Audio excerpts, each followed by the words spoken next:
This game's a lot like New Year's Eve with COVID-19. You wish you were having fun, but in reality, you're all alone and you're contemplating playing Minecraft. Voice clip. Laugh track. Laugh track, laugh track, laugh track, laugh track, laugh track. So have you guys heard about the new stimulus package? God!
I was like super late to like signing up for the draft. No one told me. Nobody told me that the draft was like an actual thing. I thought it was just a thought it was like all memes and stuff like that. And they're like, you gotta sign up now, you're gonna go to prison. I was like, what? Oh, what? The pen is now gone? Is that the trick? What the fuck?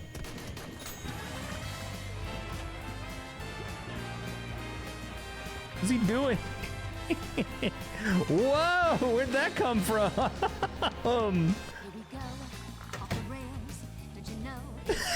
He raises his eyebrows, like, you see that? Pretty cool, Coach.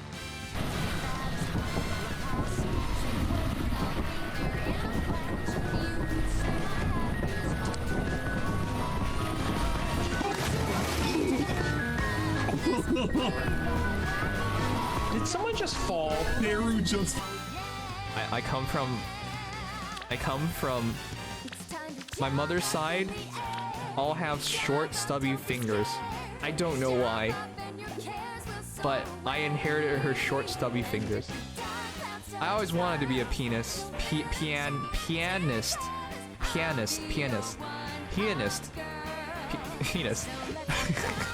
I always wanted to be a person who plays pianos, but because I had short, stubby, fat fingers, it was a dream I could not achieve.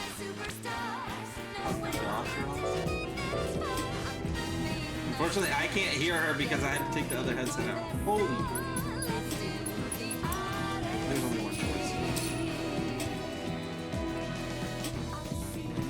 I didn't. You're gonna have to clip it because I couldn't hear it. I had to take the other headset out because it's so fucking hot in here earlier. I'll put it back in now so if you guys see redeem, I'll hear that. Double headsets are a bitch. Commentary begins with a battle dog. Who did this first? Whoa! Whoa, whoa, whoa, whoa, whoa, whoa, whoa. Say goodbye. Whoa, whoa, whoa, whoa, whoa. I'll be back.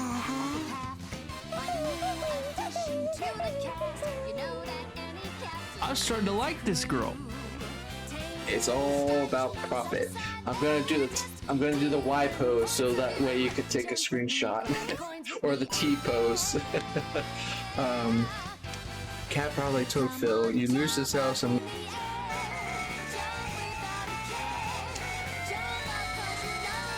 Oh no, the bird might be in the way. Okay, let's see. 2 for 1. Oh my god!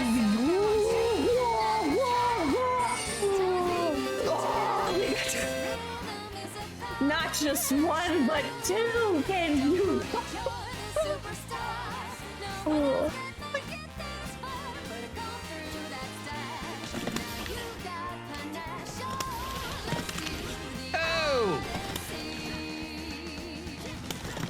Oh! I'm not sure what grab is on modern controls. Oh! Yeah. No, no, no, no, no, no. No, no, no, no, no. Stay back away. Stay away from me. Stay back from me. Stay back. Oh, she's stupid! She's stupid me! She's stupid me! Let's go!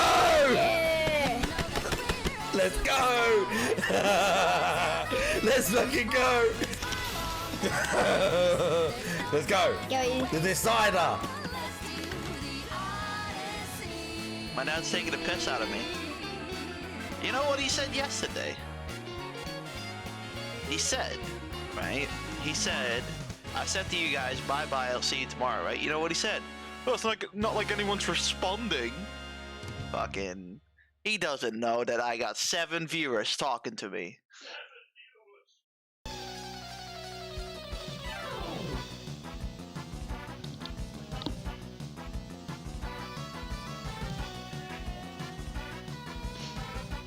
Dad, one day those seven viewers will be 70 viewers, and I'll make 40K a year.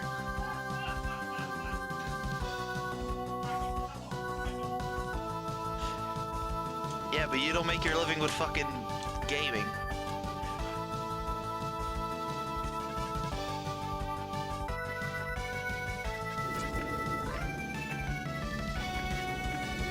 That's horrific.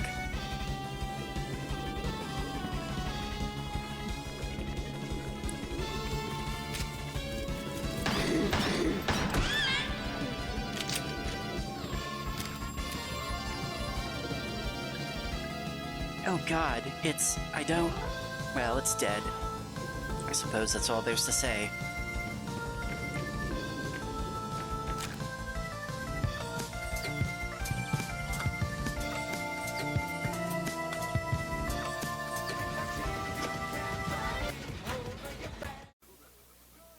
Ladies and gentlemen, Garfield and friends. We're ready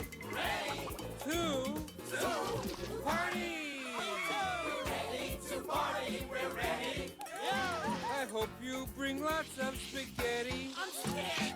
Come on in, come to the place where fun never ends. Come on in, it's time to party with Garfield and friends. Dancing! Fiesta! Romancing! Siesta! Samba! La Bamba! Ay caramba! Disguises! Surprises! And pies of all sizes! Come on in, come to the place where fun never ends. Come on in, it's time to party with Garfield and friends. Come on in, it's time to party with Garfield and friends. Garfield and friends. And pay attention. There'll be a test at the end.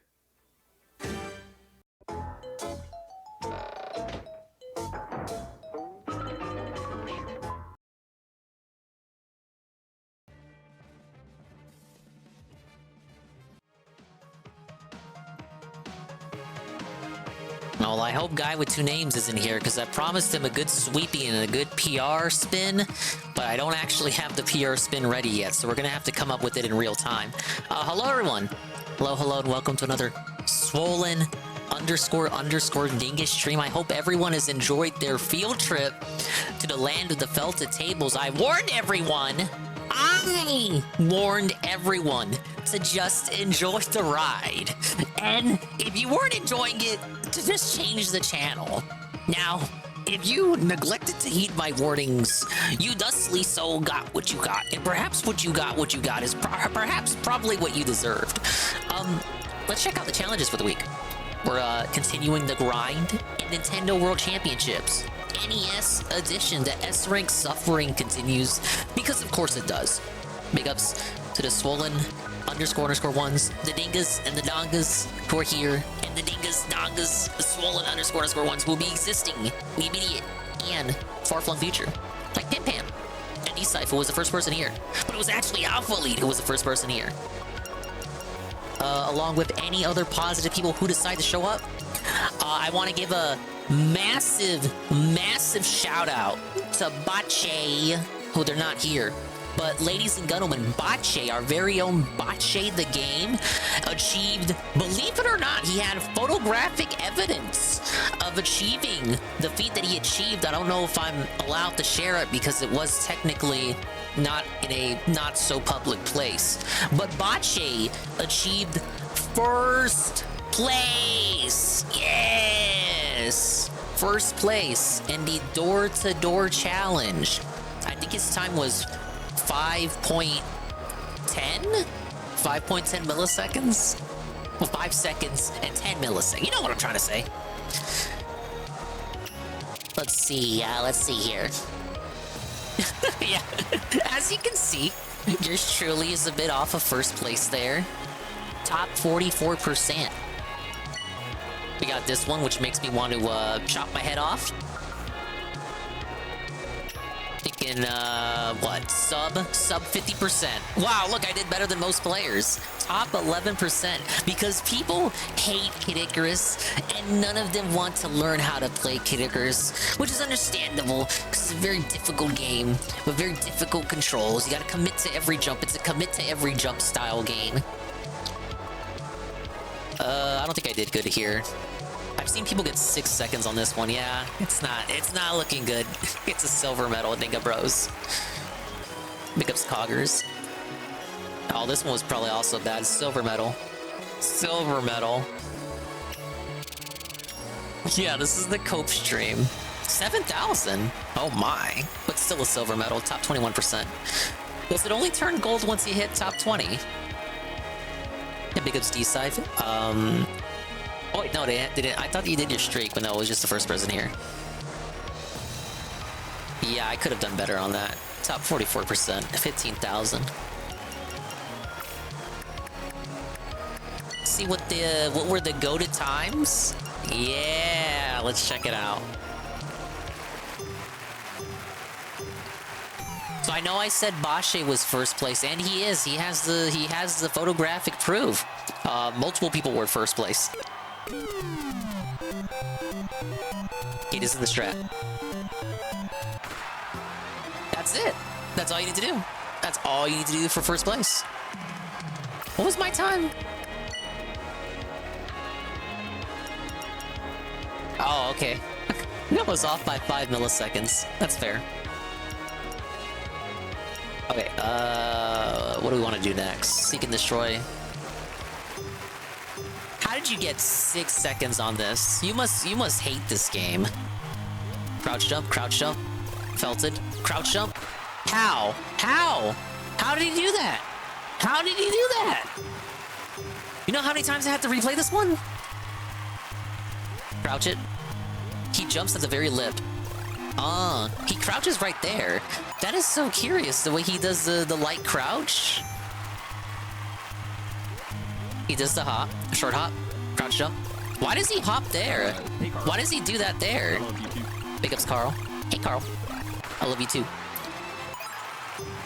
Carl, look at his time here. Remember this one? DSP was like suffering on this one to get like to break 7 seconds. Look, he just finessed it. 6 seconds. That guy's a demon. Obviously, they're all Japanese players, right? 4 seconds on Guma, how? Yeah, Miyamoto's rigging all this shit. You know, Zelda 2 is interesting because this Link's sword sprite, it looks like his penis. You know, limited tile sets, palace and whatnot. How did he do that?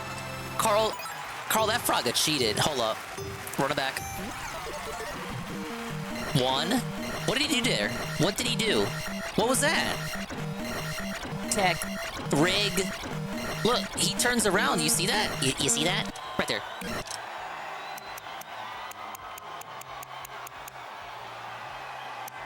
What is he doing? I could tell the crowd to shut the fuck up. Why do they always gotta be cheering? I'm trying to investigate.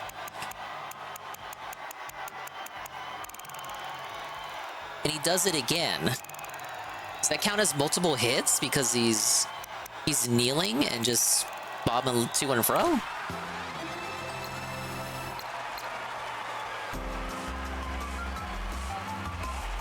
Yeah, the ancient secret tech. I'm sorry you're stuck with me. Wow, big ups das_carrot for the follow behind the scenes. Actually, in front of the scenes, right now. Thank you. Count as 2 hits since the sword hitbox hits 2 times. I thought he took way more than that. Well, he does it twice, I get it. But yeah, he's a tough foe. It's very commendable time there. So I was actually on pace for this one, 13 seconds, but what did this guy do different? See, I would not have shot the enemies. I thought that would waste time. So he lets himself get hit there. He just kind of guns it and then doesn't make any mistakes. 34 seconds for the swimming stage. Oh, he's got a little sleepy Kirby enemy as his picture. It's obviously the GOAT. Not getting hit by a single blooper. Getting hit wastes time. All the pros know that. That was pretty clean. Whoa, look, it's the collector's edition for this game I have. Right there. I got everything you see there. Okay, that was pretty good. What do we got this week? I think I've done all of these except Nayslayer. Nayslayer.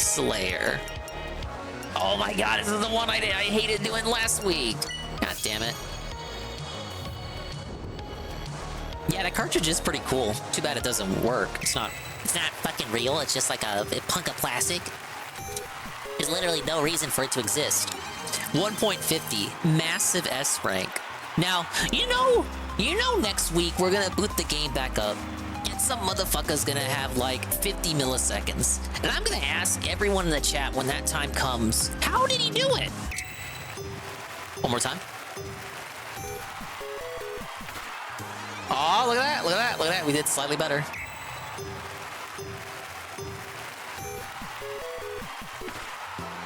Oh god, that was worse. Okay, 1.43. It doesn't get any better than that. First place, locked in. Hammer Brother KO. Defeat the enemy and get the treasure chest. Now, if I recall, this one is highly dependent on RNG of where the treasure chest pops up.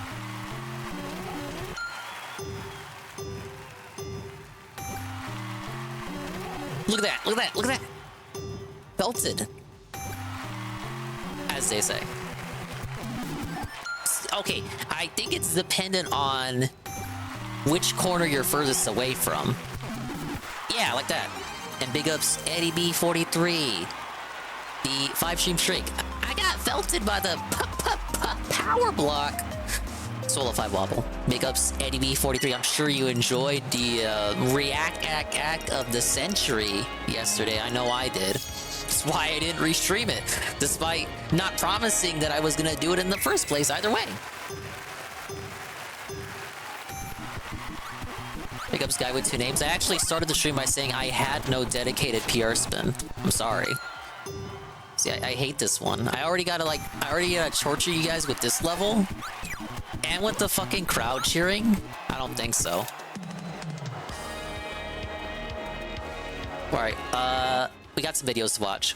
Big up Shobla. There is no casino today, so we're just gonna continue off the backup playlist. I know the guy is live right now, watching himself in the past, because he reacted yesterday, therefore he must react even more today. Not that anyone was particularly excited for the reacts that were originally scheduled for yesterday, pushed over to today, but it's neither here nor there. He's watching himself, and I don't even want to watch him not watch himself, as it is already, so that's like a double no for me. I already can't stand like 1 DSP, 2 DSPs is like too much. You could have missed DSP throwback. No, I think I can, very much so. Speaking of video, famous YouTuber released a video of 200%ing Crash Bash. I already saw it. I saw it Saturday. I have already seen it. Or was it Sunday? I think actually it was yesterday. I saw it yesterday. It was pretty good. But I think you guys have had enough Crash Bash in the stream. You guys don't want to see a video on Crash Bash. Okay, but we're gonna start slow with the videos. We're gonna start off with Arlo. Arlo is crying again, and then we're gonna build up to the quote-unquote not so main event. Synthetic Man? Guess what, guys? He hates the Borderlands movie. Sheesh. Now, you guys hate Synthetic Man, so that means now you have to cap for the Borderlands movie. Guess what, idiot? I can't think of a harder fucking order in the world for you to fulfill. You love Borderlands, but do you love the Borderlands movie? This is Arlo, and he says, okay, seriously though, where is the Pikmin 4 DLC?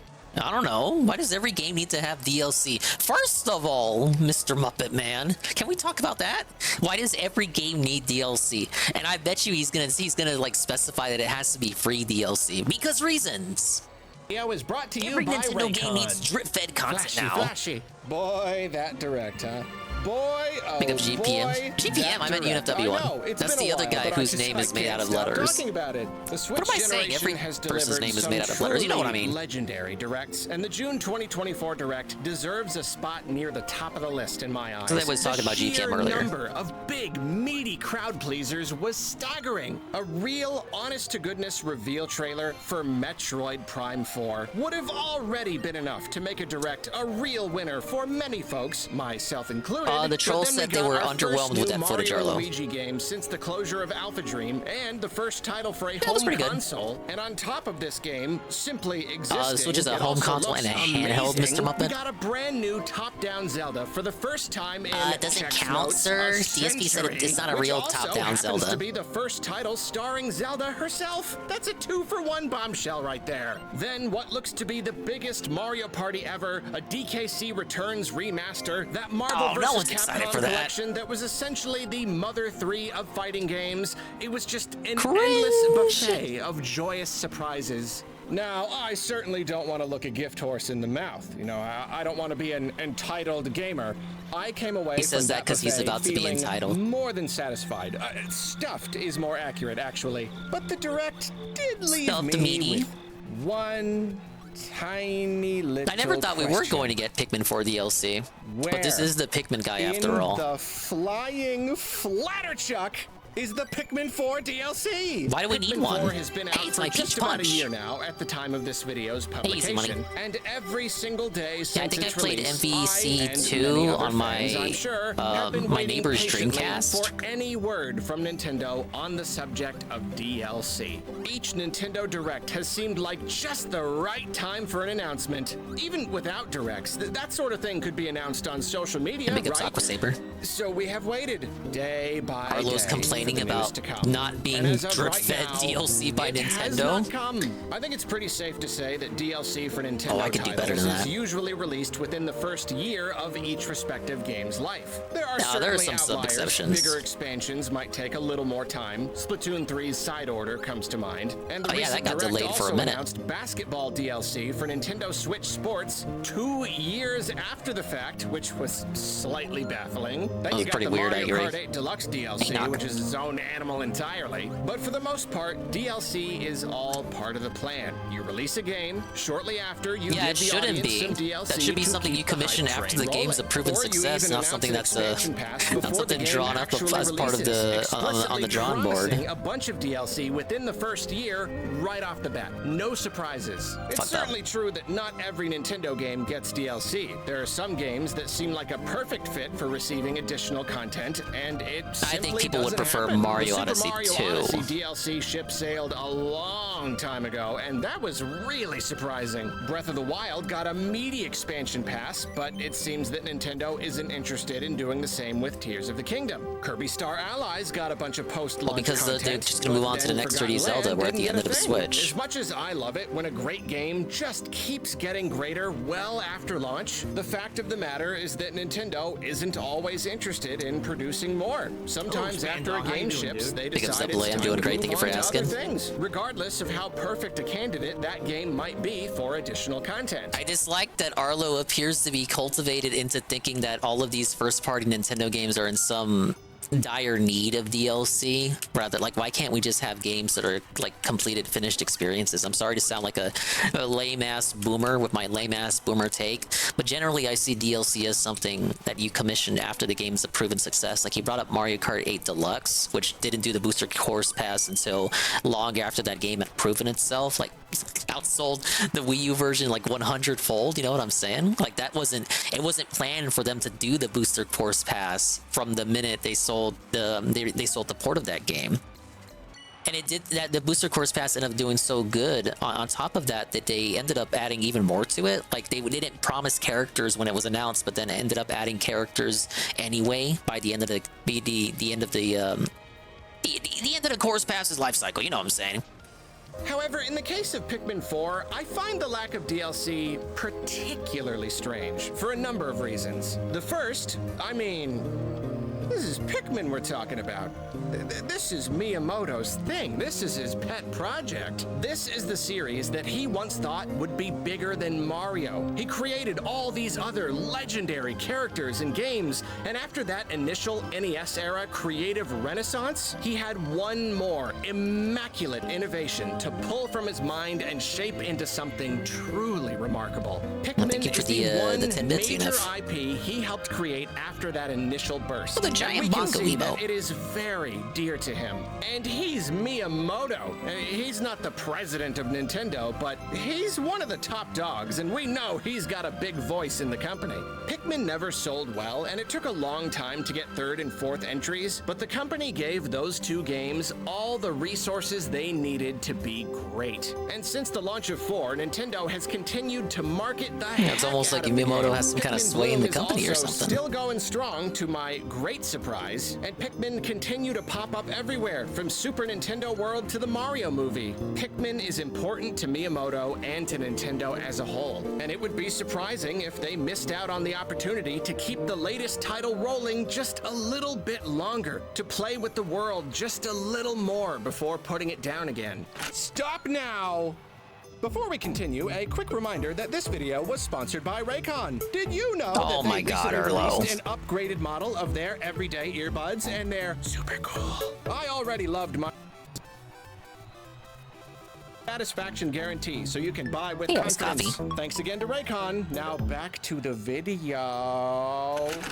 Okay, maybe It's Miyamoto's Baby isn't the best reason why the lack of Pikmin 4 DLC is surprising. More substantially, and quite simply, there is a precedent for DLC in a Pikmin game. The Wii U generation was when Nintendo really started to embrace the practice of providing post-launch content, and they were eager to beef up Pikmin 3 after the fact. None of this was story content. It's kind of weird that Arlo has the same mouse land as Phil. Well, they are both Muppets. It didn't introduce any big new ideas, as you might hope with DLC, but it was pretty affordable, so expectations weren't too high, and it still provided a decent chunk of extra stuff to play with some cool new environmental elements. Then on top of that, Pikmin 3 Deluxe came with even more additional content. This time, we finally did get some new story stuff, which I actually assume was originally planned for the Wii U version. So a Pikmin game receiving a good amount of post-launch content is a well-established idea. Unfortunately, as Kirby taught us, a precedent might not mean too much, but I also think a lot of this has to do with just how well-suited to receiving DLC the formula is. Pikmin 1 through 3's challenge stages, Pikmin 2's caves, and Pikmin 3's extra campaign in the deluxe version illustrate this perfectly.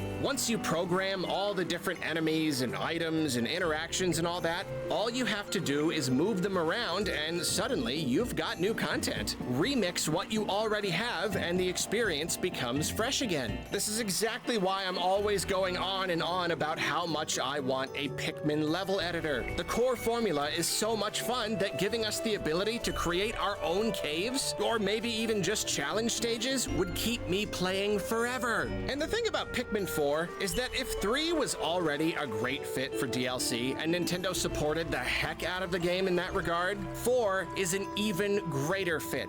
It is unbelievably perfect for DLC. If you want to hear more of my specific thoughts on this, I did a whole video talking about how a couple patches and a little additional content would make the game perfect. I mean it, just like a flawless experience. But the gist is, the game brings back the cave system from 2. It revisits the idea of small, self-contained dungeons that take whatever the game's got in its toolkit and mixes it all up in different ways. The map geometry is simple, the kind of stuff you could easily create in an editor. The same obstacles and enemies are used many, many times. They're just arranged differently, and the game is so...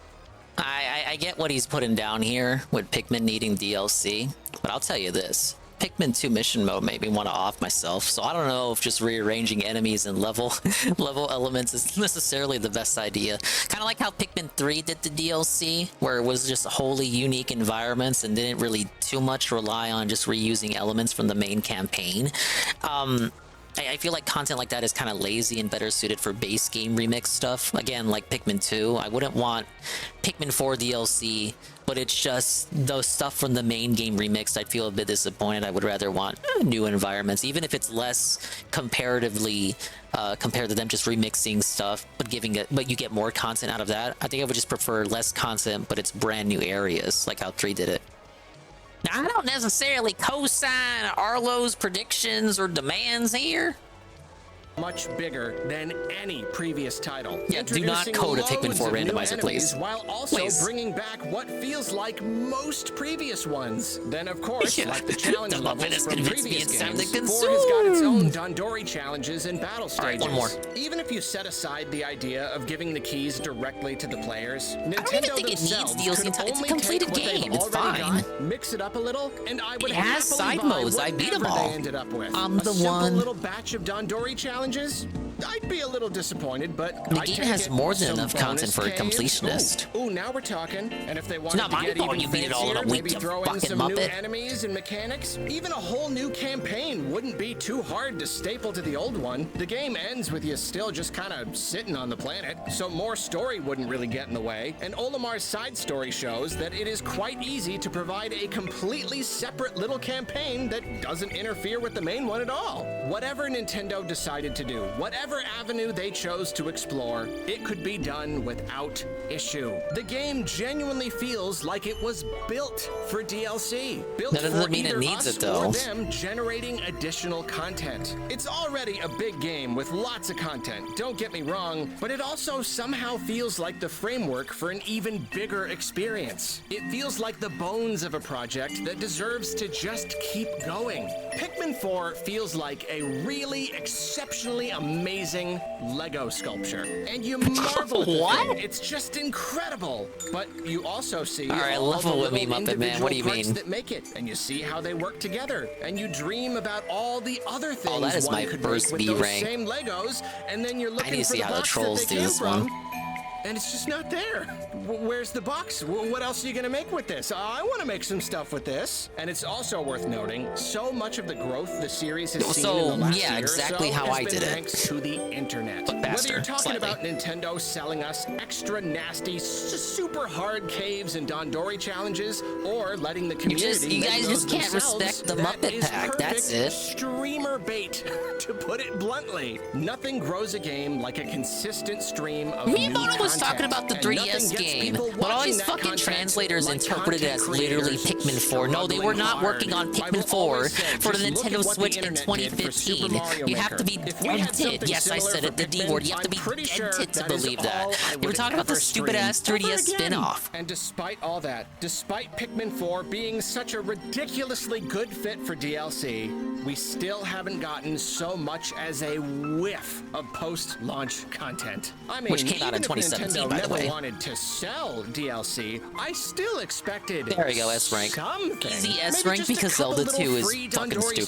stages, just to drum up a little interest on social media. All right, there's my weeklies. Small, almost throwaway content Nintendo loves to put out there after a game's launch. Just a little extra something, because why not? At the very survival least, mode some next. tiny new features to encourage people to start up new files and get talking Man, again. Nintendo A fans true are obsessed with co-op an mode, iced coffee See, I don't get it at Spicy all. Mode, New Game Plus, so we can actually use some of the abilities that you don't get until the very end of the game, which is so frustrating. I feel like these are the obvious bare Most gamers are minimum. against DLC. But Are very shoddy, but we got Pikmin 4, we got within 4th place. Nothing. Nada. Zip.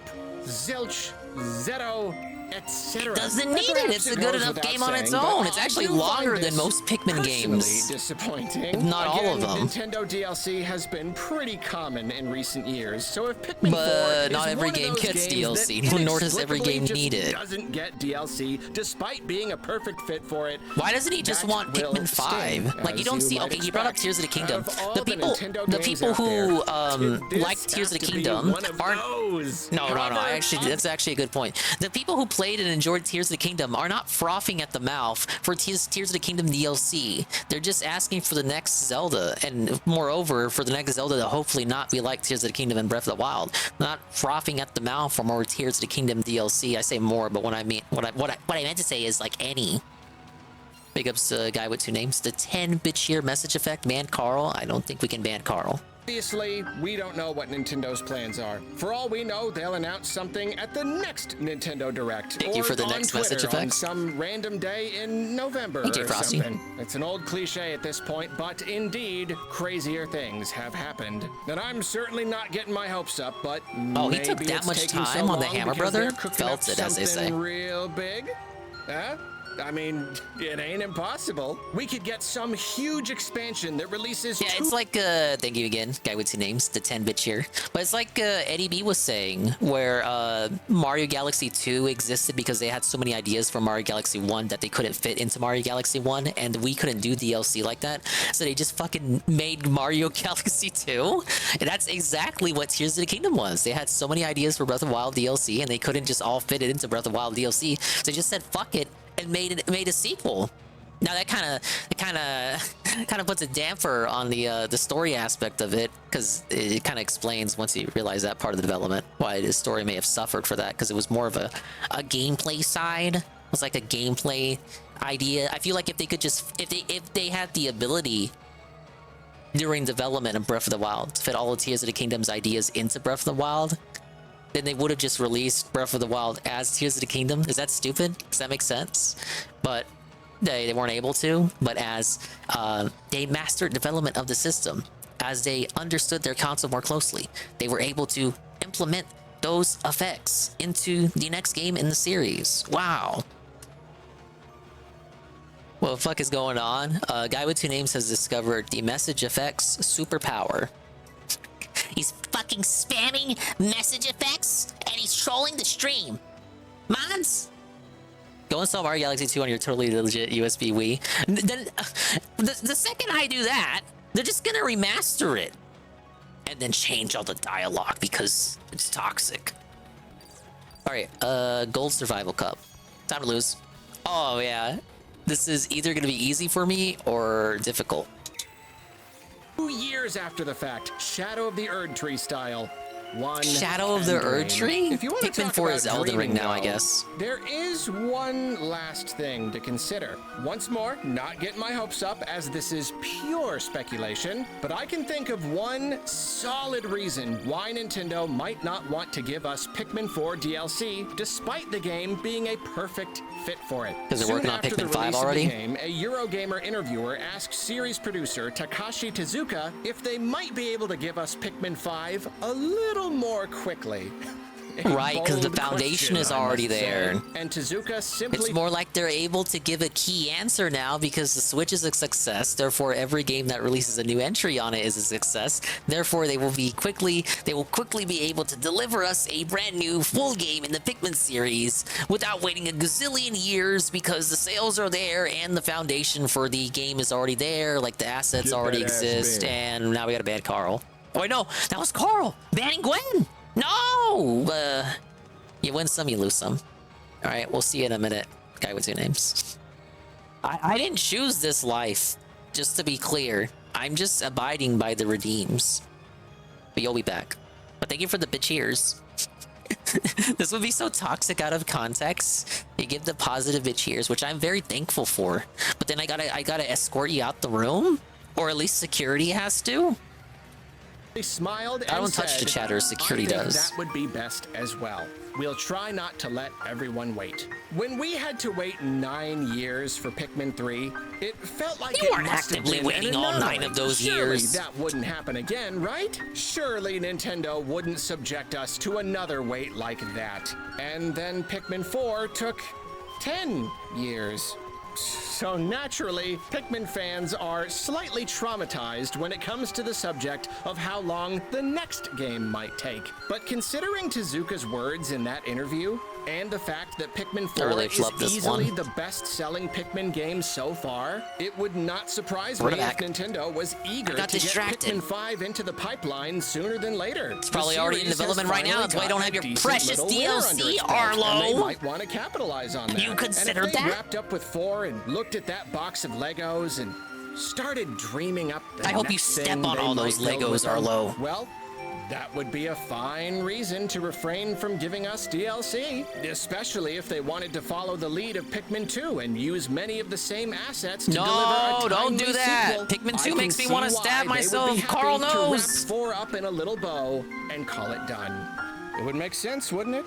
Hey, first Suddenly place. a game not getting DLC despite being a perfect candidate for DLC wouldn't seem so strange at all. Well, Oh, thanks for Pikmin watching. fans are so suffering. Oh, it's They're from the suffering pharmacy. so Whoa, my hard. copium's ready. Copium. Oh, well, if he can't make fun of himself, then. All right.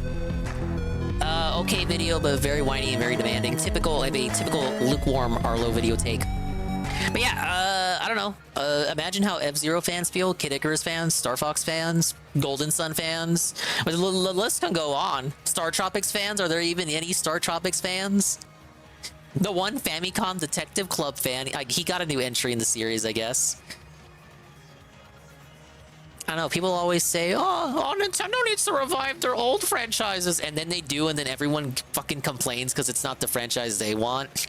It happened with this Famicom shit, with the Smiling Man, and it happened when they brought back Advance Wars for that remake I played. It happened with Another Code. It happened with Endless Ocean. He's like, you can't just say you want F-Zero. Don't just say Nintendo neglects their old franchises, because then they bring back their old franchises, but it's not the ones you care about. So then you have to go on a fucking tism fit like Arlo, who complains every time they announce a new Kirby game because he's like the one person in the world that doesn't like Kirby. All right, big up Saru. Yeah, we're doing the weeklies today. This is the Arlo segment. Arlo complained that Pikmin 4 does not have any DLC. It's like, dude, who cares? Like, calm down, puppet man. And guess what? The next video is going to be just as obnoxious. Thankfully, who brought up Metroid? Someone brought up Metroid. Capcom did a big fan survey and Dino Crisis fans dominated. Yeah, because they're still felted by Exoprimal. Yeah, J Frosty brought up Metroid. Good thing you did that, J Frosty, because the next video was about Metroid. Does Samus need to lose all her abilities every time? Well, yeah, it's a fucking video game. I guess it could be like Banjo-Tooie, where you don't have to learn all the moves from Banjo-Kazooie again. That was kind of neat. But like, not every game can work like that, because there's something to a game. Like, there's something beyond a narrative structure in a game, Arlo, beyond canon and the storylines, and it's called gameplay structure. You have to give Samus powers as she progresses to the game, because it's a Metroidvania, Arlo. But I'll let him explain himself. Video was brought to you by Squarespace. Oh, it's moldy! Metroid is amazing. I know. Yeah, you're supposed to build that shit up. Controversial opinion. I haven't even played every Metroid. I know this shit. How do I understand this more than him? Games in the Metroid series, IMHO. But there's one thing about Oh, I the hope he brings series up that other M feels then. slightly annoying. Apart from wall jumping in Super Metroid. Why is it so hard? Also, that thing when you know there's like one exact something you need to find and do in the whole world, and you have no idea where it is, and you spend hours just wandering around.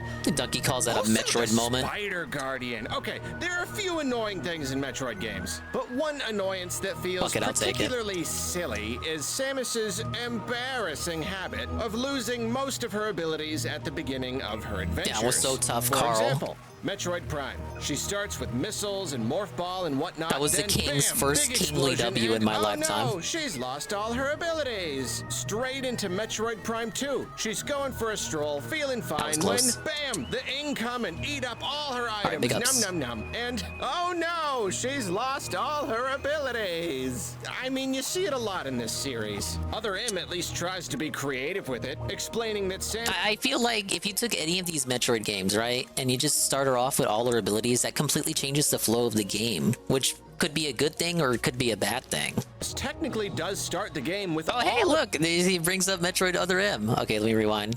all her abilities. I mean, you see it a lot in this series. Other M at least tries to be creative with it, explaining that Samus technically does start the game with all of her abilities, but she has to get permission to use each one from her commanding officer, which is lame. He didn't tell me about that to get part. Permission. Samus has decided not to use bombs or missiles until Adam authorizes them. This is so out of character. I don't even know the bitch that much. I haven't played all of her games, but I know this is not like Samus, sir. To use each one from her commanding officer, which is, I mean, it's cool you tried something different, but that is awful. Anyway, there isn't always a Samus definite abiding by moment a of each man's game when directive. I don't know Samus about is that. Effectively reset. Some games just kind of start with the basic tools. Sometimes her new suit will be conveniently downgraded at the end of a game. Sometimes you can just try to convince yourself that if Samus is leaving the planet filled with purple zappy doors, she doesn't need the purple zappy gun anymore, and she's probably just gonna throw it in the trash when she's done. We do our best to fill in the gaps. But ultimately, convenient headcanon will only get you so far, and Samus losing her stuff is a thing you'll have to see a lot if you pick up these games. And like, I get it. You know, I've never been one to complain about it too much speaking of because Metroid. the reason this happens is obvious. It basically goes without saying. The Metroidvania genre is predicated on the idea of slowly gaining abilities in order to progress through the game All right, it's not world. completely That's stupid. the foundation that this kind of game is built upon. If Samus kept How every would you item change and it then, upgrade sir? from Prime 1 going into Prime 2, you'd have some problems on your hands. Now she's way too powerful right off the bat, and there's no steady and satisfying sense of progression. Now she's got a bunch of abilities that don't necessarily play into the mechanical themes of this new game, and adding even more abilities on top of the old ones would be way too complicated. You don't need me to explain it. You know why clumsy old Samus just can't stop tripping and falling and losing everything she's got like a horror movie protagonist who can't seem to More hang like on to a a woman. flashlight or anything resembling a weapon. Mechanically, it makes sense. But narratively, it is a bit silly. These games are very serious. Okay, riddle me this, because isn't Mario responsible for this too? So, Mario Odyssey, like, do people expect the next game for him to have Cappy again? I don't. If he's not there, I'm gonna understand why. Mario Galaxy going into 3D World. Was anyone crying that he couldn't spin anymore? Mario Sunshine into Mario Galaxy 1. Was anyone crying that he couldn't use FLUDD anymore? No. And cool, and they're trying to build a world, and it's because he understands it but is still complaining about it. It would not fit into the mechanical themes of the game if Mario still had FLUDD while he's in outer space. It's just, no, they're trying something new. It wouldn't work for him to have Cappy in the next 3D Mario game because the next 3D Mario game is obviously going to try something completely different from the last one. Thank you, Carl. Same thing, I guess, could be applied to Zelda too.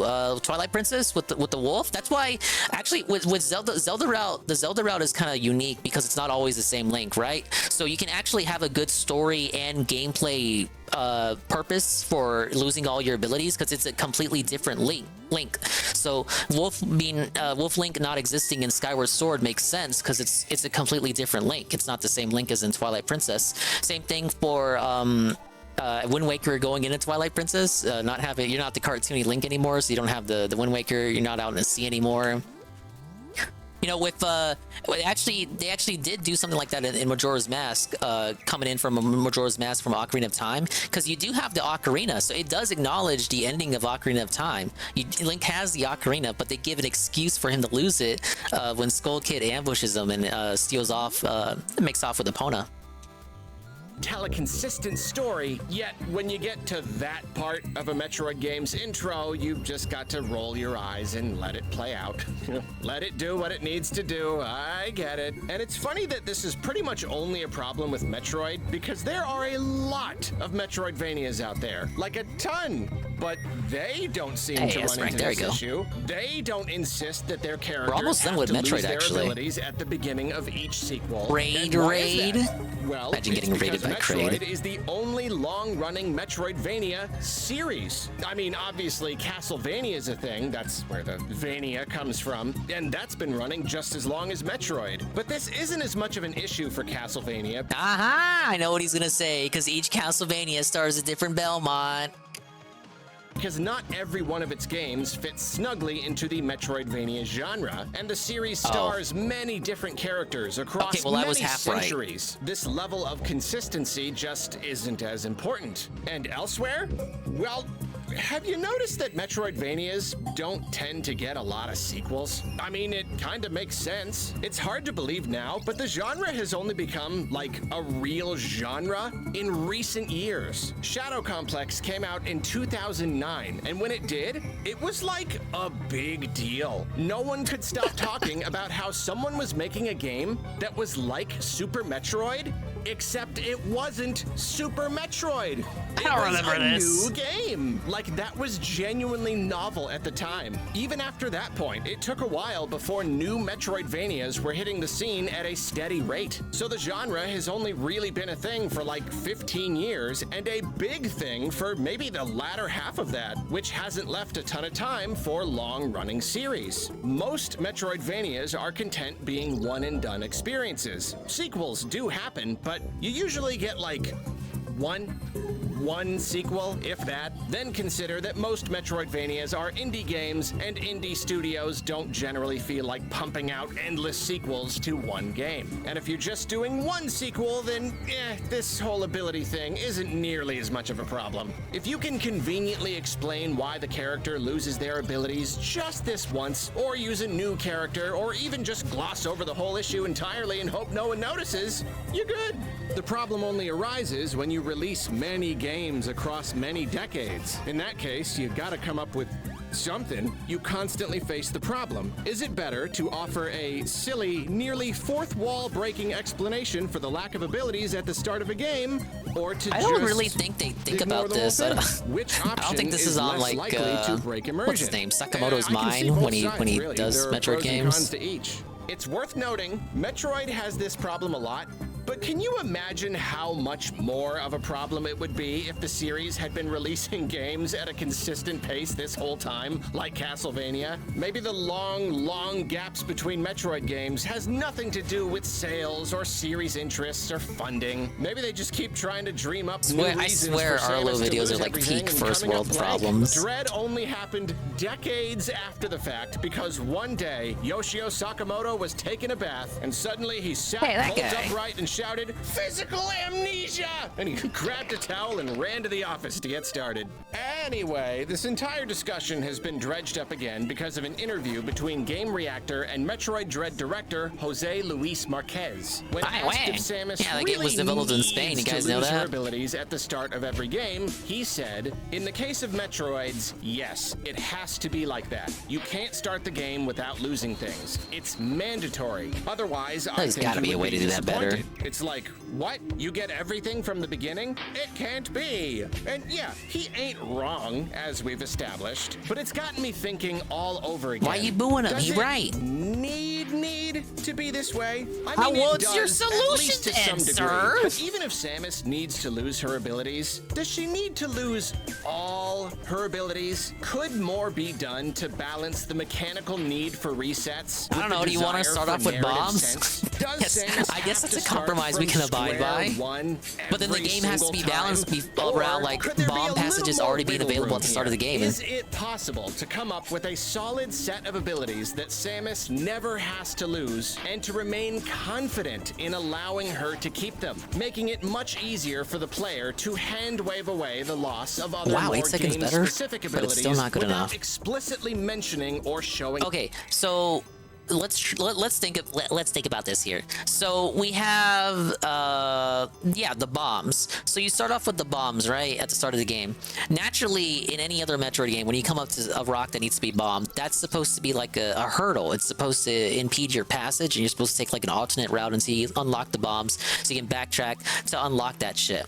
So you start off with the bombs instead, and this Arlo's vision of the perfect Metroid game, where you get to keep the bombs at the start of the game.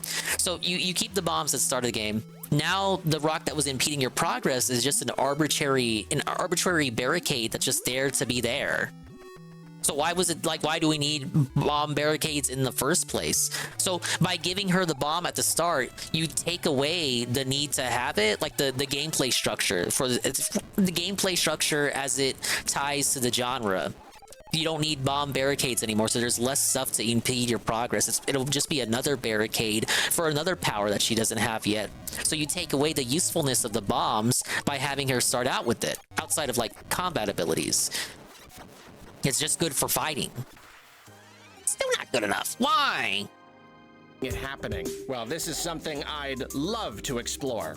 Do not continue until I remind you that this video was brought to you by Squarespace. Squarespace Very makes cool, building a Arlo. website as easy as 1, 2, 3, even if you have literally zero experience with any of this stuff. Between the many templates to start with and the intuitive build. Yeah, I think he said something like that, Carl. Stevia powder. I've experimented with a lot of alternative Now sugars, he's talking about including powder? ones with stevia He's turning in into them, review but getting tech. just pure stevia powder was a game changer. It's so potent that just a teensy little pinch does it, and it sweetens up my coffee without giving me the same What kind of tummy coffee you're troubles fucking I sometimes slamming there, get from sugar Arlo? alcohols. Now, Thanks wait a again to minute. Squarespace. Now continue. When it comes to Squarespace help 'em Samus's discover signature weed moves, coffee? Really, you're looking at a handful of tools. There's the arm cannon, which is pretty All much right, yeah, you better be mandatory. specific Even if with you what can't he do wants her to anything start else, out you with need first. to be able to shoot. But then you've got the charge beam, which allows her to charge up a more powerful shot. Missiles, which are also powerful and even home in on enemies in the Prime games, but require expendable ammo. And the morph ball, which allows her to turn into a ball, which is really weird when you actually stop to think about it. So we've all collectively decided to just not stop and think about it because it's really cool mechanically. To me, that's her primary toolkit. Those basic abilities make Samus. Those are abilities that you can't really take away without giving a good explanation. And I'll admit, it would be hard not to drip feed these to the player because they offer such good progression opportunities. Doors You would or have to debris replace you them can't with get something through else. until you've got the charge beam or missiles. Holes you can't get into until you got the morph ball. I can see the temptation to remove these from Samus's arsenal. But have we maybe worked through these limitations enough times? Is it maybe time to let the player start with these and just design around it? Come up with new early game limitations? I mean, the Prime So then what games the have fuck this was the whole point of system giving her at where the start if you're different just types going to of replace the material are weak to limitations different with weapons. Even if you've later got the power-up morph ball, there could be barricades? something blocking the entrances to holes and pipes that you need a new weapon for. They could design any number of materials or objects that prevent you from using these basic abilities in every case, so you still get this sense of progression. I feel like having access to I guess some it morph ball doesn't holes, matter but as long being as the blocked player from feels like lots they're of others progressing early on psychologically. is a perfectly happy medium. Now, I'll admit that while it's a little easier to lampshade the disappearance of many game-specific items, there are others that feel like narratively and logically they should be a consistent part of Samus's arsenal as well. Space boots, which give Samus the ability to double jump, or some sort of grapple, these are so useful and come up so much that there's really no reason why she wouldn't hang on to them forever. And the biggest one, morph ball bombs. This is also a classic Samus ability, so much so that I might be swayed into including them in the list of forever abilities that she never loses. I guess I could go either way. Morph ball and morph ball bombs naturally go hand in hand, but progression-wise, it's such a great ability to pick up after a while of just plain morph ball sans bombs. Whatever the case though, you could definitely argue that Samus losing morph ball bombs, double jump, and grapple at the beginning of each game is weird. Well, but the morph point ball here bombs is give not her to the come bomb up with jump, a which is perfect solution, back into a because double jump perfect if you time solution it to this right. particular problem simply doesn't exist. At least the way I see it, there's no way to give the player a perfect explanation for why Samus loses her her abilities in every case without eliciting at least Yeah, double jump would just lead to people breaking the game earlier and sooner. Every ability that realistically it would make sense to keep. You can't have your cake and eat it too. That's why I'm opting for a happy medium. Because again, we don't need perfect explanations. We're willing to gloss over the whole thing to give a passing thumbs up to that convenient lampshade if they strike a good enough balance. Take away everything and say nothing, we wonder why that would happen. Give us a solid reason in a long line of more or less solid reasons, it feels a little silly. But let us start with just enough of Samus's classic abilities, and I think we might just roll with it without questioning.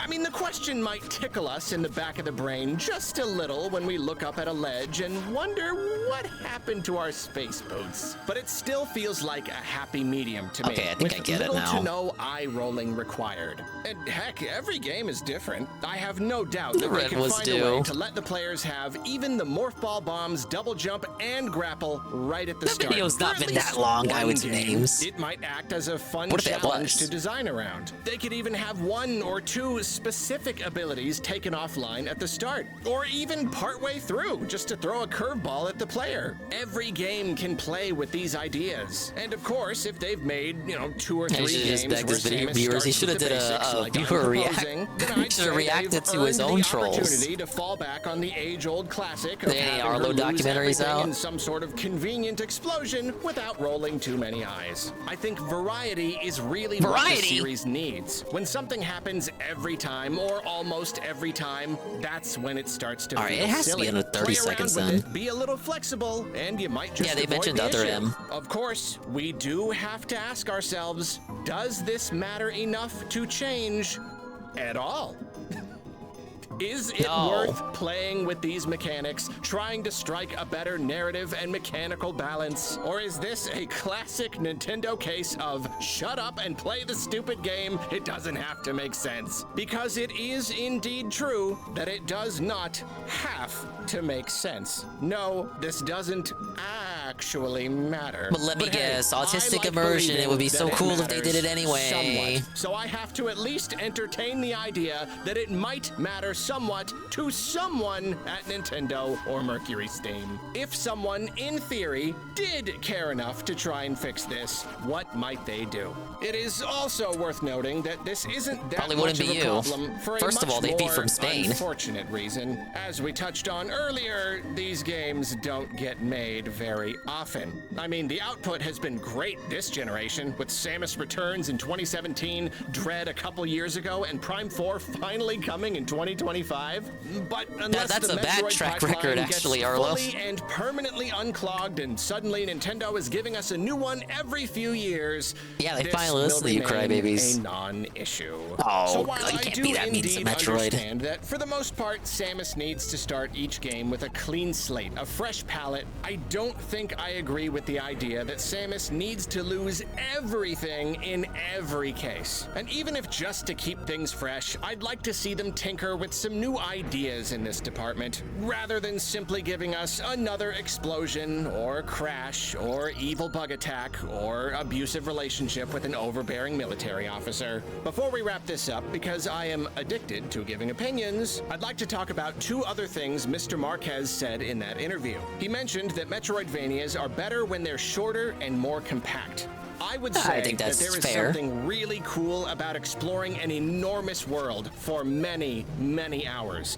Blasphemous and Hollow Knight come to mind in particular. It's great falling in love with a game and feeling like the world just never ends. It just keeps going and going. A long runtime and an epic scope can definitely elevate 30 seconds, the experience. But he's not wrong that Metroidvanias work really, really well when they're short. Dread isn't the shortest game around, but it ain't the longest either. And at first, I was slightly disappointed by how quickly I could beat it. but now I only see it as a strength. The game is so much more fun to sit down and doesn't blast overstay through its like welcome, 2 or right? 3 times a year because I know I can get to the credits in a couple sittings. So I wouldn't go so far as to say that every Metroidvania needs to be short, but they generally do benefit from a short length, more so than many genres, especially when they're as tightly designed as Dread is. He also mentions that he doesn't like Souls-like elements in his Metroidvania games because he's not interested in making a game too hard. Personally, I certainly don't think every Metroidvania needs Soul-like elements, but it truly is a match made in heaven. I mean, Metroidvanias and Souls-likes, they go together like peanut butter and Arlo, chocolate. please. What I think you might You're not making the though, argument is that I think this you're making, isn't are you? just an issue of difficulty. Mechanically, it just means having some sort of currency. Now you get from Metroid defeating is enemies, Dark a Souls. limited but They already did upgradable that. It's healing called Hollow item you Knight. can use at will, and checkpoints that heal you and refill your healing stuff, but also make all enemies respawn. That's really what it means to be a Souls-like, the way I see it. It's also funny that he talks about not wanting to make a game too hard, because I would argue that Dread's bosses are more Soulsy than ever, requiring very sharp reflexes and lots of pattern recognition. Honestly, that's what makes them so fun. And guess. if you just have to ask, Is that unique to Souls bosses? Kill for an actual Metroid game with Souls-like elements. Oh my God, boy, he wouldn't wants that be Hollow nice. Troid. No, I'm holding my breath for one. So those are my thoughts on this very serious issue. Now, if you'll excuse me, yep, there it is. Time to play. By the way, there are like 3 franchises, Nintendo franchises that Arlo gives a fuck about. It's Pikmin, Paper Mario, and Metroid. And these are his opinions on Metroid. Dread again. Ow! Oh, man. Yeah, even DSP played Salt and Sanctuary. Oh, no. Physical amnesia. I'll do I something. don't remember how to drive a car. It's Back Alley Minion, the community gift sub to Moxie Cat. Big ups, Back Alley Minion. What up, what up? Hello, hello. Suffering in Nintendo World Championships. I'm trying to defeat Kraid. I want to see if I can do all the Metroid challenges. In honor of that stupid Arlo video, I did not think I would disagree with that video as much as I did. So few of Arlo's videos are bangers, and that was not a banger, fortunately. Lukewarm take is correct. Who was it that dissed Arlo earlier? Magic Mush? Yeah, we were watching Magic Mush. Magic Mush destroyed Arlo without even lifting a finger. All right, we got one more. This one might be the most annoying for me, depending on what he says. So Nintendo dropped their quarterly sales, so of course Arlo had a tism about it. Let's talk about Thousand Year Door sales, because he really, really wants Thousand Year Door Paper Mario to outsell the Origami King, or else the series is going to be cucked and dented forever or something. The time has finally come, my friends. The time we've been waiting so for. like 1.77 million. Origami King sold 4 million. So we'll see what the cope is. Burning with curiosity, wanting to know how the game would sell. And Nintendo This will be the last Arlo video, then their Synthetic Man. quarterly financial numbers, and we finally have. Sounds like he's our coping answer. already. The sales have been not great. Oh no, Arlo Not Bros. bad. Arlo Bros, no. Arlo Bros, no. Origami Not King where 2, maybe. I was hoping they would be. I'll just I'll say that. No, the sales are not quite as strong. That's what you get when you release as a I was game in hoping. the fucking But end of the it's a scenario system's that I was kind lifetime. of preparing You fucking myself maroon. for. I try not to get my hopes up too much. And Look, I love Thousand Year Door, I do, but its fan base is annoying, and they were like, we need Thousand Year Door to outsell Origami King, or we're gonna lose Paper Mario forever. They're finally listening to us. We need it to sell like 5 million copies. It's just, it wasn't gonna happen. It's a very niche Mario game with like an anime fucking shonen plot. It's not gonna be every Mario fan's cup of tea. Spot by to support the legendary dingers. Gonna go back to the Turbo Street and continue suffering. Big ups, Back Alley Minion. Thank you very much. Thank you. I really appreciate it, man. really is kind of like skirting that line. Any less would be a disappointment, like a really big disappointment. And then any He's gonna more bring up would be Origami more King line 2 with- in a minute. Maybe it was wishful thinking. I don't know, but like it's really in the middle there. It's not great, but it's not bad. The data tracks Yeah, I'm not a through fan of to the fan end of base the either. fiscal year They're so- at the end of June, and so I don't even know if Thousand Year Door entitled's the released right at the end of word. May, Whiny? So you had those few days there, plus all of June. So this is about a 5 or 6 week period here, and within that period, it sold 1.76 million units. Pretty and tough. Kind of compare that Hey, to other there's the recent S rank. Nintendo releases. Luigi's Mansion. Okay, but like, okay, this is Thousand Year Door fans. Thousand Year Door fans are Sonic fans that just grew up with the GameCube. I know Sonic was multi-plat, but let's just assume Sega had a console that generation. They just grew up with Thousand Year Door instead of Sonic Adventure 2 Battle. There, that's the comparison. That is the comparison because they're the same exact kind of fans. They're the Sonic fans of Mario because they're so fucking obsessed with the lore and the characters and the world building of this fucking ancient ass 2004 GameCube game that I like. I enjoy. I love Thousand Year Door, but the fan base is nuts. They're fucking. You got something wrong with them. They got a couple of screws loose. Million units. And Thousand Year Door released at the end of May, so you had those few days there, plus all of June. So this is about a 5 or 6 week period here, and Big ups to within Ruli that and the 10-bit period, cheer. it sold 1.76 million units. 1.76 Compare million. that to other recent Nintendo releases. Luigi's Mansion 2 HD sold 1.19 million units, and that released at the end of June. So that was only in a few days. So that's Consider that. Luigi's Mansion 2, that game had like zero hype, to be honest. DSP didn't play it, very low marketing, but just because it's Luigi's Mansion, mind you, Luigi's Mansion 3 sold 15 million somehow just by existing in a shorter time span, just a couple of days. Luigi cleared 1.19. Whereas the Thousand Year Door was out longer, but only did 1.76. These kids don't want to fucking play RPGs. And within that period, it sold 1.76 million units. And kind of compare that to other recent Nintendo releases. I feel like Luigi will end up clearing Thousand Year Door. Sold 1.19 million units, and that released at the end of June. So it's less than Thousand Year Door now, right now. But it's not been out as long as Thousand Year Door, so I think Luigi's Mansion 2 will clear it in the end. So that was only in a few days, so that's pretty good for just a few days. So that game is selling pretty all right. And then we didn't get new info on Princess Peach Showtime. The last time we got info, the game had launched. So, okay, I don't know if he's going to explain it, but I'll go ahead and do it. Generally, they will give you updates on software titles for Nintendo's quarterly reports if it sells at least 1 million units within that quarter.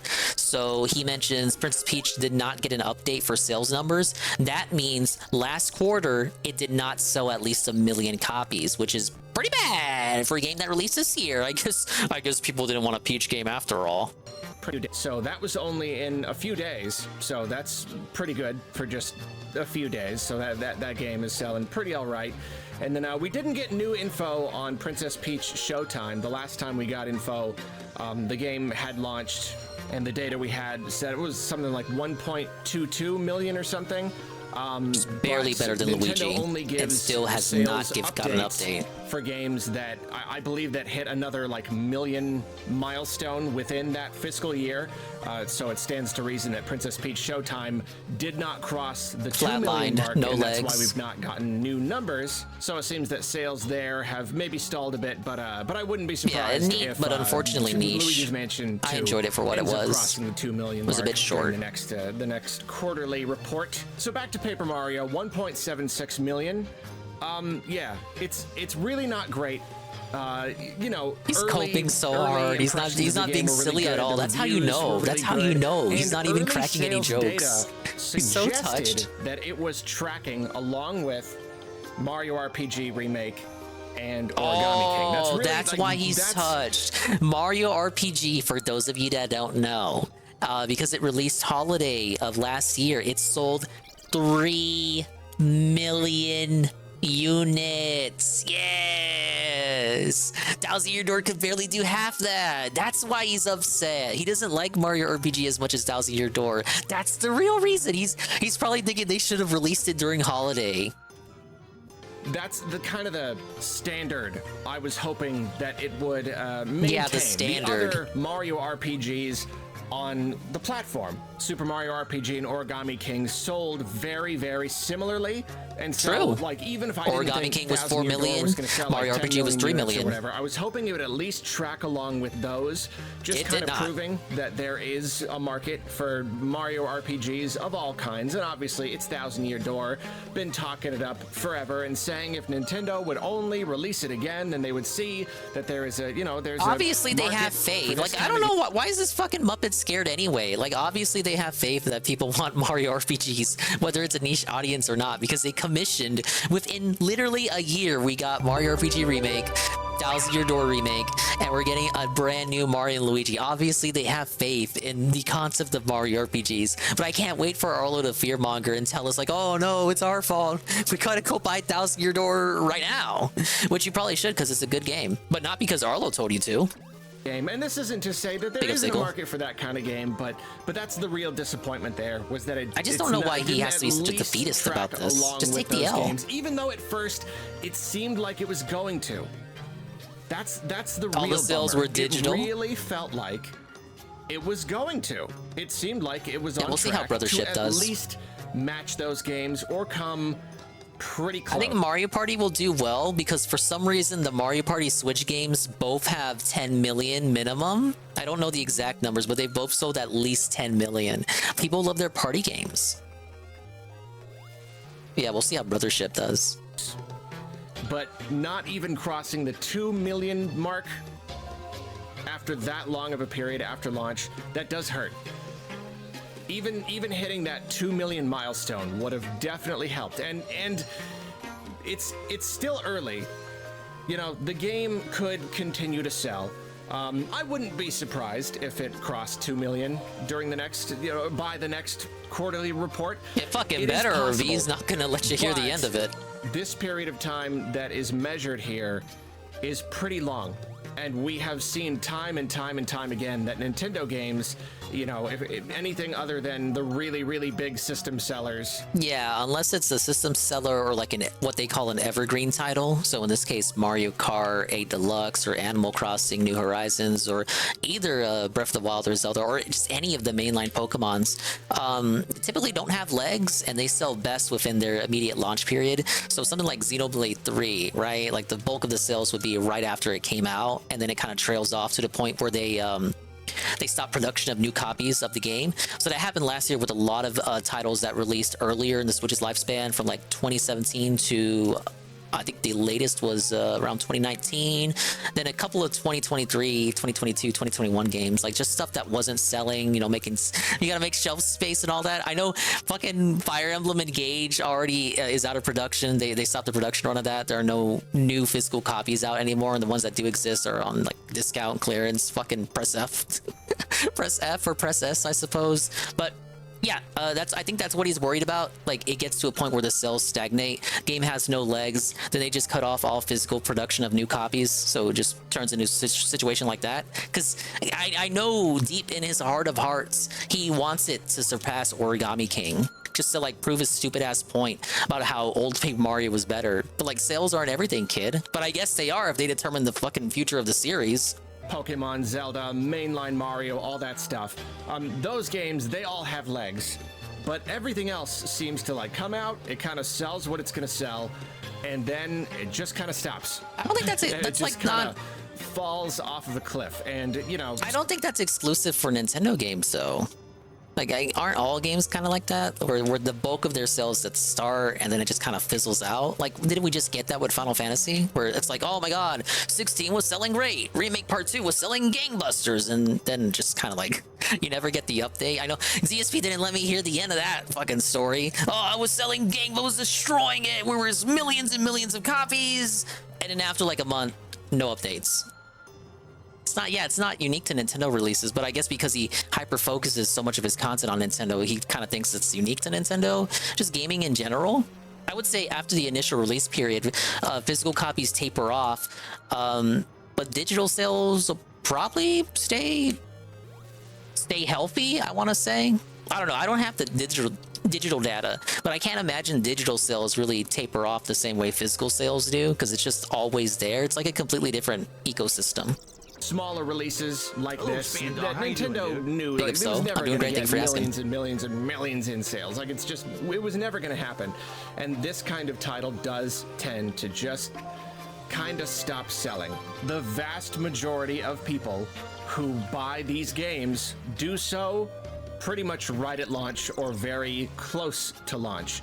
So 5 or 6 weeks after the game launched, 1.76 million sales, probably not gonna get a ton more than that. And I hate that. I really, really hate that that's the reality we live in. Just like logically, You can't force them to makes buy another sense to combo. me I guess you can. that a game would continue to sell throughout the life of the Switch. More people buy the Switch, more people, you know, they work through their backlog and they just kind of eventually come around to it. But like, The reality is those numbers most are people like always just buy that shit day so one and either don't much play it like smaller Anne, or than I they just beat it expect. week one and that's it.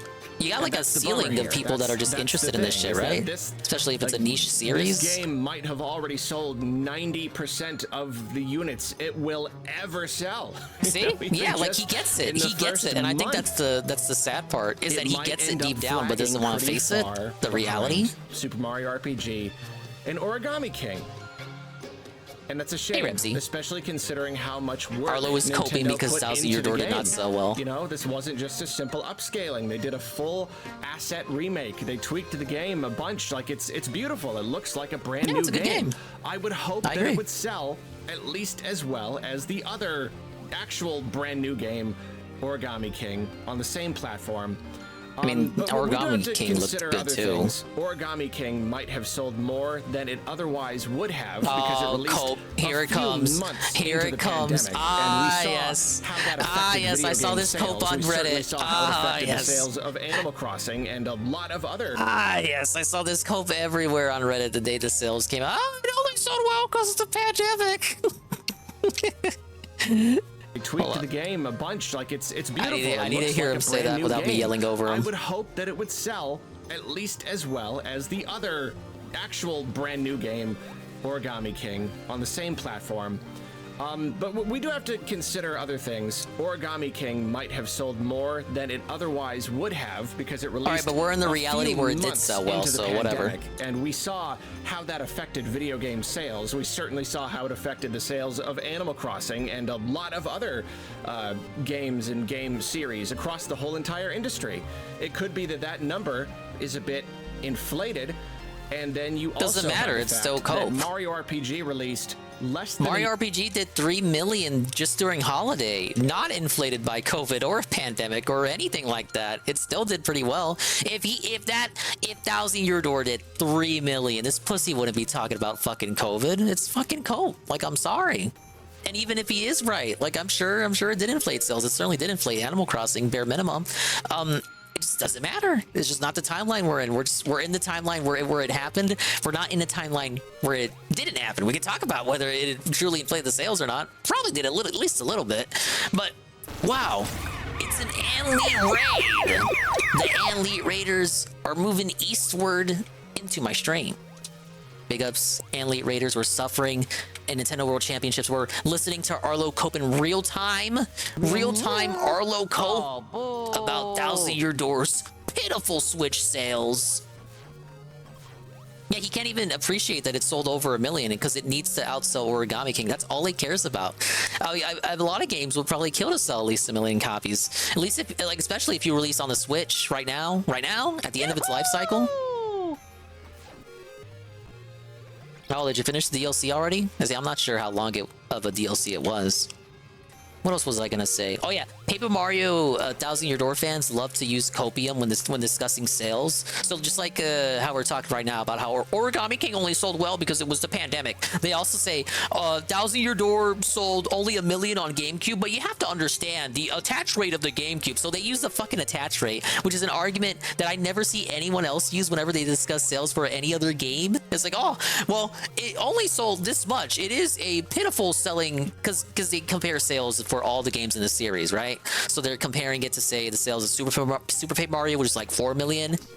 Also the highest selling Paper Mario game, I believe. The one that wasn't even an RPG. But like, okay, Super Paper Mario may be the highest selling in the series, but it was on the Wii, and the Wii sold a gazillion consoles. Therefore, the attach rate was not as good. Therefore, in reality, Super Paper Mario did not actually sell as well as Paper Mario Thousand Year Door, which only sold 1 million, but the GameCube sold less consoles than the Wii. So in reality, the attach rate was higher. More GameCube owners own Thousand Year Door than Wii owners own Super Paper Mario. Therefore, Thousand Year Door was a bigger hit with gamers overall.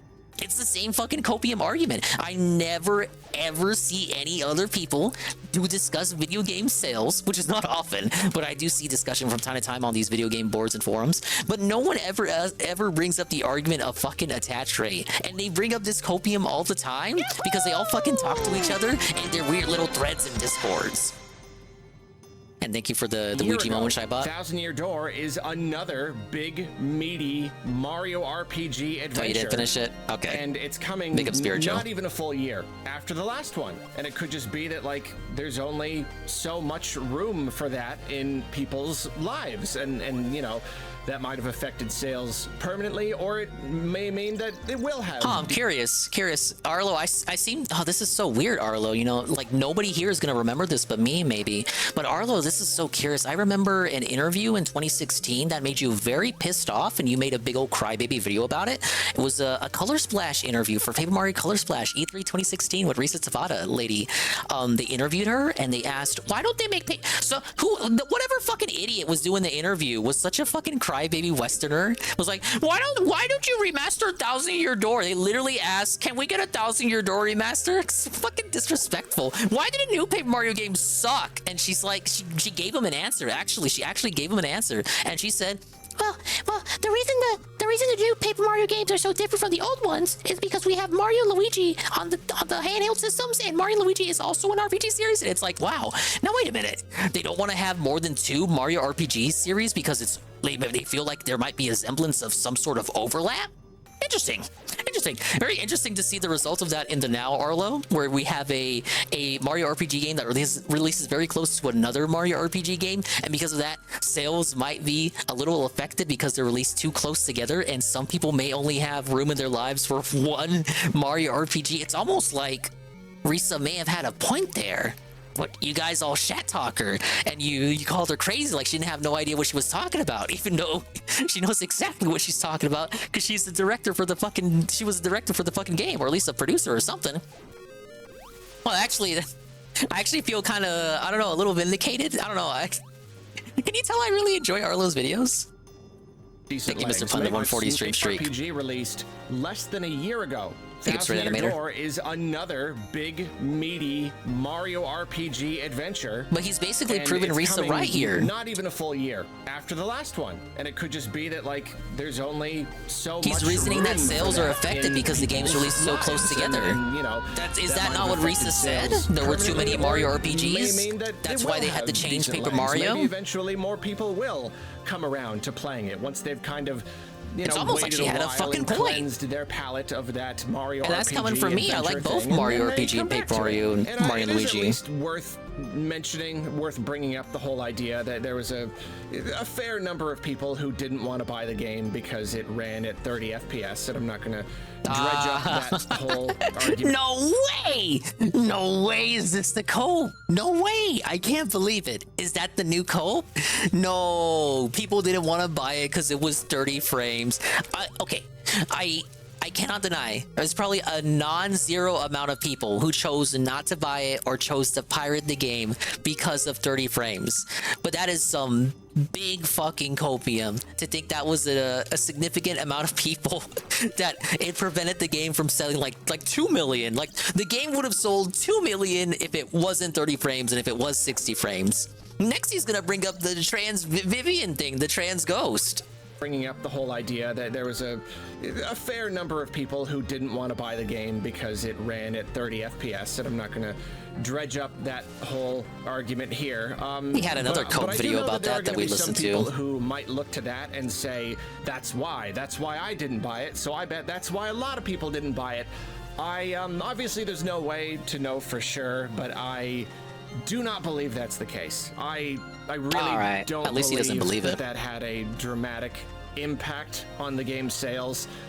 That's just not the sort of thing that usually translates to poor sales. That's the kind of thing where it feels like a lot of people care, but I really do believe that this is the vocal minority just making a really, really big stink about it, because people who really do care about it, they take every single opportunity to remind everyone that they care a lot about it. And so I think this is one of those things where, sure, in these internet The 30 frames argument was way overblown.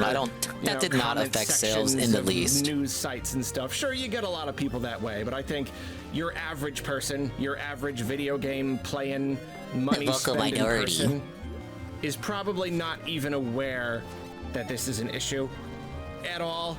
You know, I just don't think so. If the game somehow magically ran at 60 FPS, because yes, it would take magic for all sorts of technical reasons. I gotta do better than who are that. angry about the frame rate seem to conveniently gloss over. There are a lot of reasons why I care about 30 frames in an runs the way- RPG, because specifically Arlo was very pissed off that he got his dream fucking remake, and then all these fucking assholes on Zitter and 4chan had to cry so much about the 30 frames that it actually triggered him to the point that he made a video about it. See, but this is just me. Okay, forget I said all that. It's just gonna cause the stupid arguments in the comments again. Point is, though, if it did, I think it was run at Reanimator on the 60 5 stream streak. FPS, And Goon, I will do my think best to finish these it would games. have made a difference. I really don't. I really do think it just comes down to the game itself and how much of a market there is or was for that game. And unfortunately, there just isn't as much of a market as It's an I would RPG, like. dude. It's just, I mean, that's just the Not reality of it, terrible. right? Not terrible. It's almost guaranteed that it'll end up at 2-point-something million by the end of its life. And then, you know, and if Origami King is 3-point-something and Super Mario RPG is 3-point-something and Thousand Year Door is 2-point-something, it's not bad. Yeah, okay, However, so you know you what? get it, right? It's hard to come to any like really solid conclusion here until we see what happens with Mario and Luigi. Because that's going to be our Watch that sell third fucking 3 million Mario too. RPG Arlo's gonna big be fucking adventure so within the pissed. span of a year. Still don't understand why Nintendo chose to do Hey, that. take it easy, Shypod. But Thank you for stopping by. really, really curious to see how that goes. That I don't know exactly what that, you know, whether that sells really well, whether it sells better than Thousand Year Door or the same or worse. I hope I don't come across like I really hate Arlo or something. If it sells really well, then I might just say, okay, I just think well, all 3 of the videos we watched from him today have been excessively goofy. In new games versus remade games, but then why did Super Mario RPG sell so well? I don't know. And then if it Holiday sells season. worse than Thousand Year Door or about the same, Hey, S rank, there then we I'll go. say maybe it is true that people are just a little bit full on Mario RPGs. Maybe if they had released Thousand Year Door in the place of Super Mario RPG and Super Mario RPG now, maybe their fates would have been reversed. Cringe. We really don't know. And between the two games, between Super Mario RPG and Thousand Year Door, plenty of people like Super Mario RPG. Obviously, it's a classic. But it feels like more people are passionate about Thousand Year Door. That's the one that it feels like more people have wanted to More like push the for. vocal minority is And louder. So it is curious that Mario RPG Mario sold RPG has the backing more. of, like, And Square it could artists. be that Paper Mario itself is just less appealing to the mass market than something like Super Mario RPG. Maybe just like looking at the box or something. The paper aspect, maybe there's just something about that, like psychologically. the paper that aspect makes just pisses them off, most Arlo. They people, can't the people stand who are it. not already fans of this stuff, makes them just less inclined to buy it. That's also possible. But then at the same time, you look at the box art for Mario RPG, and it's weird. It's No, weird. it's The not. characters It's look actually very they're standard. silly and weird, and I don't know why Bowser that would and be Peach have their more regular or proportions, just a bit less squished. appealing Same for Mario. than paper versions Just a couple of these characters. I don't know. Dig it Yeah, I would say just looking at the boxes, comparing Mario RPG's box to Thousand Year Door. If I was like a family, if I was like a Papa, if I was Papa Dingus, looking at these boxes in a store, I would say Super Mario RPG is the more appealing box art, which I think might be weird to people who aren't gamers. But like just as a parent, I would just look at that and say, "Oh yeah, that's the Mario."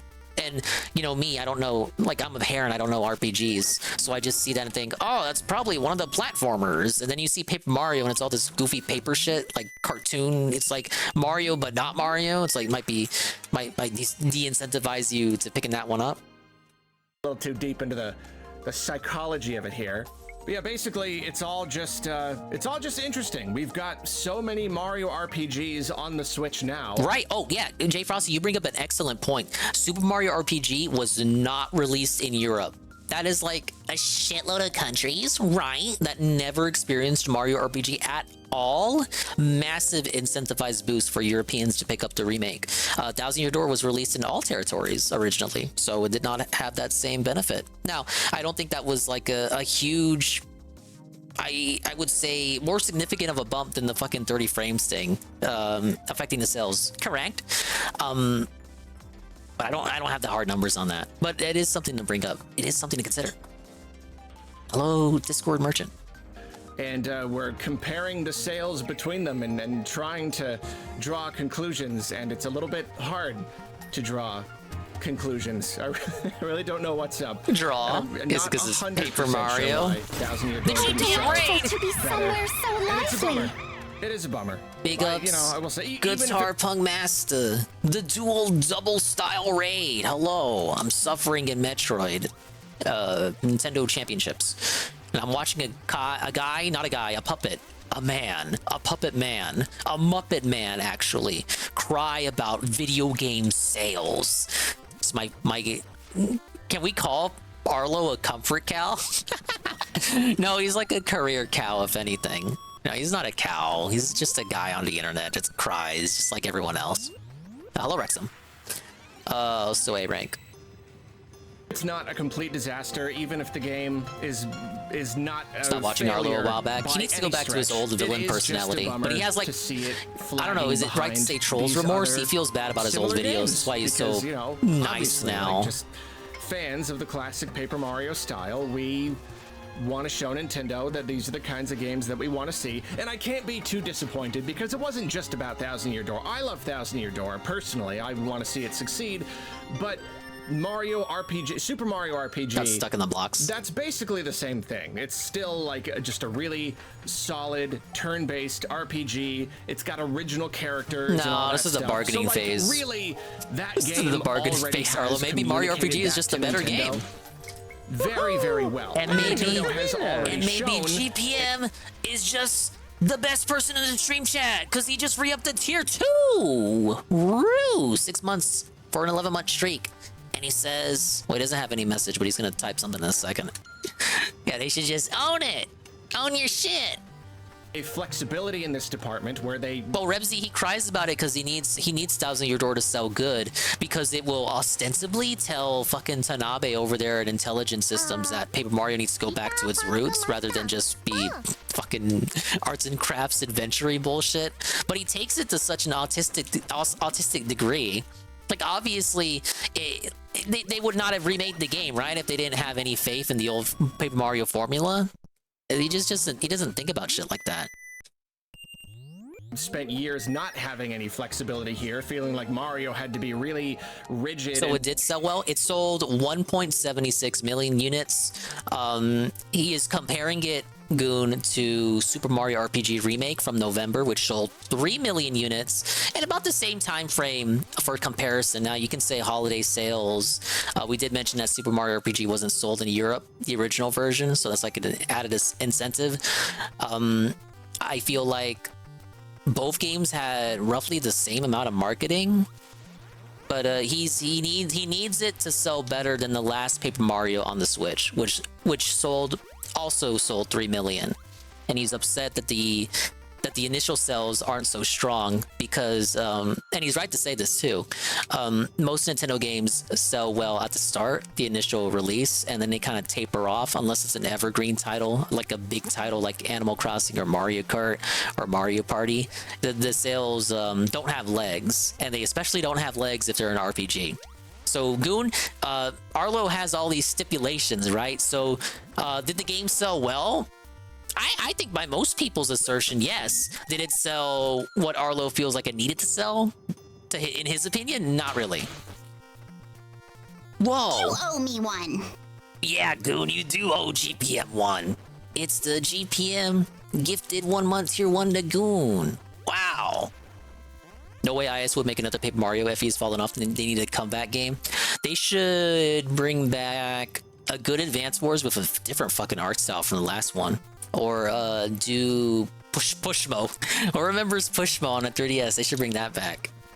Vanilla and lacking in creativity, but Oh, I like think now Goon they've, would like they've already Unicorn gone Overlord. back on that, and Mario RPG has already shown them, yes, we want more unique original RPGs. Yeah, they made Pushmo without weird and gimmicks. Codename Steam. So I can't be too disappointed. I guess the Which was disappointment more XCOM, just comes from an XCOM my ripoff before personal Mario and attachment to Rabbids. Thousand Year Door and all of the, you know, all of the campaigning that we all did together trying to get it remastered or remade or whatever. And yeah, and of course I completely forgot that we saw that video earlier this year where Arlo bragged and boasted he felt like he was responsible for the remake getting greenlit, which we'll never know if that's the case or not. But I feel like it's a bit boisterous to proclaim that, right? have to be happy. Well, I enjoyed it, happened Discord at all. merchant. But yeah, it was and weird. It's not a flop. It's not a failure. It did fine. It's not a Nintendo flop. It's still not a failure. made money on It it. did fine. Maybe they'll even be happy with these sales numbers. Maybe it doesn't really matter that it didn't quite match the numbers of these other games. It doesn't Obviously, really, it does matter if you're telling doesn't really yourself it matter. doesn't matter. Too much. Will I be bummed out if this does end up being mostly it and it like barely crosses over the 2 million mark over the next like year or two? Imagine the and timeline that's where it just doesn't even kinda cross it? 2 million. Sure. Yeah. Yeah. We're gonna watch Synthetic Man in a That'll moment. be a bummer. Especially with the Switch's install base as high as it is. That's the other confusing thing. is, like, Wow, you would think install that base, as- attach rate, install as the base, years attach go rate. I'm gonna lose on my and more mind and more if he keeps people bringing get this shit up. Switches, you would think that these games would just sell more and more and more and more because there's just such a humongous audience. So even a small percentage of that audience buying a game can equate to a lot. Okay, working in the store, I'll tell you this. I think it's like the families buy the Switch, right? And they buy it, enjoy it, and all that. But I feel like most families, if we're talking about like the humongous sales and whatnot, like if you're not the core hardcore gamer, most families are very selective when it comes to the games that they purchase, right? And usually if they got kids, it's kind of like, okay, well they're pretty much satisfied with Minecraft, which is like $20, and Fortnite, which is free. So when it comes to buying like a $60 purchase, they're kind of hesitant on that. And when they do, it's like, okay, just buy Mario Kart, just buy Animal Crossing, and the kids are kind of satisfied, correct? So for these niche purchases, it's a much harder sell. So you have all these Switches out, but most families are just gonna stick to the main games they're already selling, and because the kids are just fine with that. They don't need their niche Mario RPG. Of sales, so it's weird when you have a game that came out when the Switch was only a few Well, years Paper Mario's old supposed and to it be a sells gateway this JRPG. much, It's supposed to and get you into the then genre. The Switch has sold like triple the number of people are playing the Switch, and then a game only sells this much, and it's like, what is that though? That's weird though. Why does it sometimes feel like it doesn't matter if a console sells like 30 million units, 100 million units, 140 million units? A lot of these It's pretty similar to how the PS4 back in the day did well in Europe, but only because the Europeans were only buying FIFA. Like FIFA was always the top selling title. games just end up selling about the same amount, as long as they're kind. I mean, we're getting a little deeper. But we can't even here. use that argument, Like, as Golem, long as because a Mario game RPG is Remake seen sold as 3 kind of a million. niche series with a very particular audience, there does seem to be a ceiling for like how well it can do.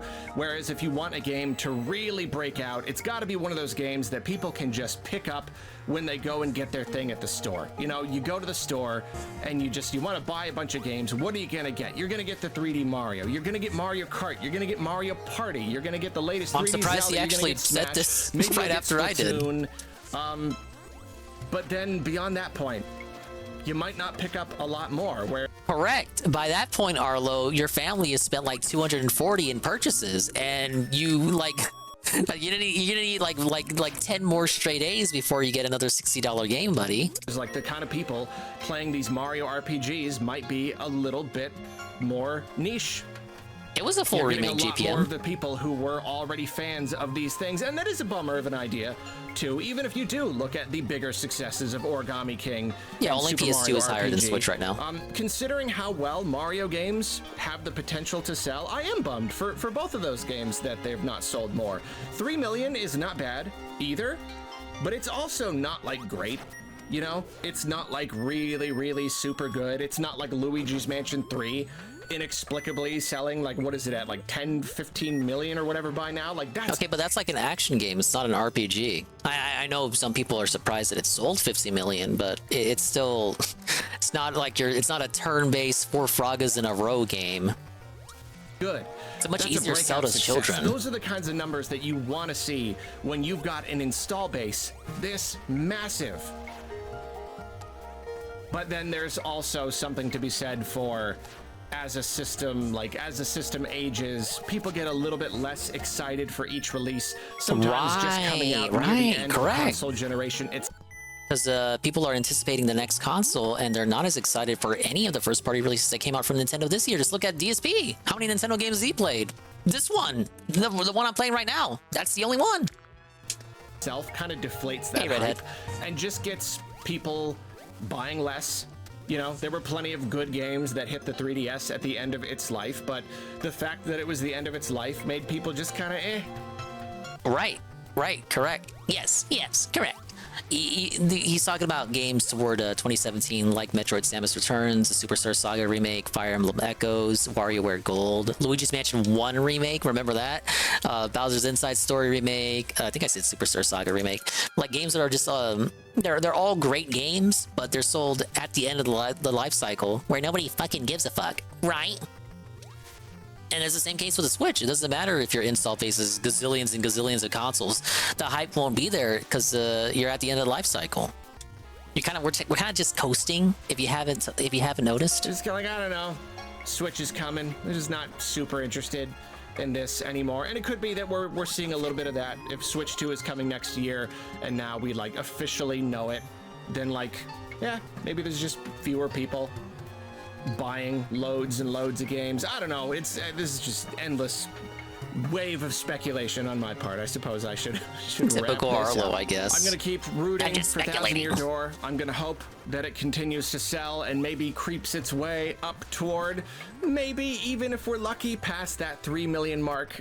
Not really getting my hopes up, but I don't know. Crazier things have happened. And that's the video. It's not even a main Arlo video, but that felt like a main channel Arlo video. That was on his side channel where he complains about stuff, which is ironic because the previous 2 videos were main channel videos and they were also very whiny. Look, I don't dislike Arlo, but I did have some points of contention with that video in particular.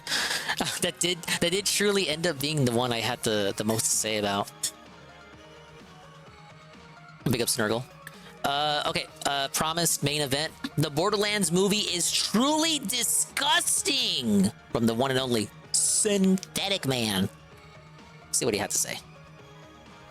So I just got done watching the Borderlands movie, and You better of course pirate it's it. awful. Did you really expect me to say something different? Yeah, It you was just both need a video to put out for this critically week. panned and the audience hated it as well. When the There's critics no way hate in it hell, along even with the if I was audience, you the know it's biggest tough. contrarian on the They planet, couldn't sweep I this couldn't one, pretend buddy. this movie is good. And it's not one of those Hey, Benjamin. terrible old video game adaptation B movies that are so bad it's good. No, this is just painfully boring. So obviously I wouldn't recommend anybody see this. And I feel like I don't really have that much to add to the conversation of how I am bad this movie is, shocked because this I fucking wouldn't even movie's really bad. say it was super woke or anything. No, this is just a normal kind of awful, which is probably the reason Good why camera, critics though. hate it. If it was pushing left-wing propaganda, I'm sure it'd have a 90% on Rotten Tomatoes right now. So I'm not going to give this a whole bunch of preamble. Let's just get this over with. So the Borderlands movie has almost no plot at all, which shouldn't be surprising if you played the games. They don't really have much of a plot either. But the thing is, even though I'm not a huge fan of the Borderlands games, at the end of the day, they are pure video games. The vast majority of your playtime in those games is shooting things. And I'm not going to go over why I don't like the games. Let's just say I don't find the shooting mechanics all that fun, and I really do not like loot systems in video games, but I do understand the appeal. So basically the plot is Lilith gets hired to find Tiny Tina, who is a clone of the Iridians, the ancient aliens or whatever. Remember, people had a lot of super issues with the advanced casting for this technology one. that they hid inside vaults, right? The first scene, which probably could have been cut out of the movie, shows Roland breaking Tiny Tina out of a Crimson Lance prison. And as you would probably expect, there are several jokes about Kevin Hart's height in this movie. What does this And have to they're do with somehow the funniest Borderlands? jokes in the film, despite being something It we've has heard literally in nothing every to do with single Kevin Borderlands. Hart I'm just role saying. ever. Krieg is also broken out of the prison, and he's probably the only tolerable character in the entire film, having the least amount of lines, and he actually sounds like the character from the games. Meanwhile, on the planet Promethea, we get to see Lilith in a bar and how badass and brave she is. They also comment on her age several times in the movie. Yeah, because all the fans did.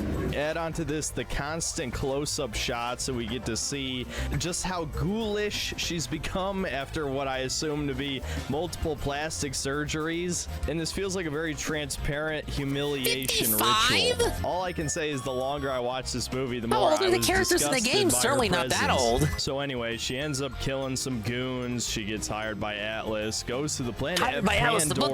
bookkeeper. We get It's to over. see Marcus's cameo, and he's another one of the few characters in this movie that is pretty much the character from the games. They did an okay Atlas is job with killing that. goons. He confuses a This is little the detractor Civil War I've heard so much she about. says, "Oh no, I'm just a bounty hunter." It's one of the many painfully unfunny jokes that How goes many on minutes way was too that long till in this he movie. said Another humiliation thing that's gonna ritual? annoy I actually you didn't hear him is say the it. narration. It Powers was in 3 the minutes. I need to rewind back. To the planet of Pandora, we get to see Marcus's cameo, and he's another one of the few characters in this movie that is pretty much the character from the games. They did an okay job with that. He confuses Lilith for a vault hunter, and she says, "Oh no, I'm just a bounty hunter." It's one of the many painfully unfunny jokes that goes on way too long in this movie. Another thing that's going to annoy you is the narration. Lilith narrates a few scenes of this movie instead of us just watching cool shit happen on the screen, like her shooting some bandits. Claptrap shows up to visit Lilith at night, and he literally fills the role of R2-D2 in this movie, dude. I'll just spoil what happens, but basically Lilith's mom programmed him to protect her and to one day give her They the got a message Jack that Black she's for a this one, right? siren and she is the true savior Oh, of the remember when planet he was Pandora Bowser? or whatever. And they set this up as some huge fucking twist, but anybody who's played the games, which should be really the only people watching this piece Certainly of no one shit who made the movie. knows Lilith is Huh. a siren. She has powers in the games. And look, I'm in no way saying this is a good thing, but I gotta say Claptrap's probably the most accurate There we go, character to S-rank. the games in this movie. He's extremely annoying and Does never anyone like funny for Claptrap? even a moment. Randy So, yeah, Pitchford? that's Claptrap, all right. I just find it kind of hilarious that everyone is hating on this movie when it really just does feel like Borderlands without the gameplay. I mean, I don't even know what to say at this point. Honestly, I don't really care. What I do care about is this movie's boring as fuck. But not for the usual reasons movies are boring. There's plenty of action. It's just, you're never going to care about anything that's happening, and the action has no real weight to it. There's no drama or stakes. Shit just happens because they got to fill out that 90-minute runtime, right? Anyway, before long, she ends up finding Tiny Tina, but she doesn't want to go back to see her dad. And they try and throw off the audience by saying like, oh, she's not really his daughter, but I mean, she was created in a lab, essentially.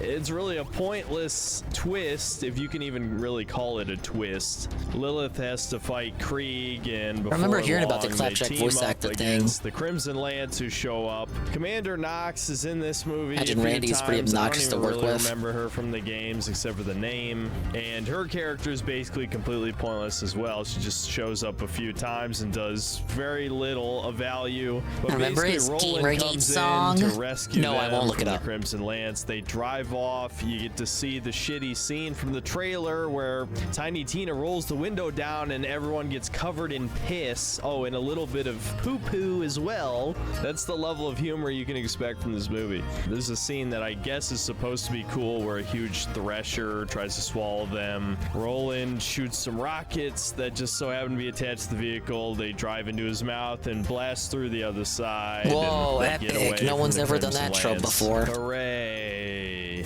In the next scene, Roland pulls over because the gang can't Oh, trust yeah, Lilith the now that USB they full know of she's jailbait that he working left for at a Atlas. cafe. And we get one of many examples of this movie where none of the actors give a flying fuck. They really phoned it in, man. How did he not- how did he not, Kevin like, Hart. self-help I know he's for not that? exactly known for being a got good away with that? actor, dude. No, wait a But minute. seriously, this is supposed to be a tense scene where he might actually shoot our main protagonist. And just look at his fucking face, dude. Nobody cares, man. We're all these people on the Epstein fly list. Why did they do this movie?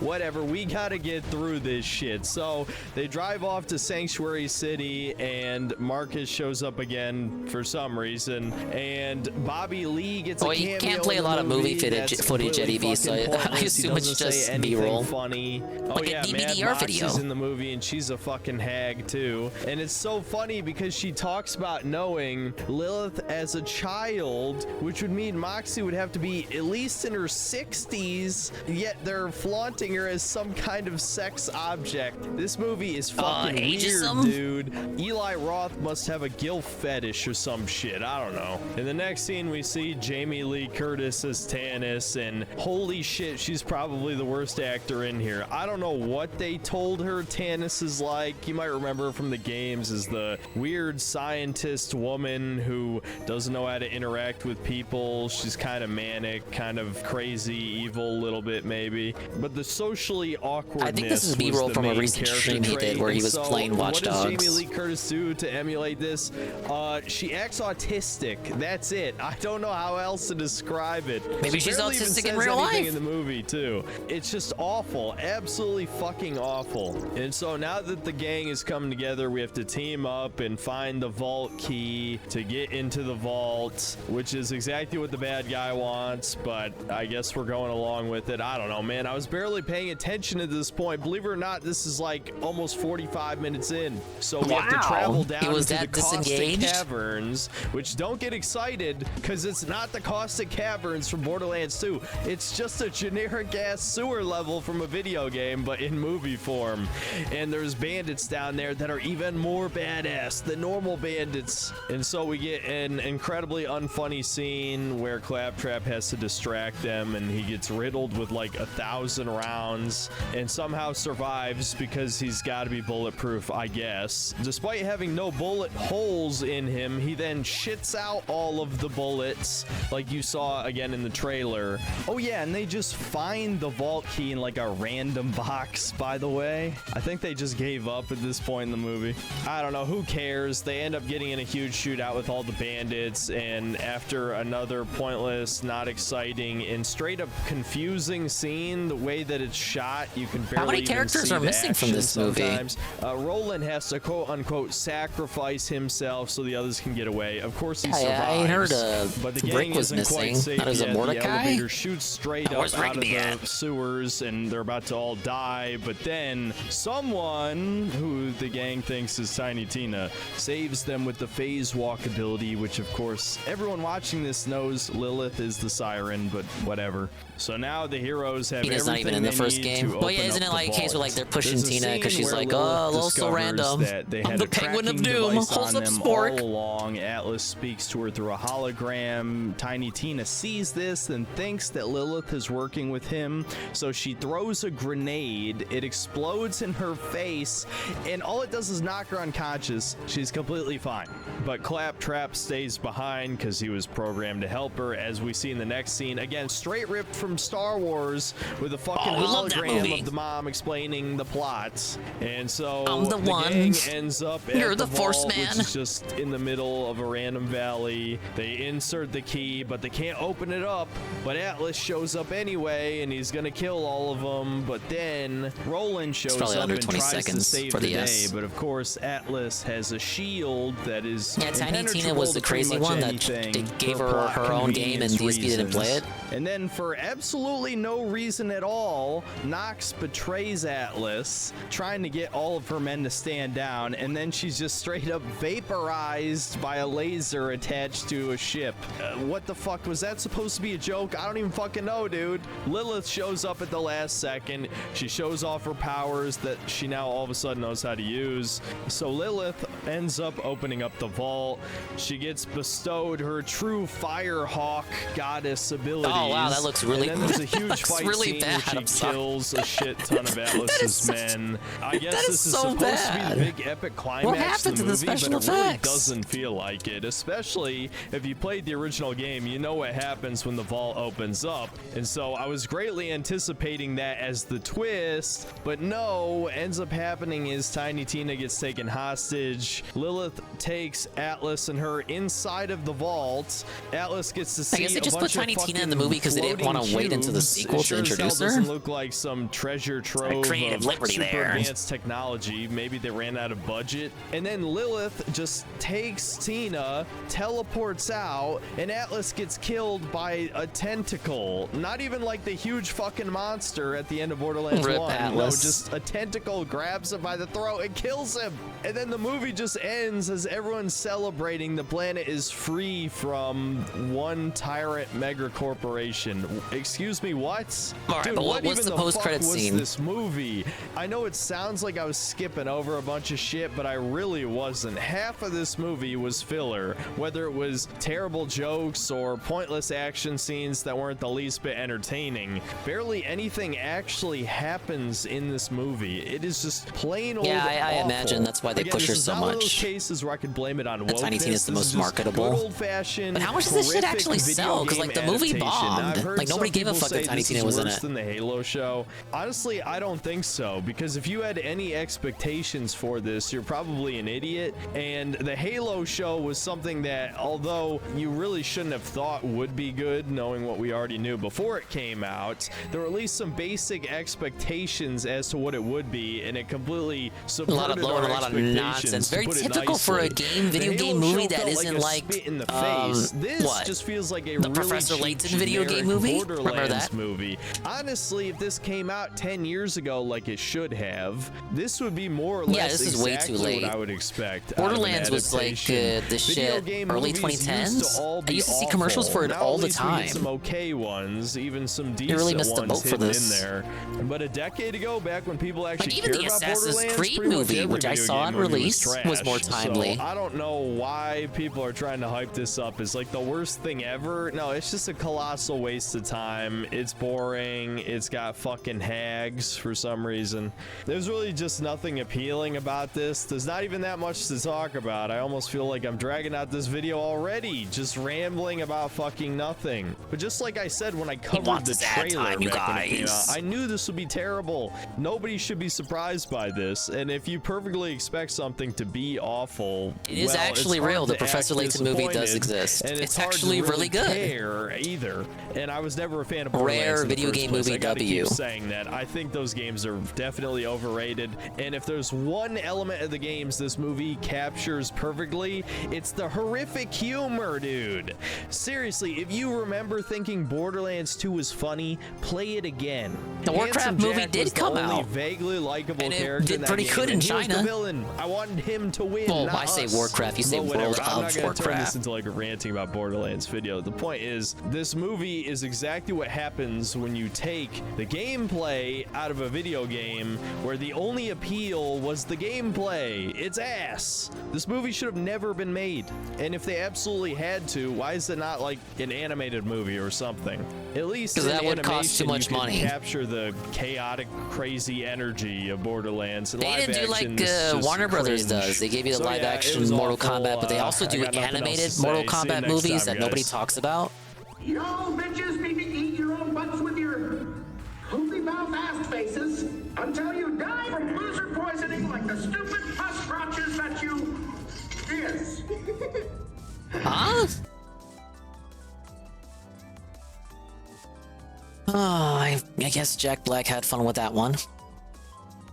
All right, let's see what the fuck Boogie was doing. So Lolcow Live existed, and thankfully I don't have to watch the VOD of it because Breaking Banquet is fucking on it. He already has the 11-minute cut for us. So I was discussing this with Saru. I don't know if he's still here. This is a great debate of the century. I'm gonna put a poll in the chat. That'd be a little interactivity. We have Boogie2988 forced to do horrible things for money.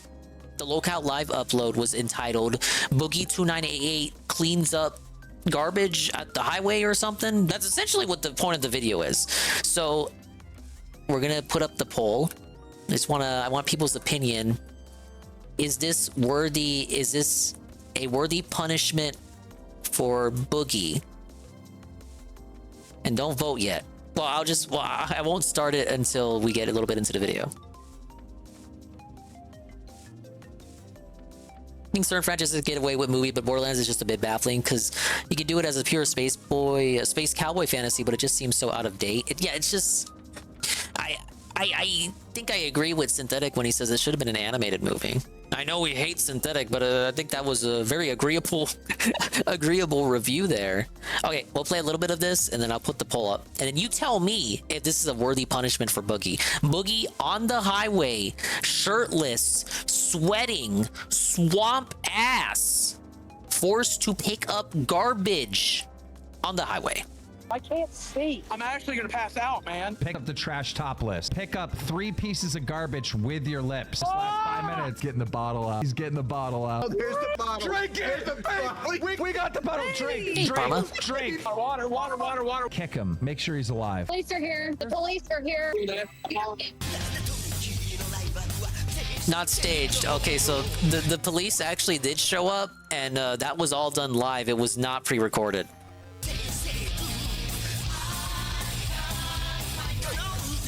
What is this intro? Well, it's an epic fucking intro.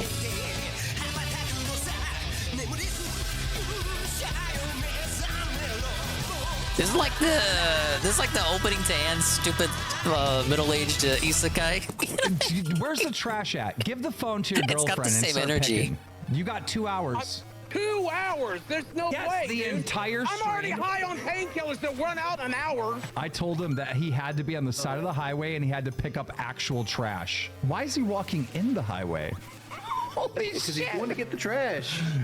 I thought he would stay on that side though. The Dragon Ball theme? Why does Okay, his well, Crocs my match his whole generation knows fit? it as Rock the Dragon, so. Dude, he's not gonna make. Dude, 30 minutes in, he's gonna need well, probably 10 minutes in, he's gonna need to sit. Hey guys, do you think Mr. Beast is saving the planet? Look at Boogie go. You know, it's 91 degrees in Arkansas. It's 91 degrees. Suffer, Boogie. Say it. Say The it chat with said me. that they're gonna Suffer, donate if you Boogie. pick up 3 Suffer. pieces of garbage with your lips. Hey, what? This is what you Chat get for says they're lying, gonna you donate if guys. you pick up 3 pieces of garbage with your lips. I'm not picking up garbage. Look at that. What is that? Is that a glove? He's on like a real highway. Look how fast those cars are going by him. How long's it been? It's like the highway how by his long? house. You have done 20 minutes. 20. It's only been 5 minutes since he said 15 minutes. You have 40 minutes left until the halftime. The halftime? Till halftime. Suffer, 40 minutes left for Boogie. halftime. Yes, you are. Desi, ask him if his knees are already shaking. Baby, are your knees already shaking? Yes. Oh, of course he brought the child bride. Why wouldn't he? Griffin Gaming question: who is more nervous for in the case of a wreck of Boogie or the car? I have to take a break. I promise you that. I have to take a break. You have 10 more minutes until your first break. Probably You the gotta do car. 30 minutes and then you get a break. No, he's got 6 minutes. Tell him he's got 6 minutes left until his You break. have 6 minutes left. I'm actually gonna pass out, man. You deserve it. Here, dude. I can't. Okay, okay. Someone's gonna donate $1,000 to St. Jude if Boogie picks up the trash topless. Whoa, buddy. Well, you gotta do it now, bitch. You'll be cooler that way. You really want Boogie to be. All right, that's rank. Suffer Boogie, or shall I say, dickers? Because you're taking your shirt off.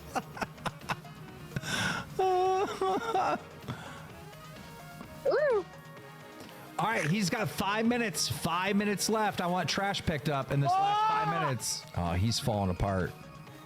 Like a. That's a leaf. That was a leap. Look at him. Look at him hunched over. Is he sunburned? Now, see, when I was debating this with Saru, it seemed like he kind of liked it, like he was having fun with it. But this is a supercut, so it's probably once, by this probably after like we stopped debating it, and then we started to hate it. Look how red his face is. Oh my gosh, you look sunburned. It's not even. What town do you live in? Fayetteville, right? Fayetteville, Arkansas. What? Why are you doxing me? They're gonna figure out where I am. They're gonna send the cops. Everyone knows where you live. I'm just trying to figure out the actual temperature there right now. It's 91 according to my car. Is he dying? No, his back. Baby, are you okay? All right. That's like what happened is his back muscles are completely locked up right now. He's gonna be waddling back to the car. He's gonna see because he hasn't realized how far he's walked away from the car. He can walk back to the car and take a break. Any more trash? Dude, he's moving more now than he did with the fight against you. Look at that shot! I pulled. Why don't you? You see a bitch staring at me? We didn't see her because. Trying to do community service, trying to do a nice thing. Look at this absolute unit. Is that a new trash bag or the same one? New one. He grabbed a new one before he left. Nice. What? Trash bag. Can we get back on the highway? Like, what is this? Where the fast cars at? This was fairly cool. Is he walking away from the highway? I'm sorry. No, he just asked if that was a new one. But Yeah, second one. this angle makes Okay, there him it look way is. fatter. Yeah, he's at an exit. Give him 10 minutes. It's gonna be so much. Desi, do Oh you man, drive? look at I that. don't. Oh, that would have been amazing if someone could go get him a gallon of milk. He needs some milk. Vomit. Where am I? I can't see. How close are you guys to home? Like, what's the drive to get home? Jordy sniffs his fingers, but Boogie's sniffing his shirt. Hey, what's the drive to home, do you think? How far are we out? 15 minutes. I did 15, 5. 15 minutes? I was right in the highway by his house. Oh, there's the piss bottle. Drink it! Oh no! We got the piss bottle. Drink. No, drink. No. Take a sip. Take a sip. Take a sip. stranger's No, piss. take a sip. Planted. If you take a sip of that right now, you can quit and go home. What? No way! Planted. Fake. I'm gonna break somebody's. Okay, I'm putting it up. Take a I'm putting the poll sip. up. Supposed to be out here. I don't know. Answer in the Wait, poll take the bottle and now put if you it can up hear the outside sound of in my case you voice. wanna Is this quit a later. worthy punishment for Boogie lying about cancer? You've seen him Water suffer, bottle. and he might drink piss. What's he doing? Putting gloves on. He's got some. He didn't have gloves Getting on from the bottle start? out. He's getting the bottle out. I'm too fucked. These don't fit 'cause my fingers are too fat. Oh, well, that explains why he didn't have gloves on. What size fit all, Boogie? All Hey, right. OMG Zelda. Drink. I haven't even noticed the tattoo. Shit's already Drink. faded, I guess. No way. Oh my God, No this way. gonna make me throw up. No. No. It could have been Pineapple Fanta. But now you sniff it? What does it smell All like? right, can I quit if I put one drop? Look, one drop. You can get off 30 minutes early, which means you only have 30 minutes left for Is one this drop. toss? How much longer do I have left? Do I only have 30 minutes now? You have an hour. What if it wasn't piss? What? You have an hour. halfway. I feel like he recoiled and sniffed it just to make sure, like, oh god, what if that was actually like an actual drink and I just dumped all of that? You have an hour. I can't do another hour. Well, one drop and we'll give you 30 minutes off. You only have 30 minutes left. You're really If I not. do this, I'm going home. You're not in the room to be that, I'm making going home. negotiations Okay, here, fine, dude. Boogie. Off to the side in case you need 30 minutes off later. Dude, if anyone knows where Boogie is, please hit him with a McDonald's shake or something. Dude, how funny that'd be. If we get up to 5,000 likes on Is the this too stream, cruel? I'll I make don't Boogie know. do something horrible. You guys say Man, it's he not is worthy of a hurting. Look at how punishment. bent that He's stick is fucking when he's baked. moving He's his hand. Do you see how it's almost bent in half? He's dying. What do you mean this isn't worthy? Did they really? Yeah, his glasses fell off onto the back. He is dying. Tell him to sit on the sign, Desi. Can you hear me? Yeah. Hey. Sit on the sign. On the side. What? What? Sit on the sign. Sit on the sign right next to you. Sit down. I can't sit on the fucking sign. Sit- I can't sit down. sit on the If I sign. sit down, it won't come back up. I just broke this. Break it. He wasn't Okay, even it's time using to it use that your much. hands. He didn't It pick looks up like any a fat guy in a garbage. Magic. It looks. Oh, it has to be hot. He said it was 92 degrees out there. Oh, that sign is probably hot. Desi, kick him. Make sure he's alive. Give him a kick. Baby. What? Okay. You're like, I'm just making sure you're alive. Okay, what if they made him do this every week? Oh my God, this is so worth it. All right, started a poll. Baby. Police are here. Police are here? The police are here. Police are here. Uh-oh. Ooh, cops. Oh, I take a little exercise. Hello, officer. I'm surprised he didn't collapse already. How much of a fucking pussy Boogie is? He's always crying. Anything wrong, am I? You're laying out. Yeah, pizza. I broke my stupid thing leaning on it. Now I didn't think I'd make it back to the car, and I thought I just lost. Does he show the cop? I think they show the car later on, Parma. I saw a teensy weensy bit of this.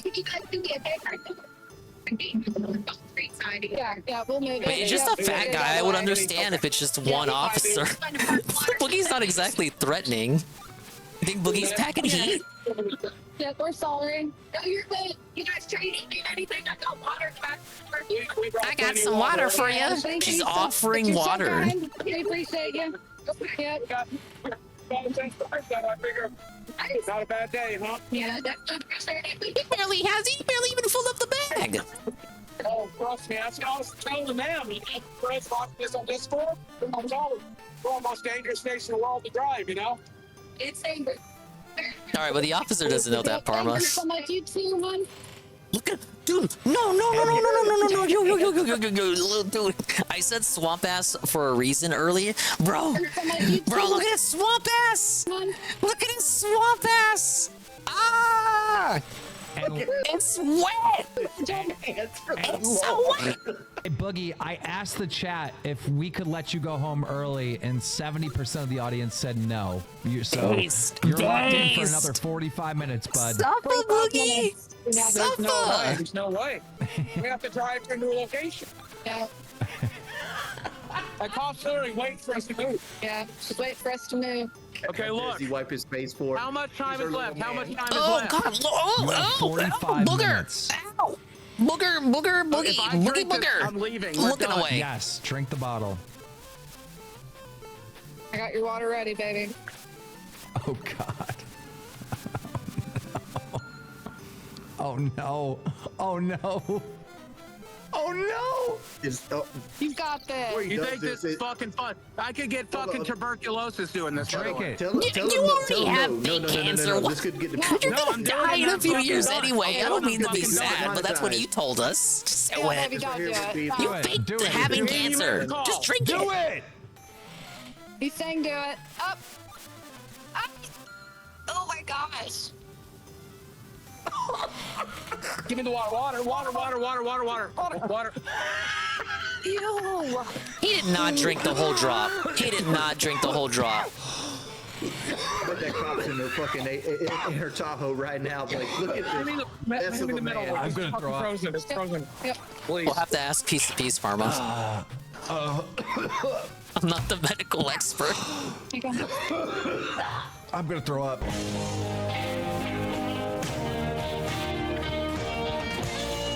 And that's what Boogie did today. It was an hour episode of Lolcow Live. The chat says, is this a worthy punishment for Boogie lying about cancer? The chat answers, 11 votes no to 3 votes yes.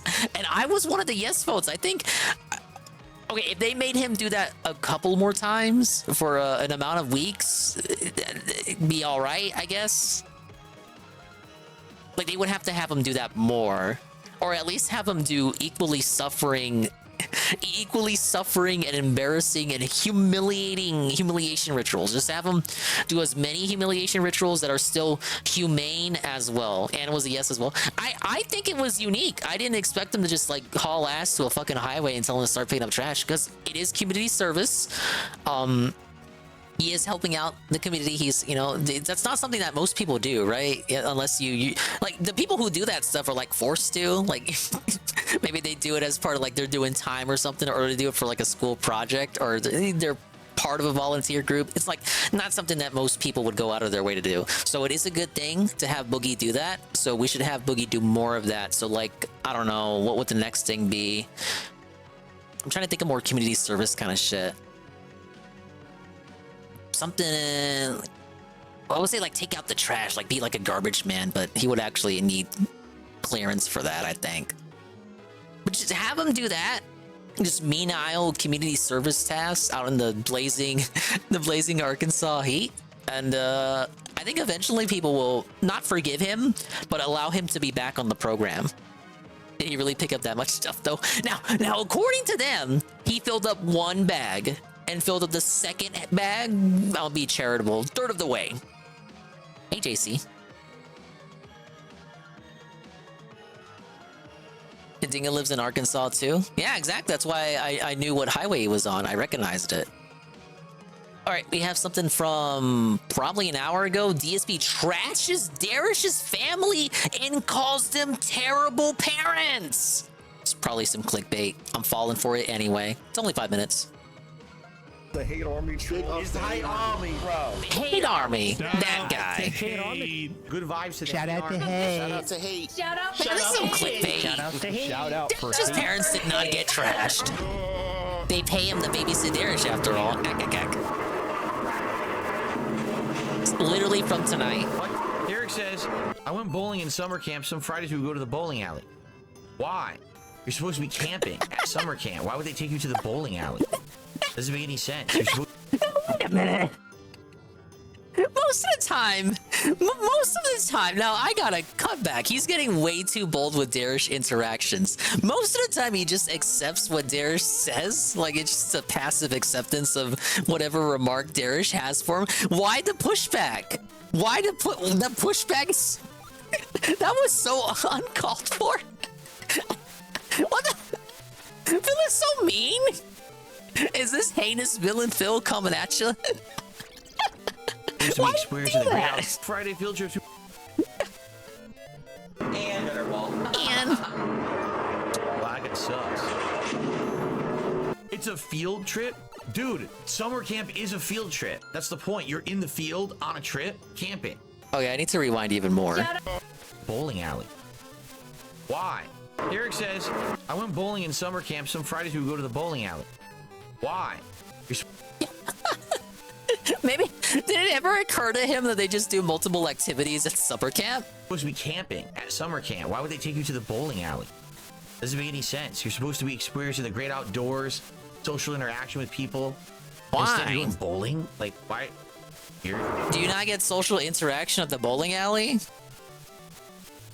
Do bowling when you're not in summer camp now.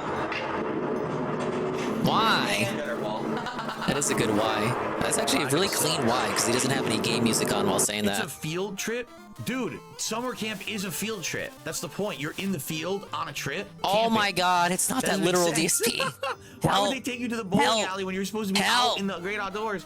We took field trip to literally, just like saving for a rainy day. Outdoor activities, including bowling, going to the arcade. Did Darish say that? Darish said he went to the bowling alley. He didn't say arcade. Theater, all those exciting outdoor activities. Yes, full of Yes. fun this summer at summer camp. Does DSP also get a TISM whenever you go to a field trip to a science museum, to the art museum, to the Renaissance Fair? Oh, well, I guess they have fields at the Renaissance Fair. Big ups to the Renaissance Fair. That was the most goated field trip for high school dingus, obviously. They had the hugest turkey legs over there for like $30. It was such a ripoff. Wow. Wow. Oh, it's my turn. Yeah, why is a 21-year-old at a summer camp? Because obviously a past memory. Come on. I guess Derek's just gonna keep arguing this because he got an actual response out of DSP for once. Absolutely terrible. Thank you, Care of the Dog, for a $2 super chat. I appreciate that. So he's reacting to PS Home stuff, which is sad. Not a spare, but not bad. This guy's probably beat me. Hey, for once his avatar doesn't resemble himself. Derek says some other Friday field trips we would go to Chuck E. Cheese and swimming. What? Chuck E. Cheese? At summer camp? What is going on? Hey, that's right. Derek, what's going up there in Canada? I know you.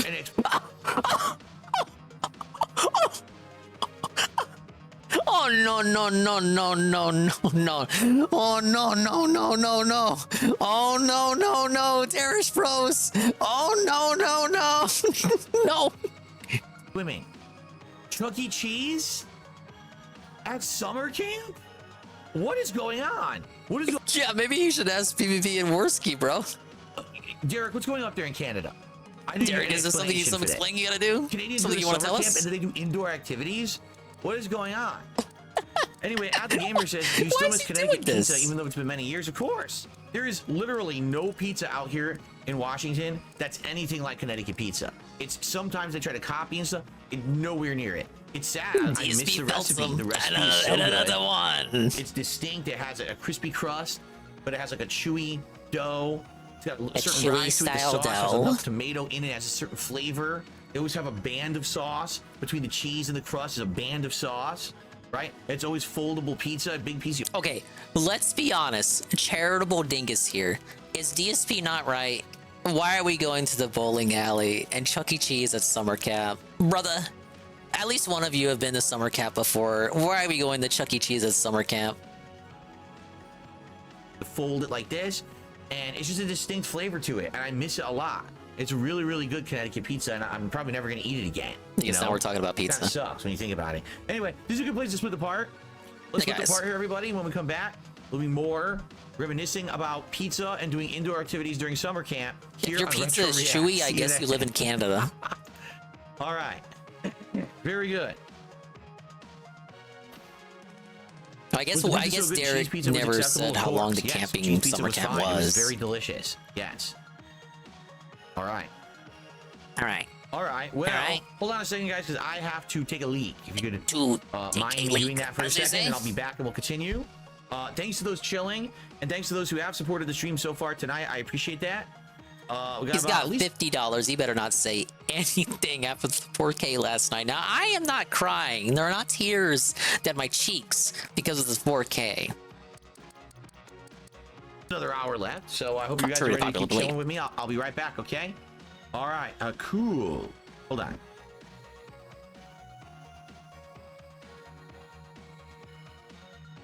I'm not seething. It's a very kingly W.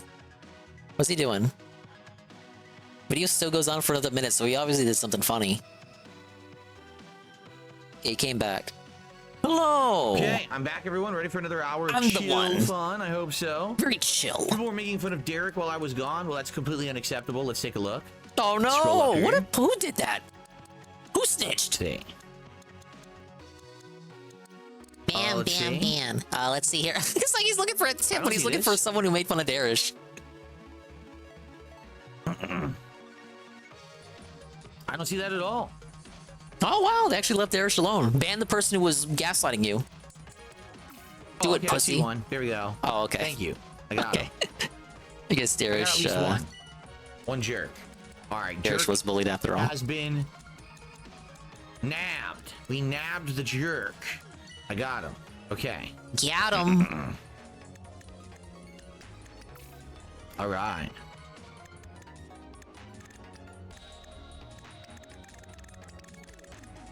All right, we're ready to continue. So guys, I'll just say thank you so far. No It's one been a great chill disrespects night. my I hope you guys are jesters enjoying. but me. And if you are enjoying, please consider supporting the stream in some way tonight. Thanks for Hair of the Dog for those super chats. Thank you to our one tipper tonight, Bohey Pins. One tipper. Anyone else? I would appreciate Anyone, anything. I Great. would appreciate it. to Guy who support the made channel. $4,000. And we happen to hit the $100 tips goal. You can pick a silly hat for me to wear for the next hour. So if we hit it $1,000. There you go. Okay. All right, let's continue. No, sorry, back gambling meeting. I saw this amazing Darish clip. I'm sure Tevin was just going crazy when he encountered said clip live.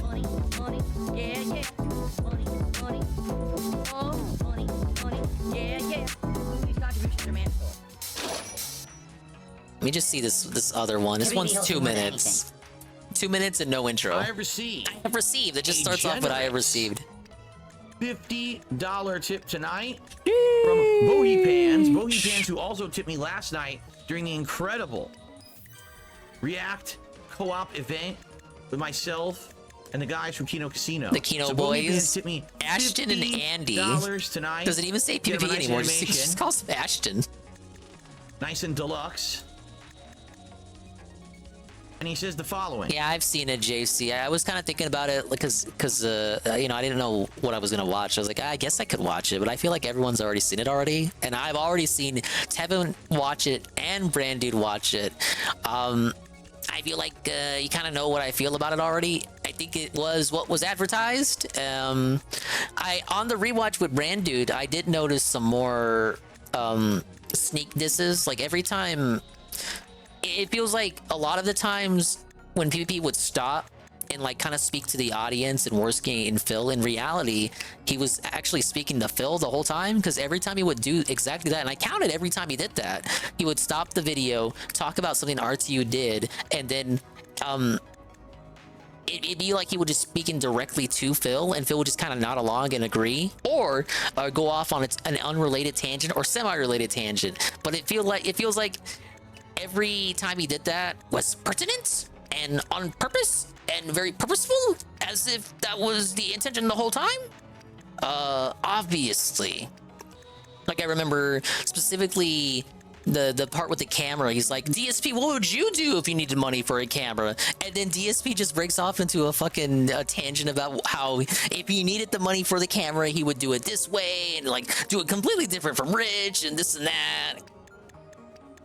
Found the RTU doc pretty shallow, missed a lot of key moments. Yeah, I feel like missing the side scroller stuff, because I was talking about it with UNFW. It was real disappointing to see that they completely missed the RTU versus side scrollers arc, because you could argue that arc is only a thing to begin with because of DSP's existence. Like, I really doubt RTU would have interacted with side scrollers at all had he not gotten wind of their existence from them doing an interview with DSP. And then he finds out later that they talked to Melanie Mac, and then just like this whole fucking other drama just starts off that just isn't cataloged at all. And then the stuff with the mom walking in on him, that isn't covered. Dicker selling the house out from under his parents isn't covered. Other guy looked bored as fuck. Yeah, Worski tires out pretty easily. Not to say that PvP doesn't, but PvP does have that showmanship energy from it. I did like how it seemed like PvP was the one fucking running the stream. You would think just like Phil was a guest on the casino again, from the way that PvP was just running the show. Which good on him for it, because it just makes Dave look like even more of a cuck kneeling pussy. How would you feel if you got your fans to give Phil $4,000 and he dips off because he needs to do something with his wife?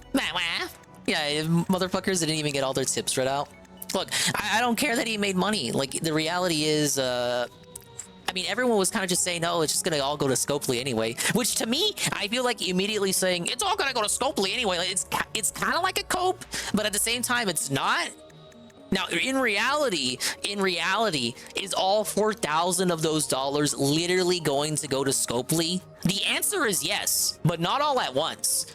He still has a portion of those $4,000 in his bank account or his PayPal or whatever the fuck, but not all of it has been spent just yet. Therefore, I think it is a cope to immediately say, oh, it's just all gonna go to Scopely anyway. I mean, he kept the money. The money is existing in his coffers. The casino paid for his existence and they financed him, and it's whatever you want to think about it. Allegedly, most of us don't care that he makes money. In reality, the toxic part is that he begs for it. He's dishonest about it. So says the clip here where he has like $50, but then says like, guys, if anyone else wants to do it, because like it's the only tip we have, this $50 tip, this fucking $50 tip. Guy made 4,000 yesterday. It's just, yeah, inevitability. It's all probably gonna go to Scopely, but not all at once. So, to say Scopely 1 is like part cope, but also part reality. Yeah, it's we're pwned because they gave him money. The thing is, like people are framing it like the Kino people got scammed, but I still don't think they see it that way. Like they'll probably just pay him even more money again because their pockets are that lined. Like I don't think you guys get it unless you watch them every night. These motherfuckers get like at least 100 paid subs plus their own tips every fucking night. It's actually crazy how lined their coffers are. So I don't think they feel felted in the sense that Phil didn't get to read all of the tips. Though that may itself just be more me coping on their part. But that's just kind of how I see it, because I think that happens on the casino too, where they get all these contributions, but I feel like they don't always get to read all of them. But of course, on Kick, it's more difficult to see. It's more difficult to see the contributions because one, their chat's fast, and two, the tips aren't logged in the same way that it is on YouTube chat. Some of the casino tourists just seem interested genuinely in Phil as a cow. Yeah, it's caused some kind of cross intersection between the sectors, which I enjoy. For the record, any human-style interaction from this guy at this point, I appreciate and I welcome. It's like the same thing with Brian. Like I thought Brian was pretty all right, so I'm open to him doing stuff with other people because it is a detour from the norm. I don't want to see him play games I don't give a fuck about. Even if you thought it was boring or was bad or was lame or the Kino Casino was dented and full of dents that paid him $4,000, it's still better than whatever the fuck he did tonight. Like, what is this? Look at what he did today. DSP PlayStation Home Series? You didn't give a fuck about this. Who honestly gives a fuck about this? Even if you hated yesterday, even if you despised the idea of them collabing, it certainly was something. It was a something cookie, whereas this is just like this was so lame I didn't even bother to tune in live.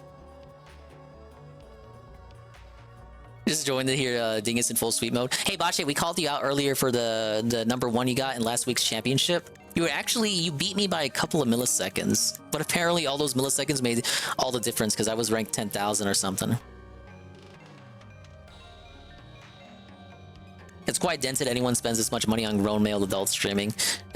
I can't be so harsh on it because I myself am a streamer. So, yes. But no, I get what you mean. It's different between, I don't know, you chip Dingus or Ann a couple of dollars or Tevin versus someone consistently giving DSP like $100 every fucking day or over the course of their existence. Oh, Ryan. No, there's a difference there. I get it. You see, he said he only made 1K, even tried lying about the event. Yeah, we went over that. And I think I talked about it with Snood behind the scenes. He definitely undershot. He underreported. But here's the deal. I don't think, generally, and I think most people will agree, like, he's not, well, let's extend it to all streamers. Most streamers, you shouldn't expect them to be, like, to have to report what they made on the previous stream, right? Like, I shouldn't, like... Well, I don't think it applies to me. Okay, let's say a VTuber, right? A VTuber, popular VTuber, like a real one with the company and all that. They pop on the stream, like you would not expect them to then report, okay, on the last stream I made like $2,000 in super chats, right? But DSP doesn't do this either, and we don't expect him to do it. Therefore, I don't think he's justified to not tell us that information. However, before you yell at me, I think he understood that some people would have questions about it regardless, so he attempted to jump ahead of it, get ahead of the story, and tell us how much he made, just so that we would not question it. The problem is, he still can't give us exact numbers, because exact numbers would then felt his attempts at begging today. So that's why he underreported. Acted like he couldn't report how many, he couldn't see how many super chats he made. No, he knows how much super chats he made. He saw who's the one who makes all the infographics? I think Demeter. He saw the Demeter infograph. He transfers the PayPal amount to his bank account immediately, so he lost a few hundred just from that. Ah, yes, the PayPal transfer. Almost forgot about that. Okay, Worski needs his Coke. He does. He needs his Coke and his piss breaks.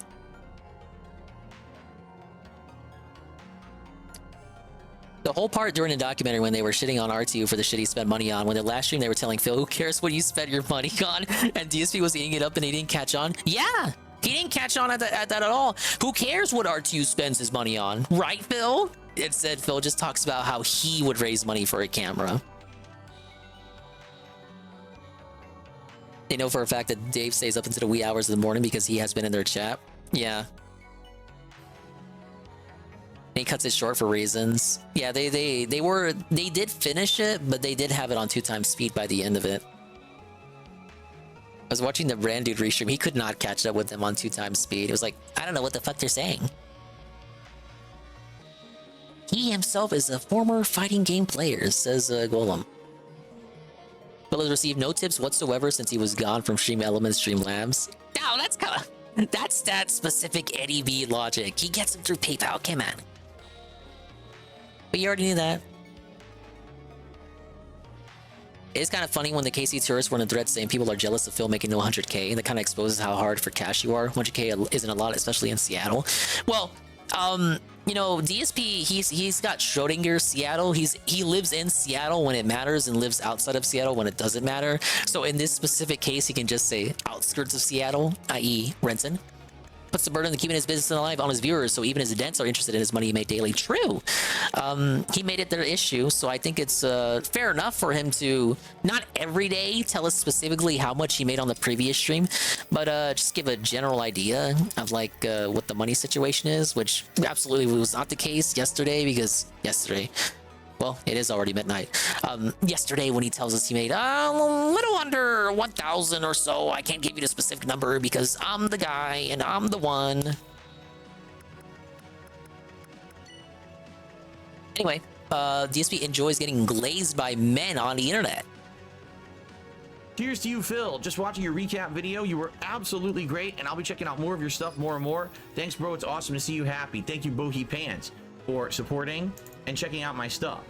All I ever asked was that people would check out my stuff, but basically I became a running meme, a running joke, and no one would give me a chance. And therefore, specifically the reason why the casino became interested in him, because he's a running meme. Phil sucks. He's an asshole. He's a joke. Don't watch his stuff. He blows. And everyone would watch these unfair detractor videos about me where they would literally spin my stuff into something that it was not. Like they the would one we're watching right misrepresent now. me on purpose, try to get people to laugh or hate me so that they could get more hate watching views and shit. Yes, I'm getting so many views. But now Thank things have you, changed Dave. for sure. Things right now are great. I'm getting many more views on all of my content. I'm getting support. People are talking about me in a positive light and enjoying what I'm doing, and I'm happy for it. That was an easy so S thank rank. you for that. Thank you so much, Bohi Pants. Oh, I forgot the S. It's Bohi Pans with an S at the Eat end. the I'll iron fix knuckle. that. Don't worry. Dinner was fine. It was a bunch of frozen stuff because my wife had to work. A lot of these Zelda 2 ones are just defeat the enemy. Wedges that had like this Do the one Parmesan specific thing. encrusted stuff on them, and some honey glazed carrots. Yes, honey glazed. Almost as glazed as I feel. Yeah, we talked about it last week, but it seems like Ryan is kind of like, and was this mentioned on a stream or on a call? Probably on a call. It feels like and I think Sarah Cerulean was the one who said this. The base level DSP dents are kind of getting washed up and forgotten in favor of these new casino fans. So I would be interested in seeing the potential for like a schism between the two, the LARPers of the casino and the LARPers of DSP's chat, because it feels like they're getting replaced. And you know, Ryan always needs the attention. And we were already talking about how last week it seemed like Ryan was kind of third-partying his way, sending in at least a non-zero amount of tips where he alleged to be a casino fan. In one case, he was a Gundam fan. It feels like that's his new vie for attention. I'm around the guys from Kino Casino. They do a good job of glazing. Well, if you know what I mean. hey, Uber Jill. But they really do. They really glaze it up when I'm around. Anyway. You just completely adopted their lingo, hard eyes for it and all. It's like Seven said it was like your little brother, and I could not agree more. Whoa, speaking of Cerulean 86, there he is right there.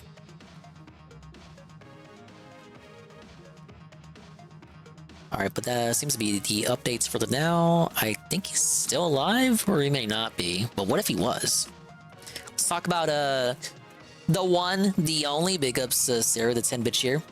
With the giant emote, we have Ethan Ralph stranded in Tijuana, Mexico. Suffer, Ralphie. I actually went after Ralph yesterday. He cried a little bit on Twitter, and by a little bit I mean 30 tweets. He was very upset, and he was very sad today on his show. I actually kind of felt bad. Actually, I didn't feel bad, to be real. Oh, but like, if I had a heart for, like, if I had any semblance of care, I would, for any human, I would care about this. But I hate him with deep passion, so I don't care. But he's very sad. Apparently, he's sad about something. He can't talk about it. So, you know, if he can't talk about it, it's bad. It's bad. It's got to do with the kids. Because Ralph will talk about just about anything. So, you know, if you prod him enough, he'll say just about anything, even if it sends him to jail. Yeah. So when Ralph's staying quiet about something, it's like, what? Oh, no, buddy. But last night, a friend of the show, a great reporter, GNN News, Guns News, at Guns News. Very trusted news source Ralph's there. drinking from a 10-gallon jug. He couldn't even lift the thing. Do we have that? Yeah, he spilled it all over himself. I think C-Snow has a good gif of that. So first of all, there's no water you can drink in Mexico. You die. So Ralph has to buy all bottled water. But the thing is, he can no longer afford to buy cases of bottles. Demon Mama, I think Jersh covered a little bit of that on Matt at the Internet. Because it's cheaper. So he goes to Mexican Costco. I don't know too much about it, though. He gets 10-gallon jugs of water that I guess he just sits on the floor of his shack. And he has no glasses. Like room temperature water out of a 10-gallon jug. No AC, by the way. Mexico, right? Look at this, folks. So the EU is really lagging behind. Can't even open, like, he's just pilled. Consider this a gift. Whoa, big ups Iced Coffee. Gifted 1 month tier 1 to SEAL Team A Ras. gallon of water, dude. Water cooler. Bro, check out his gallon. You nuts? You see him nuts? I don't know why I think that's so funny. It is probably, I think it's better than him spilling the water. Like, it's He can't even afford a cup. EU is really lagging. You understand? You can't even NATO afford a relies cup. on America. Look at how big, it's like half the size of his body. Oh yeah, okay, then I'm out of the loop on that still. Holy! It's one step below the water cooler jug. So all of the cup and all of the smaller vessels, okay, for liquid in his house are filled with piss.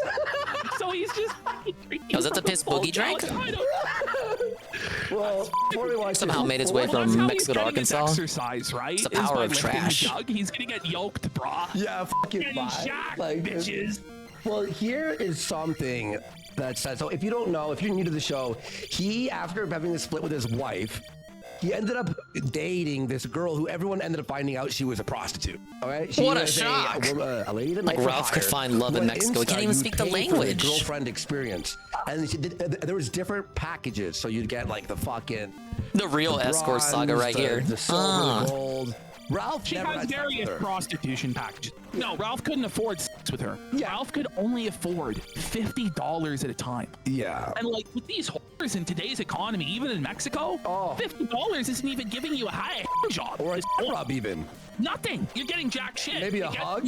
It gets you nothing there. So basically, yes. Ralph. So basically, Pussyless there in Mexico. Can't even get a crumb or sniff of vagina. like, Okay. so basically, it was like a demo. You know, like the PS1 demo disc. Yeah, it's like when you're so poverty mode that you can only get the demo disc from the magazine or PlayStation magazine. Yeah, the PlayStation magazine demo disc. OPM. It was OPM. Oh, You go to the supermarket and get official PlayStation magazine from the racks, and then you just take out the demo disc. What an So asshole. he did that right with this girl, and then he ended up. She ended up contacting his ex before this, like his last one, and they talked about how like he was drunk right now and threatened to kill her. It was crazy. It's a whole arc. It's on our title. So now she suffer Ralph. He She's recently with met up with another her. man. He recently Look met up at with her, but hang on, there it is. She's with I another want to do a demo man disc stream. now. Is that a My cousins have so many PS1 demo discs because they had a subscription to OPM throughout most of the magazine's lifespan during the PS1 generation. This Mexican trans man doesn't even have a functional this, but is laying better pipe than the Memphis Micro. Very sad. Very Tom Holland. It's the Tom Holland Wish.com version. Dime store Tom Holland. Hey, there's the Mexican super wife right there. This is Panzuela, Ethan Ralph's Mexican prostitute Panzuela. who you can no longer afford. Ay, Posted a photo with her new client who can afford the deluxe package of the girlfriend experience, which includes posting photos together on social media. The reason he said this is on the last time Ralph was By the way, he threatened to kill her. Like they were only doing their thing, their escort thing for like a couple of weeks, and then he threatened to murder her. And then Panzuela was so terrified she had to contact, I think it was Faith Vickers, the first horse. With her, you can see it in the reflection of Ralph's glasses. They matched the beach that she was at in her Instagram. It was sad. But he couldn't afford the picture. It's like when you take a picture with Santa at the mall, you know, or the roller coaster. Yeah, I think she contacted her over Instagram. Segment just quick. And then yeah, I'm down for first. Remember, Isn't this your lucky day? Whoa! Big ups, iced coffee, another one. A gifted tier 1 to Parma there. Big ups, Parma _tech, and big ups, iced coffee. 11 seconds. Let's get a shout out for Parma. He does amazing Parma style demon hours type streams, playing all kinds of games, some of them in Japanese. San Diego, August 3rd, San Diego. Did he actually go to San Diego? I don't think he did. San Diego, Did it turn out good? No, go to Airport Spurgown. Oh, really? Airport Spurgown. Look at this folder. These are all of Ralph's tweets from his battle on August 3rd, San Diego. August 3rd. More. San Diego. Oh, you can find me there. Haters, A-Logs. Now, the reason he was chanting August 3rd San Diego is that, yes, he was attempting to go back to the States. And from recollection, I do believe he did make the trip. And he was able to go to San Diego to see his son, Xander, Alexander Vickers.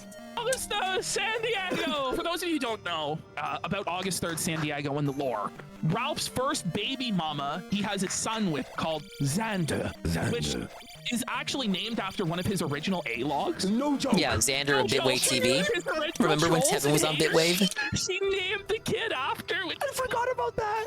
Eternally cocked, you know? That's some deep lore at this point. He's spending thousands of dollars to see his son in a facility Xander doesn't even post like that anymore. So he can't take the kid No, even not for Xander ice from cream Fates. or even to McDonald's, which is, let's be honest, kind of beyond his budget at this point. It's a lot, yeah. You know, he's wasting all this money to go out there, right? But he gets felted by the airlines. He doesn't even make it to San Diego August 3rd because I will never fly Aero Mexico again, nor use the main airport Benito Juarez in Mexico City ever again. I'm filing a chargeback against these thieves. Again, and we'll Whoa. see where it goes. Again, these. So you know he's just absolutely. Time to ban him from PayPal, buddy. Killed out of his mind. Maybe nowhere, but I'm doing it anyway. Two reposts. Big up Skokie on the peach punch. Like in his mind, he's like, I'm gonna take this airline. First of all, your people who watch you aren't even Mexican. Listen, the truth is there's nobody who even watches him. Fraudulent rumble bullshit. Oh. These airport act like they're the fucking police. Post wrong times for flights. Yeah, thanks, then blame it 9/11. on you. And don't let you board the second flight for no reason. Flashlight cops was the term. They're all power hungry and they're racist too. Come on. It's like, Ralph, like, Is he really pulling the racism card? Because just because he's in Mexico? The fault of the airline professionals who do this every day, day in and day out, processing thousands of people? Or do you think maybe, just maybe, it was the fault of the pilled out, alcoholic, drunk rage pig who drank 12 shots of Maker's Mark at the airport line? No, I'm the leaning airport's at towards fault. The latter option. Indeed. You know. He's looking at the board. I'd say they were both tired by the end, Carl. And be like above. It didn't seem like they were on anything. Like, you know what I mean? Look at I don't know, maybe PBB took some edibles before. Oh no! You left me stranded and missed my first visit with my son, which is the only reason I came. Then told me to call customer service in the middle of a customer service center. I ripped up the second ticket and told the guy to suck my What? And threw it in face. Literally. He doesn't know what None you're of this saying, ever Ralph. He's happened, Mexican. folks. Like, and if it did, Ralph's a fucking drunken lunatic. Like for real. No, if he threw something at a guy, he'd be arrested, like drunk and all belligerent. Fucking detained in the back room where they give him the latex gloves special up his rectum for 3 hours and grill him about all of his business, or you would really regret it. You know what I mean? Like, you don't fuck around at the airport, especially in like a Mexican airport. Yeah. Can you imagine? They just send you straight to the cartel. The cartel's right next door. Around there. And by the way, just telling me he's right. He's like, bro, can't even speak Spanish. So it's like he's just babbling at them in some foreign language they don't even understand. By the way, you know what I just pictured? If this did happen, I pictured him ripping up the fucking ticket, and when he threw it in his face, like it didn't throw, like it just like scattered around him. Like, you know what I mean? Because it just like flew all around him. Just like the wind just takes. Yeah, he's like, well, watch Mr. Beast thing in a second, guys. We promise. We're gonna get there. All right, let's just. Yeah, no. Let's just enjoy ourselves, folks. Don't worry. We have 8 shows in a row. Just kidding, Ashton. You're like, yeah, no, we might do the whole month every day for real. Look at this. That didn't happen. Oh, now you care because much your racism allegation. You absolutely were racist. Wait, much? Mooge. So he tried hitting Y, but his fingers slipped to the right, and then he just smashed U and J. DSP moment. Bill does that all the time. In their chat, even. He's pulling the race card as a fat white southerner. It's not gonna work. The guy, he calls them the S word. Twitter told me racism is an institution of power or some shit. Who's the racist? You know? Viva Aerobus. Dude, Ralph's like, who I used to criticize. Ralph tried racism. He was probably the biggest racist in that airport. Like Aero Mexico. I missed a visit with my son that I paid for, by the way. Complete period. But it's beside the point. So these flashlight cops can try to be dominant. I would have gotten arrested for what I said back to them in U.S. Those small Mexico. I love how he has to turn it around, even though it's like a horrible experience, to try and flex that Mexico is better than America. Like somehow in his mind. No, it is better here, because I would have been in prison in the state. Unfortunately, I was unable so Mexico to see my son sucks, but it just doesn't Alexander suck as much today as America. due to the ineptitude Nice cope, Ralph. of Aero Mexico. Yeah. Hopefully, I will get to see him tomorrow. However, that is in doubt. So that's how August 3rd San Diego actually went. Whoa.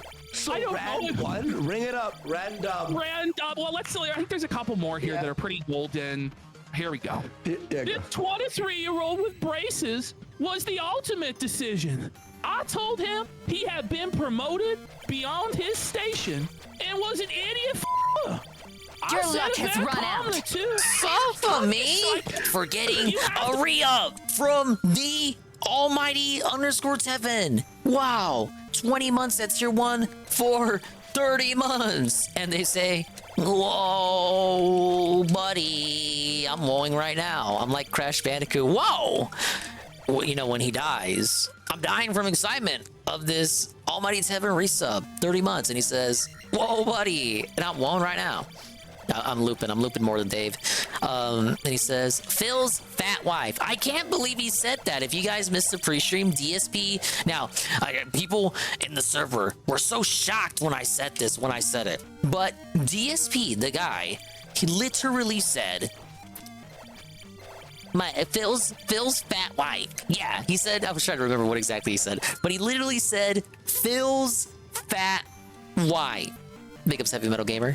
And he said it twice, even. He said it twice. Now, the troll remorse and troll's cope is that, oh, he said it because he was quoting a troll. But in reality, he could have quoted any number of troll DSP names, like Phil's smelly chair, or Phil smokes crack, or DSP pulls Hogan's, like any other kind of made-up name poking fun at any number of his memes that exists in the Gattosphere. But no, he specifically chose Phil's fat wife. Twice.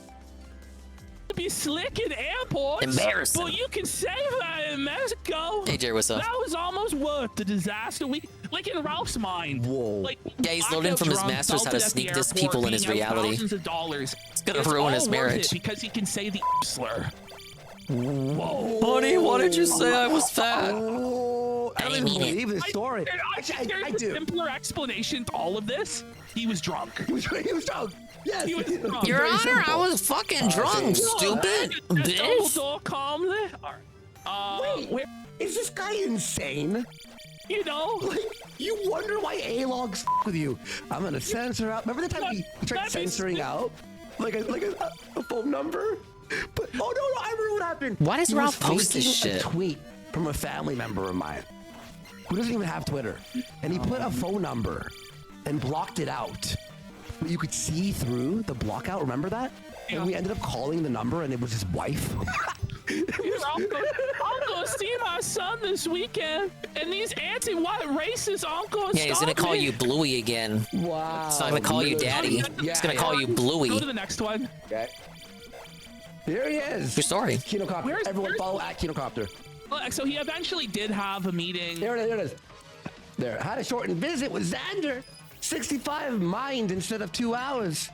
I was late because I basically had to use Mexican coyotes to help me skip the longer line. Wonderful. Like, so Ralph's actually using Mexican drug smugglers to get him into the country illegally? Why is he saying this? Is this real or is this just a fantasy? See, look, his son did call him Daddy. Who lives in a tin shack? I don't ever truly know. All right, almost done here. Wait, what? This Look at is a GPM. real person. On the GPM shuffle. That's Ralph on his alt. Yeah, girl games badly. More of this, please. I want to get this last flashlight cop story. Just go ahead. Just skip that. Yeah. I went outside to smoke.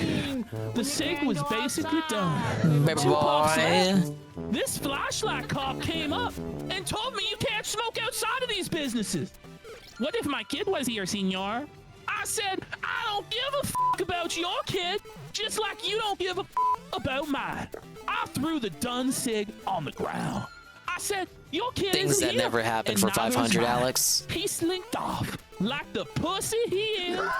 No power, no nothing. He holds a box of nothing, as wise Dick Masterson would say. Ralph, you're at a Mexican airport. Bro. Yo, he had no power, baby. Someone needs to send this clip to Grace Thorpe. Please read this. She needs to read her next slam poetry. We'll watch all the slam poetry. Like Ralph has no balls to actually confront people like this. Even drunk, he doesn't. Long story short, Ralph ended up stranded in Tijuana for a number of days. He said that he was going to move to Tijuana, which it's like, please move to Tijuana. Ralph won't make it in Tijuana, bro. Tijuana's Here it is. I'm gonna move to Tijuana. The content writes itself. Get some other creators to come down too. Will be epic. Is Ralph just admitting he's not really a creator? He's just a bomb creator. He needs other people to create for him. Stuck there, right? He's a Tim Hey, just Pool like back when the watcher, kill stream was CNN good. watcher. Yeah, you got fucking Tijuana. The more things change, the more they say the same. Stranded in Tijuana. Too much to even explain. Alright, a quick little clip there of Heath and Ralph stranded in Tijuana. Don't worry, he's back home now. And he got to see his son, so in the end, I guess Ralph won. Massive Ralph W. When is Kino Casino gonna stop glazing Phil when they run out of content, funny things to do with them? Which is actually coming up.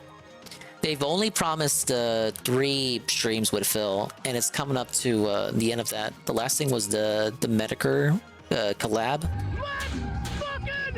I agree. Massive Ralph MLW. Whether you like him or not, totally destroyed the trolls with that one.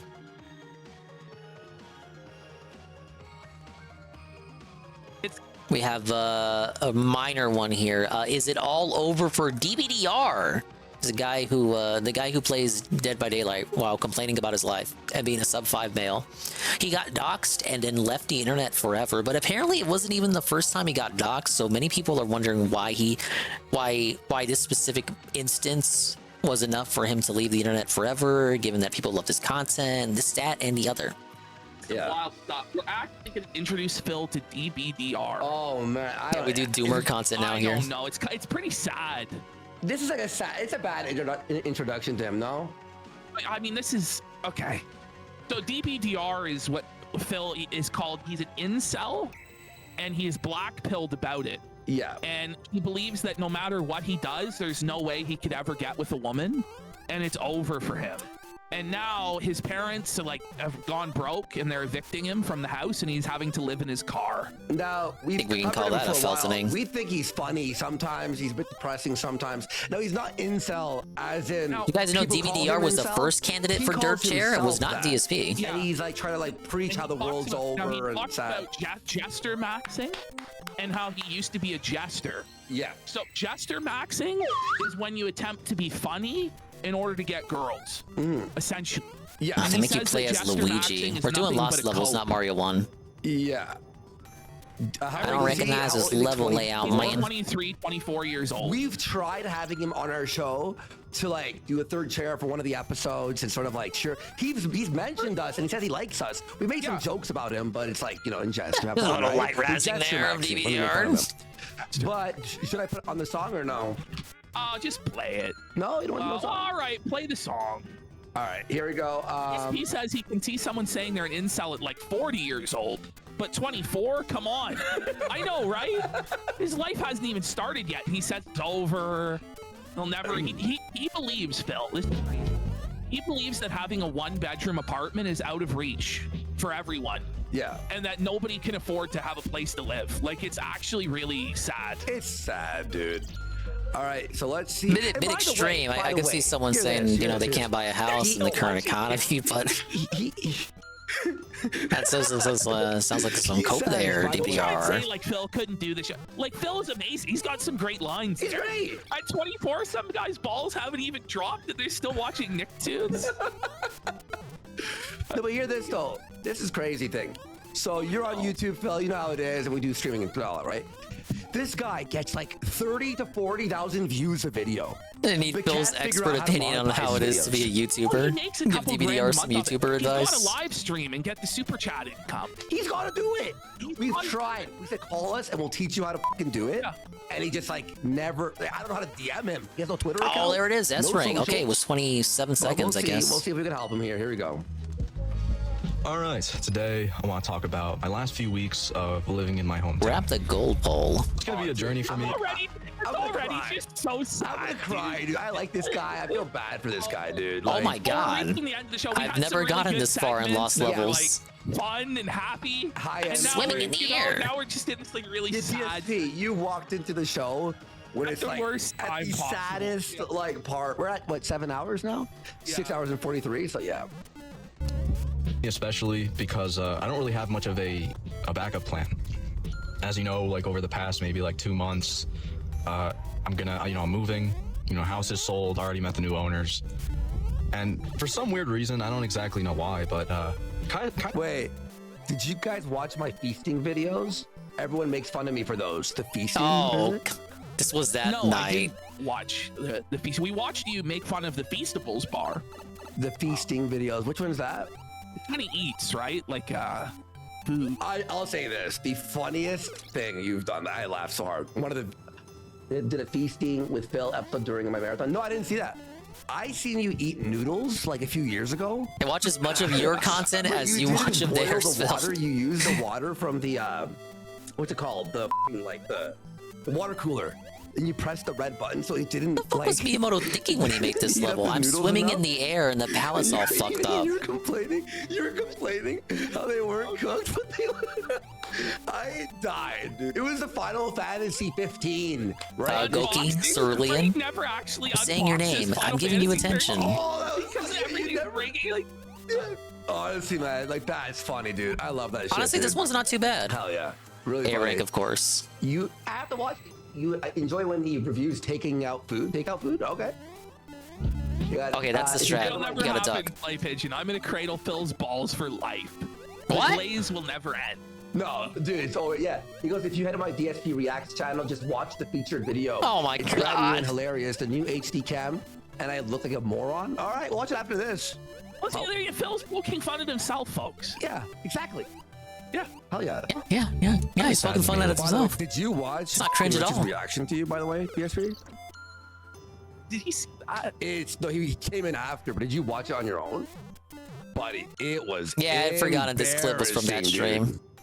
He hasn't seen. Oh man, we're gonna release the video in a few days, man, on our clip channel. It's dude. No worries. A little bit. Oh, check that out, Sarah. That was Seeing, clean. yeah, as much as like no bad memories Why? I have here, and I didn't even think in you my get. neighborhood. Yeah, I didn't even think you get hit by those. From. It's just like he can only focus on the bad memories he has of his hometown. Like he can't focus on any of the good memories. Remember when this guy talked about how he got bullied during winter, where everybody pinned him down and they put snow in their mouth and spat the snow onto his face? Yeah. Oh my! That was I refuse to believe that was even real. You know what this video is called, by the way? Lost and Alone. No one can help you but you. Oh yeah. Steel brings up a good point. Remember today? Weeks before living I in can't my believe you car? said this, but it is so in character of DSP to be like this in chats. He's like this on Discord too. If you've seen the mod Discord leaks that Proper showed. They're not controlling me. I know what they're all about. You're not masterminding me. I'm masterminding you.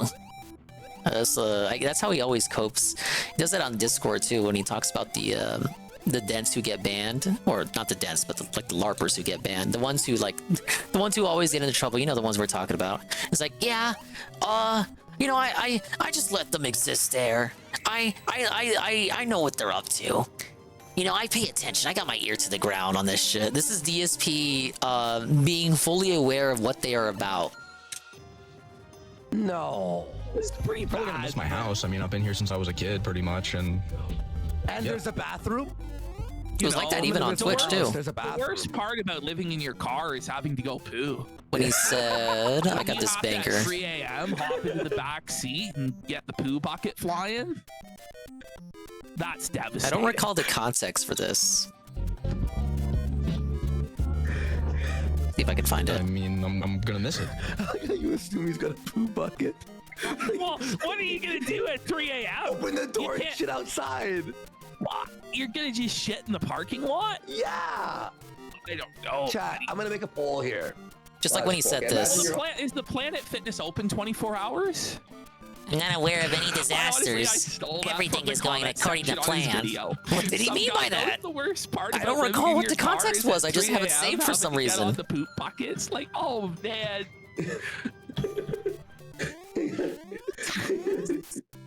Tell me that's not how he was in the chat today. He's like that on Discord too. Oh no. Every part in Well, it's a pretty tight race here between jumping outside and the poo bucket. Hey, they just had to appeal to DSP's sense of humor to get him on the show. You at Obviously. least have some privacy with the poo bucket in your car. And then you can dump it in an area where you're not staying. Because your car smells so bad. Well, you have to drive it away to a discreet location and dispose of it. Right? Listen. But if you are dumping in the parking lot where you park your vehicle, they're not going to let you stay there for very long. I guess, but you can walk. I just got a bucket Where are like you Clog. parked? Where do you park? Clog Where your life. Walmart's? Well, there are some places, like a lot of places won't let you park there. It used to be Walmart, all of them would let you park overnight, but now some of them don't let you park overnight because people were pooing in the parking lot or leaving trash and, disrespectful. Watch out, Blooper. It's not time for our collab at a century yet. Kick you out. They call the cops. It's hard living out of your car. There it is. That one's not too bad. You just need to know the lines. If you live in your car on the regular, I'd assume you adjust your schedule. Oh, we can to beat use the lost levels bathroom today. when stuff is open. No, You would be regular. I mean, Eat two, grab the gold pole. Not beat the whole game. You get the emergency, Gotta be like Luigi. it's not on schedule. Yeah, the McDonald's, the fucking you. Oh, I'm gonna have a shake tonight, a chocolate shake. What happened? Okay, use the That bonus sucks, block. And it's getting. I hate really the win depressing. mechanics and the trampoline mechanics of Mario 1 and Lost Levels. Well, I mean, it was a pretty short notice, and so it's there's no furniture really in the house at all. That my one. room, which I actually quite enjoy it now, and I kind of do want to live like this if I do one day, hopefully soon. Okay, we got a fancy little thing here. Ignore the enemies and mushrooms. Just keep running. Keep your time down by keeping your downtime down. Find your flow and go, go, go. Ignore the mushroom and jump over the lift. You don't need either. Next, you come across 4 buzzy beetles. Jump over them all in one go. Do you hear the wind? It's whispering. Turn to page 2. Hold B during the opening countdown to get a head start on running. Jump over these coover troopers. You'll land on at least one, but keep going. Jump before you reach the pipe to clear the piranha plant. Interesting. Don't let these blocks block your way. Take advantage of the wind and trampoline to jump extra high. You can clear the wall and land safely on the other side with just one jump. If you can read this, you're almost there. It's just walls and pipes past here. Going into a pipe will take you back to the middle of the course. Down stretch. Hop on the paratrooper, hit the block right above it. Then climb the vine that comes out. This is the only way to reach the goal.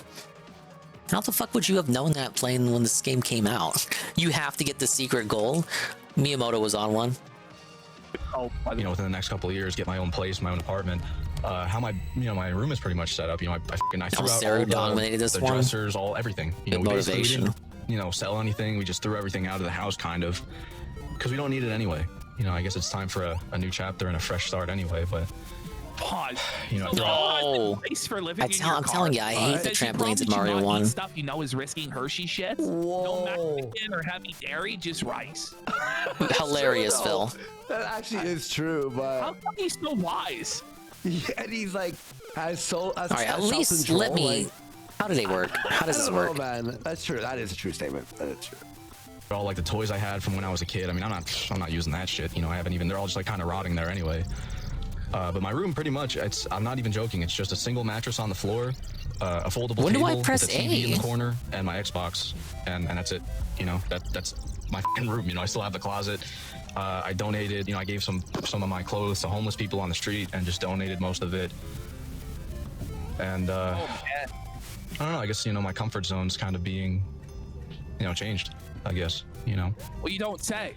I'm tired of doing the same thing over and over again as well. Like just living the same life, same everything. And I mean, deep down, I know that like certain things won't work for me at all. It's just the current. Doesn't have a job. Let's be real. No, this is just sad.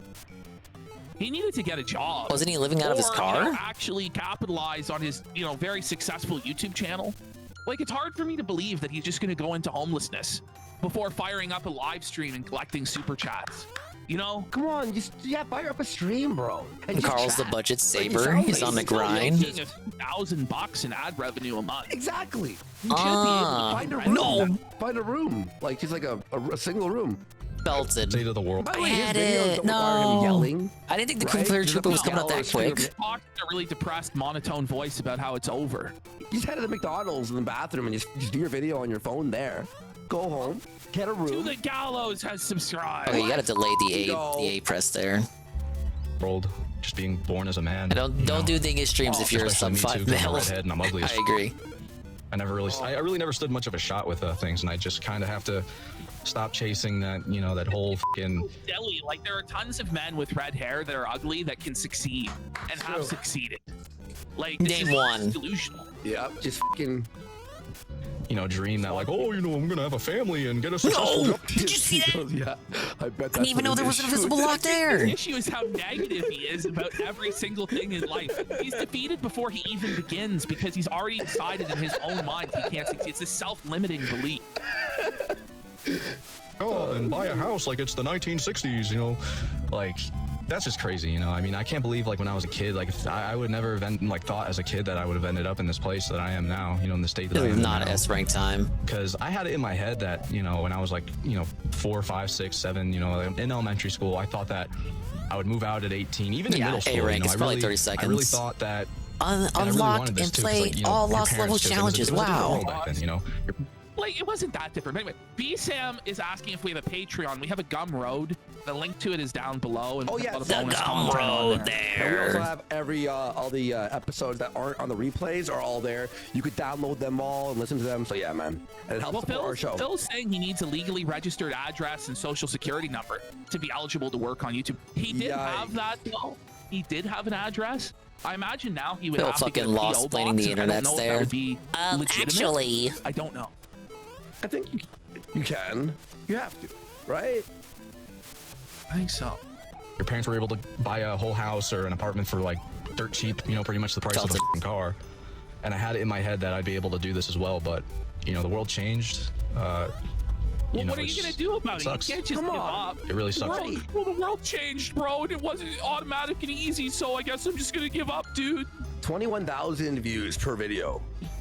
Like, I got no one to Hey, help Dr. me. Gnome.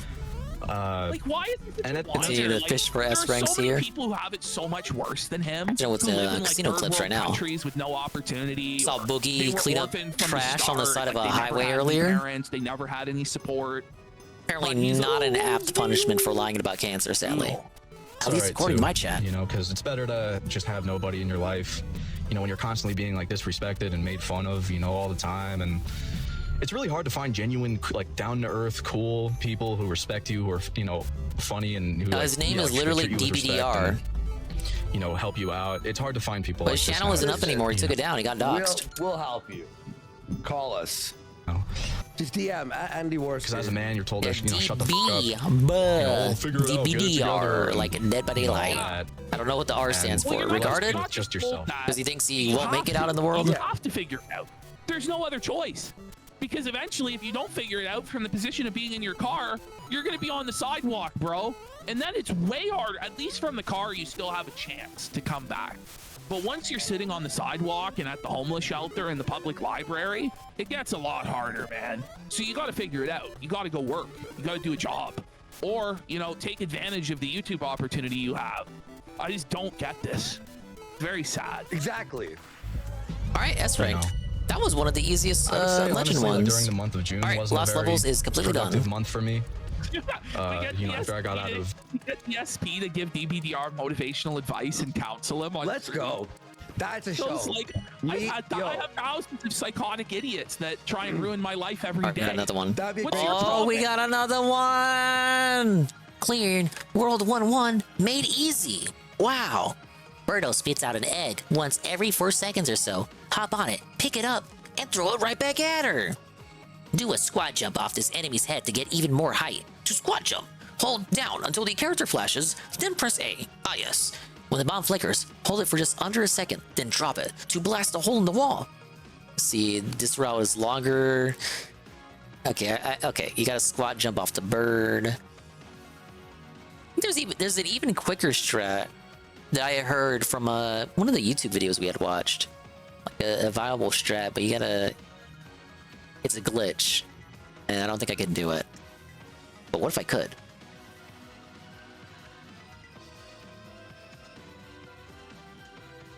I see what they're saying. So there's two routes. I think I'm gonna have to try hopping off the higher bird. Hey, just a one-off? A one-off. Me, you, Phil, and DBDR?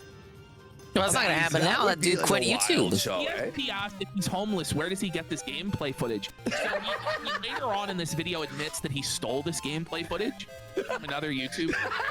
Felton. You know, the hospital that I was in, I started. Oh, he steals gameplay footage, huh? You know, just He would never do just that. doing nothing, you know, and just eating like shit. I thought, you know, Phil? That's so you call it Dr. Phil? Yeah. Phil just counsels black-pilled incels on how they can turn it out. That's actually like a multi-million-dollar reality TV That would show. actually rule. Dr. Phil's dark side? Dr. Phil, you gotta upgrade your wardrobe, dude. Yeah. You got a vest yet? No, someone in chat said. We'll talk about what it means to have a meaningful style family. From because it's his. It's like, wait a second. Wait a second. That's my. That would actually be real helpful for incels, I would think. That having kids is the easiest thing to do. No, it has nothing to do with that. I just think it would be really funny. Yeah. No, it'd be fucking jokes, dude. Yes, I am adding this music. It's the Dido slow and reverbed Sad Hours remix.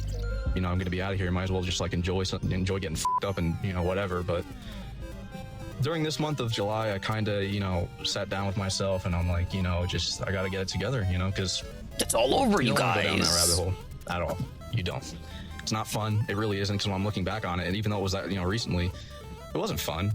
Sitting in your room drinking and shit. It's just not. It's not. It really isn't. You don't say. Carl told been me it more was productive. tits. I haven't been eating any fucking slop, no hog shit, slop, fucking garbage at all. No alcohol, none of that. I got lucky enough to get a part-time job, and also DoorDash. They finally approved me after quite a long time. You're a YouTuber with 20K views a video. Are you working part? Like, make one video every single day, talking about whatever. People like listening to you no matter what. Like I've noticed, every video he does, people listen to it. Right? Cool. Post every single day. and start streaming twice a week or 3 times a week. Yeah. Figure it out. The solution seems so simple. People would kill for the amount of views you get, dude. Like, for real. Oh my God, dude. It's so frustrating. It is highly competitive in New York City because Why was he so liked? He would spend doing. He had an audience of incels. The amount of time He offered a the amount of unique money he would make in, perspective. like, 8 hours of DoorDash. If he made videos the entire time or streamed, would make 10 or 20 times that amount of money. Yeah, he was a smaller Lolcow. Just get mocked by those fucking dudes that have those electric, those e-bikes that just fucking zoom everywhere, because parking is a pain in the ass here, and it sucks. Oh, he's in New York? He's blown max. I didn't know he was in New York City until now. Damn. Maybe that's the problem. Like, if I lived in New York City, I might be depressed too. Yeah. It's true. Concrete jungle, buddy. And I kind of feel free now a little bit because, I kind of have room to, I guess, because I've been looking for jobs everywhere in any state. Because if I can find, if it's like any state that has like low housing, cheap housing, and I find a job in an so he area was that, looking to there's, get like, out of an New York. apartment nearby, I can go for it. I'm not bound to anything, and I think, if you live in the city, You were never bound to anything before. It was all self-limiting beliefs. Big up Skokie and the Fabrizio shout out. Probably live anywhere. I mean, parking is a pain in the ass. Like, guys, there would be days where I would, like a year ago when I was really working, when I was really grinding, shoot for your dreams, just like fucking grinding in that, that warehouse, working like 12-hour days. I would get off at like, 9:30, 10, sometimes even 11. And I'd be driving. Are we doing merch tonight? You want to do Please don't. merch? Wait, no, they ended up doing merch. It's like, Brett, this 20-minute video. We're watching the whole thing. I don't know. You know what? Skip to like about 19 minutes. Yeah, because it's starting to be like a really, I mean, it's pretty sad. I think we've said what we want, and I don't like to A-log people who are about to be homeless unless it's like review tech. You know what I mean? Well, That's a very specific stipulation there, Worski. It's not quite right to kick him while he's down. We're like not, this. though. It's like all positive what we're saying. We're trying to help him, but it's just like it's kind of a hopeless cause because he just believes that we're coping. But we're not coping. Like, we're saying the truth. Like, what we're saying is literally. Look, by the way, like, I thought my life was gonna be over at like 29 or 30 or whatever. I f***ed up, and I'm like, it's over. And I just worked at it day in, day out. Got out of my funk, and now look at this. We're the casino. What's Mersh? Oh. You don't want to know, Phil. I gotta use the bathroom. You want to explain Mersh to him? Let's watch this minute. How am I gonna explain? No, go to 19 minutes. And let's watch this last. Let's watch this last minute where he really breaks down. It's real sad. No. How short life is, it's just brutal to just watch this guy, I was just like thinking like, damn, it was really depressing, and it's crazy how life can just, that's it, like I've seen it happen, in my high school. I mean, even, that Titanic sub, that shit must have been crazy, if you guys remember that, I remember watching the... What is he playing, by the way? What is this game? He's playing like a Telltale game. Yeah, Telltale, but what is it? I don't know which one it is. Is this Batman? What is it?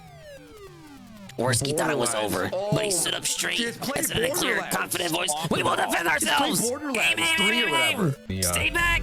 Stay the fuck They made back!" like a animation of it, and that shit was like We'll terrifying. defend Like, just the whole ourselves, thing just man. compressed inwards, and they said that like within milliseconds, that was it. Just psh, like nothing.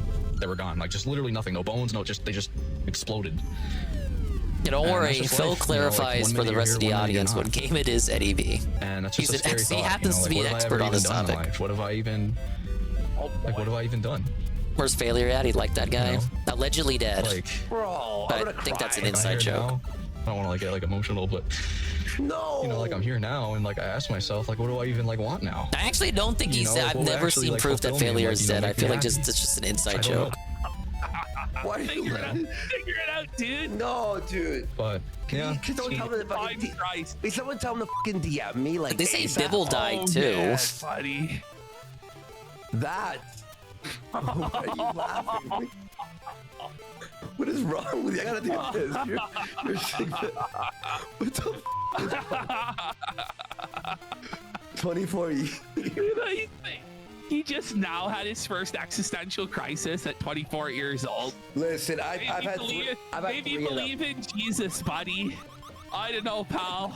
Oh man. What are you gonna do? I I'm gonna die. Like, okay, well, isn't that a freeing thought? Like, I don't know. No, you can look at it in a positive way or a negative way. No. Exactly, DSP. He's 24. He's depressed about the imploding sub from a year ago. Someone get this guy something to do. Like, he's dwelling negatively on the sub. Like, he has nothing to do with that. It has no impact on his life whatsoever. It was a metaphor for how life can be gone in an instant. Well, yeah. Yeah, I mean, if you choose to go to a submarine that goes underwater, 24, yeah. Like, no one's doing anything at 24. Unless you're, like, born with a silver spoon. Rick, I guarantee it was 120. It's time for him to join the army. Somebody just said to focus on the suffering. The only thing that's real. Here's what. Oh, I got it. Here's how you do it, DBDR. I know you watch our videos. Look at where you are at 24 and look where Rich is at 57. You don't want to be like Rich. So figure it out. I gotta use the bathroom one time. Deuteronomy's right. Like, yeah, nothing is going to be handed to him. He just doesn't want to work for anything. He wants everything to be easy. But life's not easy. It's never been easy.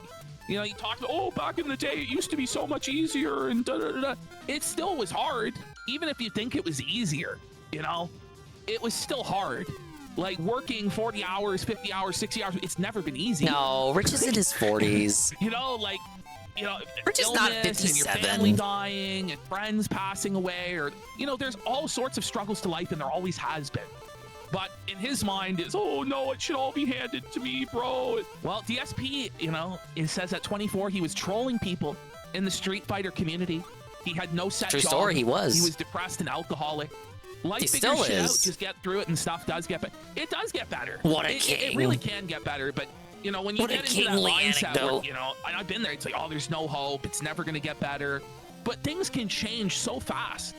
Like where I was 3 years ago compared to today, it just changes so fast. You never know when it's gonna change. You never know. A very inspirational ending to that clip. Okay, can I get Berto Felted?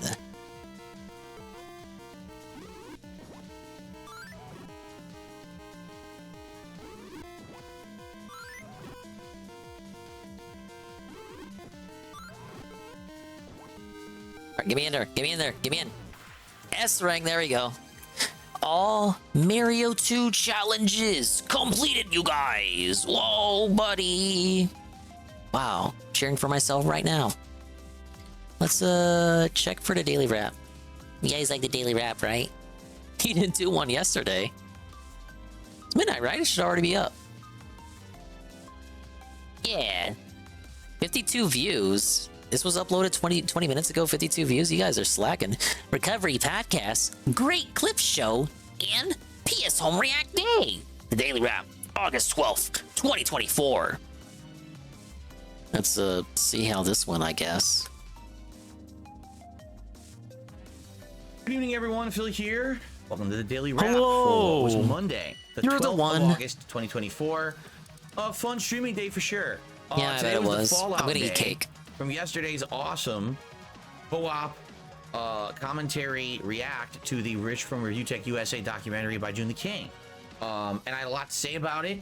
Talked about it at length on today's Level 1 podcast in the morning, revealing some behind-the-scenes stuff about how it almost failed because of tech difficulties and things like that. Pretty good show this morning where we had more people coming to the podcast than usual because they're interested in watching and checking out my content because I did that react yesterday. And so it went really well, and then we headed over DSP Reacts for my DSP versus the Internet show, and that also went well. We had pretty good attendance, pretty good support for it. People seemed to really enjoy it. We had a lot more people watching it than usual because of the new interest coming over from the Kino Casino guys, and we actually had a few people who even joined as members and are interested in submitting clips for next week's show. So it went pretty well, and you know, great variety of clips this week. Wrapped it up and uploaded the videos. Yeah, I noticed we had talked about that in the call where it's like, it doesn't matter how many wins DSP gets. Sadly, it does not matter how many times the king is crowned because he'll just be miserable the next day. But yeah, you brought it up, Carl, with how miserable he was today.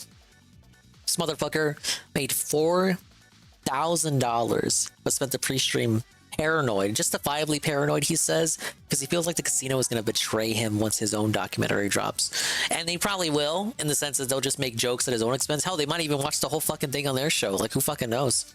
But yeah, yeah, I feel like everyone's gonna turn on me. I think when he says that, he's not just talking about a casino. He's also talking about June. Like June's true colors are gonna reveal themselves once the documentary drops. I think he thinks that because of how Rich was treated, and then he realizes, oh shit, Rich's documentary is 1 hour. My documentary is 4 hours. Rich was given no charity in that documentary. I think there was maybe one segment in which June was nice to him, and it was when it was debatable whether he doxed the 8-bit politics guy, because no one could verify the tweet archive where RTU was shown bragging and boasting about it. And then the point was made that RTU's trolls at the time archived all of his tweets, yet no one could find the archived tweet for that tweet. So it was actually argued in Rich's favor that Rich probably didn't dox that specific person. That was the only time I could recall that whole documentary that June paid any kind of charity to Richard. And I think DSP realizes that. He's like, oh shit, I'm next. And it doesn't really matter that I had like a friendship with this guy, quote unquote. It doesn't really matter that I got on my hands and knees and sucked his cock. He's actually gonna come at me the same way, and probably worse. It's probably it's misguided anxiety though. I was talking about it with Snood, where it seems he's more afraid of the Street Fighter stuff, the Street Fighter toxicity, because he thinks less people know about it. And for what it's worth, this probably is true. Most people watching the documentary is going to be advertised to, because the reality is it probably won't have any bombshells. It's just going to be the same fucking info we always hear, because we're the ones who fucking packaged it together. We, the royal we. But it won't have anything that we don't already know. So, don't get excited for it in that sense, because it's not for you. You're not the intended audience. The intended audience is the people coming in who haven't seen that before, who don't know stuff about the guy. That's why the Turkey Tom doc, I gave it the thumbs up approval, because it was an introductory documentary to DSP that was more updated than Down the Rabbit Hole. And we as a sector were in need of something like that, because Down the Rabbit Hole was so outdated. But it's not as outdated. Isn't this your lucky day? As Almighty Tevins gifted tier 1 subs and Nadelcog. Big ups on that. Cool life. Yeah, if your documentary is fucking 4 hours long, it's not good. And I think DSP realizes that. He's like, his eyes are opening, and I think that's might be another reason why he's having so much fun with this casino thing, because it's like short-term gain, short-term positivity.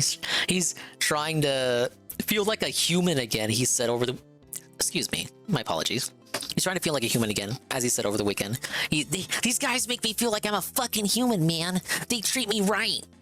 He's trying to milk the most out of them, as they too, in turn, milk him. Because in a couple of weeks, he fears the other shoe will drop. And suddenly, DSP the guy, Phil's the beggar, will become hated again, all because of one little documentary. But yeah, new people are gonna watch it, they're gonna discover who the guy is, if they don't already know who the guy is, because if they know him for anything, it will be because he is the guy that masturbated on camera in front of allegedly millions of children. But once the doc drops, they're gonna start knowing about him for all the other shit he does. Like, he meant the aforementioned Street Fighter shit, all the begging, all the dishonesty, actually being terrible at video games, even the one game he's kind of good at. Big ups to Patchy Goatee for socializing dust to a motherfucker. Yeah, fucking less than a week and he's already begging to be on their show. Watch my videos. Mock me, please. Please, please. Let me say Felted too. Oh, I love all your funny words. I'm the guy. I'm Felted. You're Felted. Whoa, what a self-felt. Wow, yeah, you're really glazing me up. But, I think it's misguided for him to be more concerned. Because here's the reality, right? He thinks he's already debunked the new shit, which is why he's not afraid of it. I think he should be more concerned with the new shit than the old shit. It's because he's gonna skip around and not pay any attention to the new shit. That's why he's not afraid of it. But in reality, he should be afraid of the new stuff more than the old stuff. Because the old stuff, I think people are more willing to, the general populace will be more willing to let him sweep that up. Because it's like old drama, literally 20-plus-year-old SRK, whatever the fuck the forum was named, drama, and that website he had, Top Haters. Like, that's... You can sweep that up, in theory, by just saying, it was a gazillion years ago. I was in my early 20s. Howard Stern. But he's concerned, according to the pre-stream today, he's concerned most with that stuff because people don't know about it. I think people would be more willing to be charitable with that because he wouldn't, like, they would just accept bygones be bygones. It was a long time ago and Phil doesn't have receipts anymore anyway.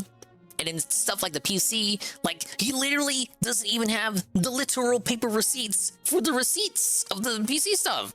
So, like, the newer the controversies get, the harder it will be for the populace that this documentary is intended to be watched by to be able to cap and cope for it. Thing is practicing. How is that a sweep? I'm telling you, he's gonna get bumped over and fucked. What are you talking about? I'm telling you, he's getting graped. I'm telling you, his paranoia probably is justified. He is a justified paranoid king. The problem is, it is completely misguided and aimed in the wrong direction. I don't think motherfuckers are gonna care about SRK Street Fighter drama. As usual. And then tonight on the late stream, it was Retro React to my PlayStation Home exploration stream, or exploration sessions, I should say. This was before I was a streamer. Way back when. The first one was actually December 2008. So this was me checking out PS Home the week it came out on PlayStation 3 with my old crappy 4x3 480p camera. Remember when they said they were going to port PS Home to PSP? Exploring it. It was fun. That never happened. Fucking but liars. It was crazy to see back then what was going on. Like Resident Evil Degeneration, the movie, had come out like that week. You could get it on like Blu-ray and stuff, and they're advertising it in PS Home and stuff like that. Oh wow, so, Dave. It was fun, and we had a good time. Smaller audience for that, for sure. Just a couple newcomers on that stream, but overall, it was a good React day. It was great. It was a good day of content. Okay, and I had a good time with it. Also, clear the courses, Frog Mario. The archive of last night's stream continues to grow in popularity. As of now, it currently has. See here. Could not do this before recording. Over 28,000 views, over 2,000 likes, over 300 comments in less than 24 hours. I think it would be impossible not to, Carl. That's pretty darn good. Obviously, it's the best thing I've ever done when it comes to the amount of viewers on a stream.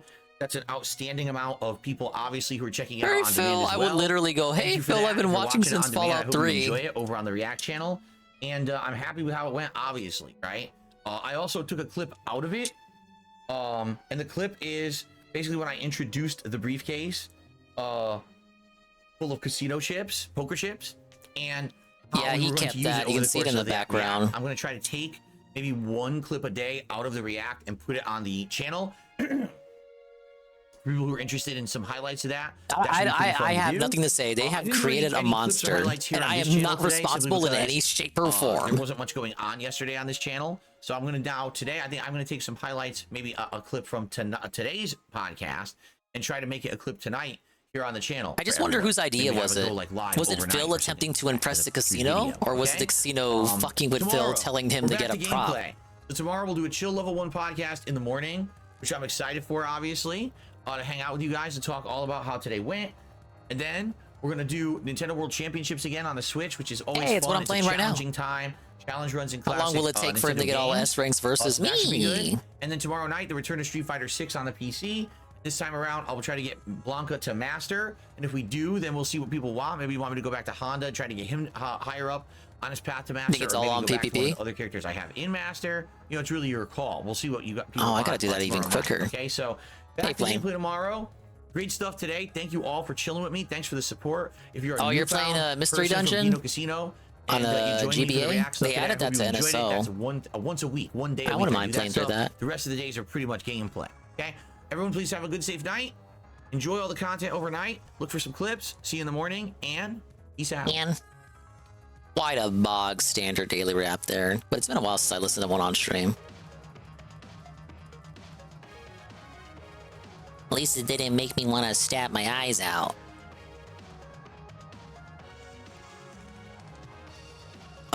Yeah, the Game Boy one was remade in 2020? Yeah, 2020 for a Switch, which I played. I liked it. Thought it was Pride Month. The casino was just inserting themselves into our sector, but it's starting to be funny. It's just looping right back around.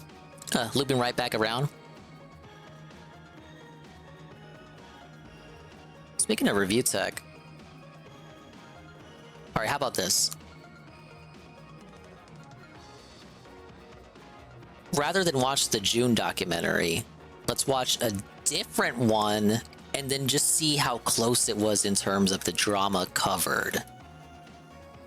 Like, does this guy do a better job than June? Because his documentary is 26 minutes long. It's by Michael Alberto. You may have already seen it already. Rich, or as he's known on YouTube as Review Tech USA, is a creator who really doesn't review technology. Nowadays, you can catch him exclusively on his second channel, where he streams without a shirt on, high on weed, and discussing riveting topics. Yeah, that Michael Alberto. A gaming creator who has been the center of a lot of controversy over the years. When Rich isn't doing the things I previously mentioned, he's making hip-hop beats and getting into rap beef with established musicians in the industry. Or maybe he's making ASMR content of 1990 Christmas wish books. This is Rich of Review Tech USA, and you're probably wondering, hey, June didn't cover this. In today's video, we'll briefly go over some of his history, talk about some things he's been involved in, and then cover some of the recent controversy that's been going on. Rich is an old school content creator. Prior to YouTube, he was involved with Blip TV, blogging on That Guy with the Glasses, the old website for Doug Walker's I legit did not know he was a part of That Guy with Glasses. Associated programming, although Rich's time there was not well documented.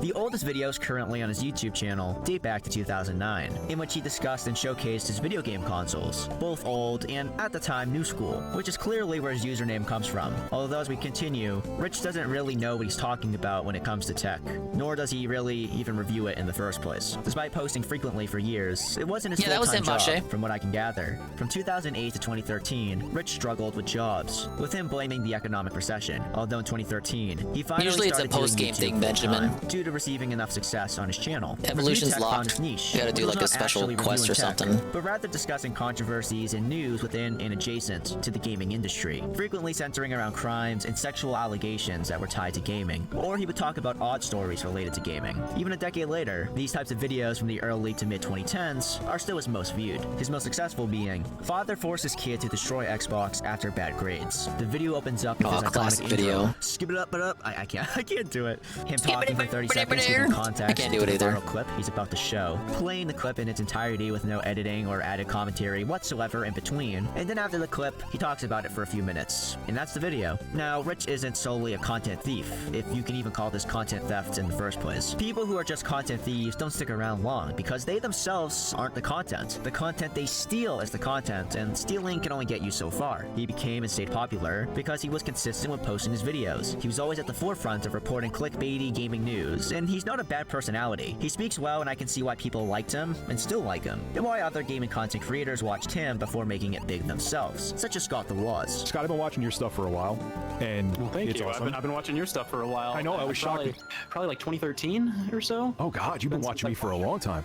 I've watched a lot of Oh, he doesn't YouTubers watch for a long him. time. Doesn't watch you now. Even within these older videos, we can see a glimpse of what was to become of Rich nowadays. In January 2015, he made a video covering someone who calls themselves Christine Western Chandler Sonichu. Rich's video discussed a clip of Chandler assaulting a GameStop employee. If you aren't aware, Chandler is an infamous figure online, most well known for creating the surreal fanfiction comic What book is the series attraction? Sonichu. In the video, Rich seems surprised and excited that he gets to discuss Chandler's antics, as it seems Rich has been following the drama involving Chandler for quite some time, opening the video by playing some famous clips, then discussing the recent controversy. While Rich now almost exclusively focuses on Lolcow content, that being content that documents or makes fun of public figures Darkside that the filled audience considers Lolcow. foolish. Rich claimed to 2020 while talking to Scott the Woz that he almost became the next Wings of Redemption, but corrected his path.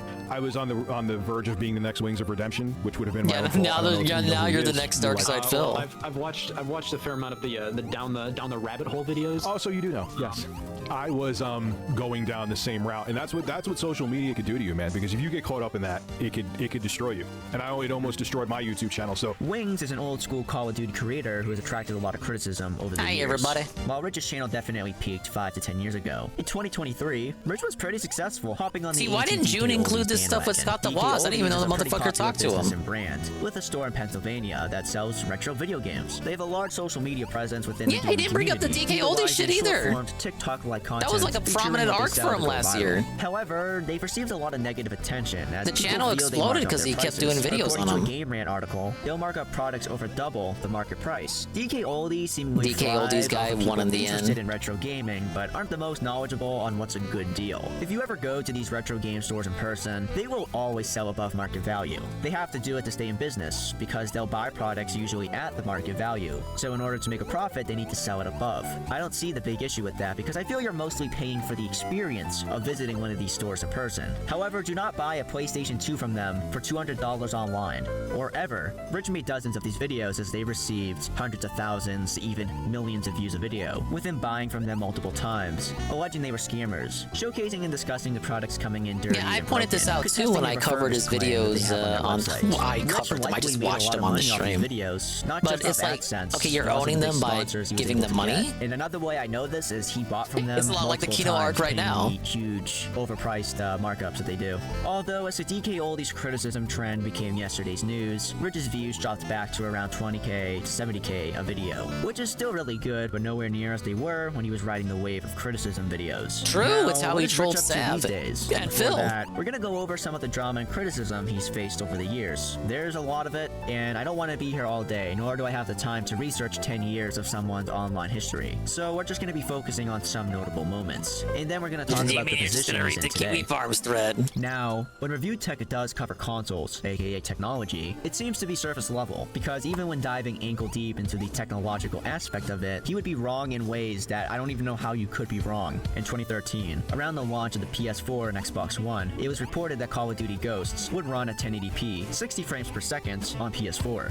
but 720p with the same frame rate on Xbox One. Review Tech, claiming to have very reliable sources, reported the opposite in regards to the PS4. Rich said it was going to be 720p on both consoles, and he claimed this was because the online play functionalities couldn't handle the higher resolution. This Xbox literally paid him makes off. no sense because the resolution you run the game on your device has no impact to your online connection to other consoles. The actual president of Sony Interactive Entertainment Worldwide responded to this, not being asked by a journalist at a press conference, but on Twitter. Mr. Yoshida simply called what Rich said so stupid. And then the developers of Ghost said the real reason was if they ran the game at 1080p on Xbox One, the frame rate wouldn't be at 60, so that's why they lowered it. They didn't want to compromise 60 frames per second. The game would be 1080p on PlayStation. Back in the day, there was a lot of negative stigma around creators trying to solicit Nobody their liked audience Ghosts for money, anyway. as What it a was new worthless thing. controversy. Even some of the most successful creators that make a lot of money doing that, like Mr. Mediker, were once against it.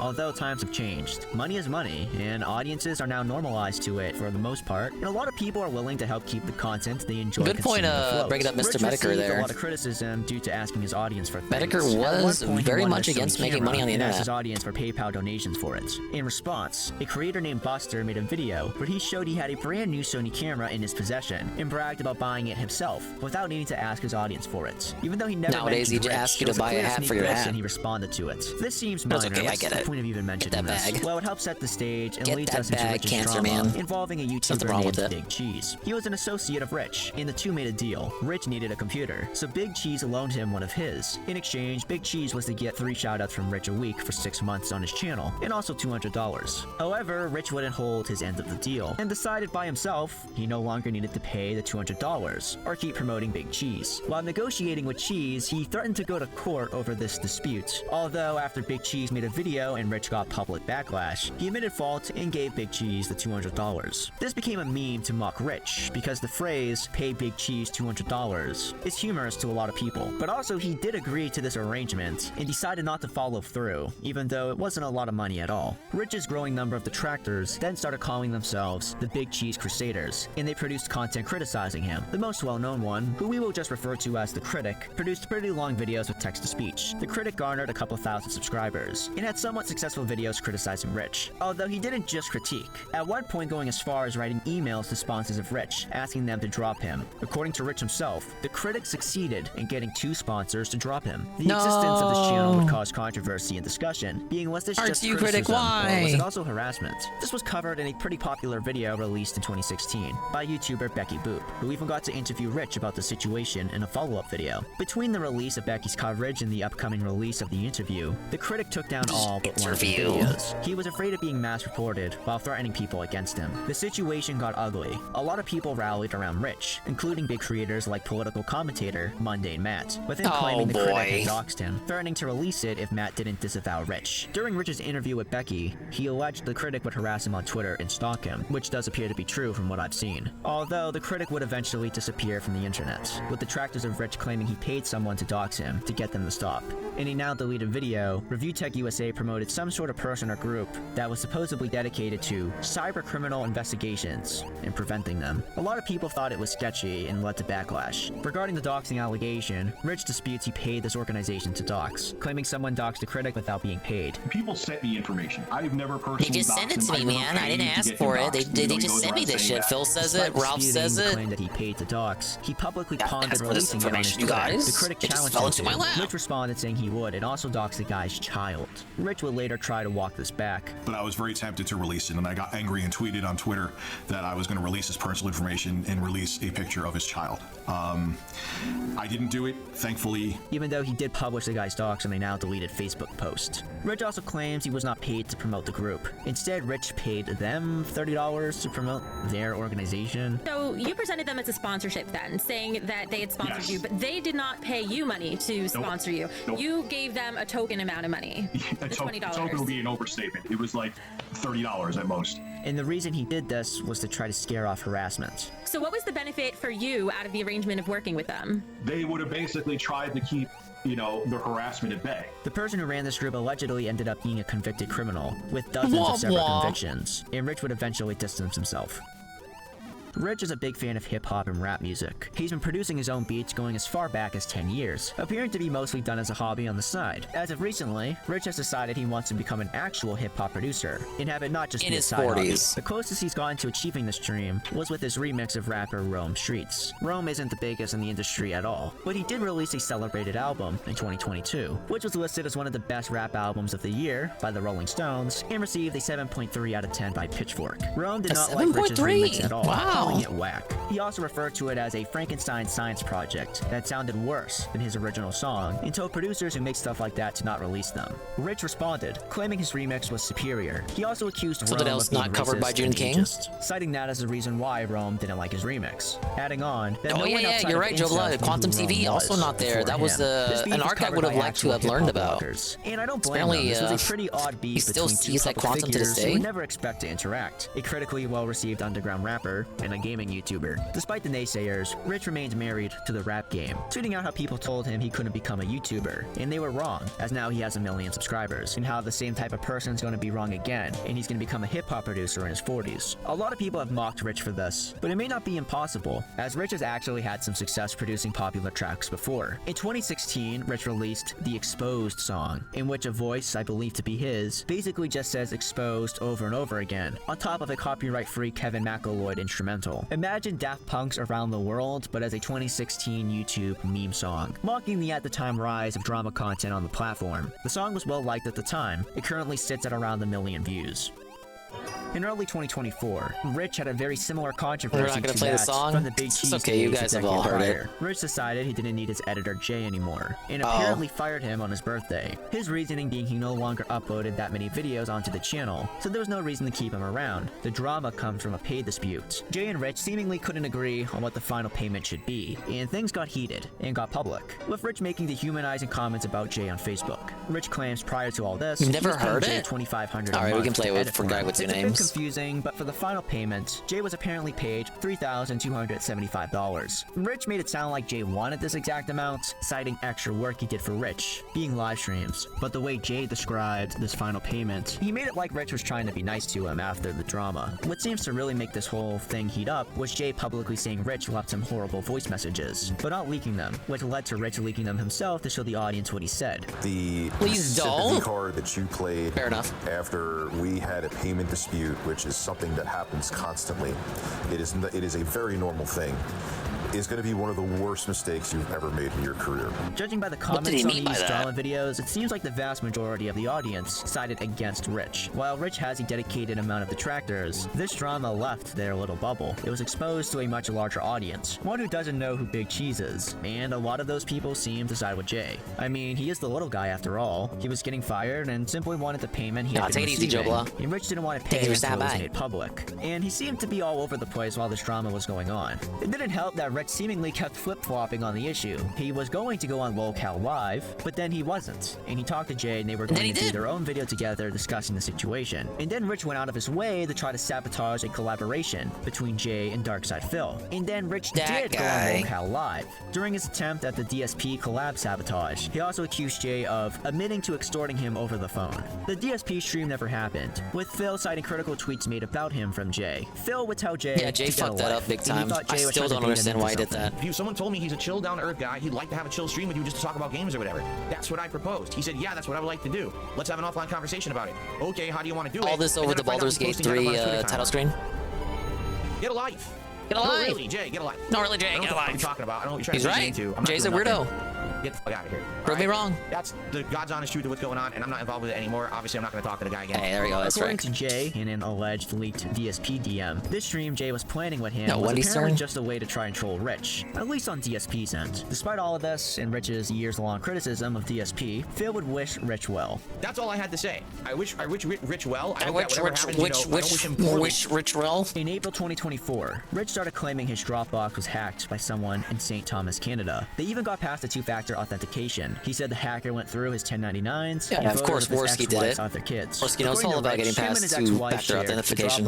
And some of these photos, according to Rich, were her children in bikinis. They absolutely do. They don't care. They got around two-factor I've authentication. seen the William announcement. No, I have not. And they're going to try to make it if there's a like they're teenage girls. They took pictures of themselves like in bikinis. I and remember shit. seeing this live on the casino. They're going to try to make it like, did it look like I was accessing them? By discussing what happened, in his view, he was trying to get ahead of the hackers trying to make him look like a creep. Some people would speculate if there was illegal pornography in his Dropbox, but Rich negative denied announcement. This. Rich would say the hackers were the real creeps for going through his Dropbox. He would allege the hackers were Andy Worski and PPP from drama news stream Kino Casino, or it was one of their fans, as the duo had been covering antics Rich was involved in consistently. Whoa, no, it's a positive announcement. Were hackers. When I spoke to Worski, he told me that he and PPP believe Rich we'll was hack never this up hacked in a at minute. all. Worski also denied living in St. Thomas, Canada, also saying Rich has changed details on where the hacker. Oh, this is actually interesting because this exonerates. I feel like the June segment did not do the segment that June did in the June version of the documentary.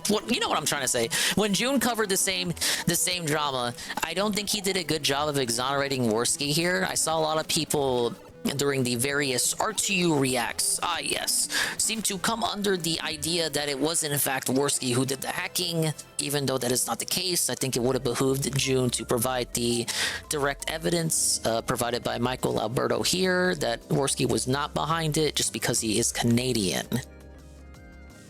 Did it look like I was accessing them? By discussing what happened, in his view, he was trying to get ahead of the hackers trying to make him look like a creep. Some people would speculate if there was illegal pornography in his Dropbox, but Rich denied this. Rich would say the hackers were the real creeps for going through his Dropbox. He would allege the hackers were Andy Worski and PPP from drama news stream Kino Casino, or it was one of their fans, as the duo had been covering antics Rich was involved in consistently. Worski would mock the idea that they, or their fans, were hackers. When I spoke to Worski, he told me that he and PPP believe Rich was never hacked at all. Worski also denied living in St. Thomas, Canada, also saying Rich has changed details on where the hacker was accessing from. When I asked Worski what the official Kino Casino position was on whether Rich was actually a pedophile, or if they were just joking, he told me that they thought Rich was sus. When I asked Rich about the situation, he told me to just look at the times he's publicly addressed this, and didn't comment any further on the matter. I mean, on is April he 7th, wrong? 2013, Rich announced his YouTube channel was now his full-time job, a very exciting thing for anyone. Children all around the world want to be a YouTuber. Look, he at least gave Rich However, that charity. all good things don't last forever, and 11 years after there we go, that's right. Rich announced the end of his main channel,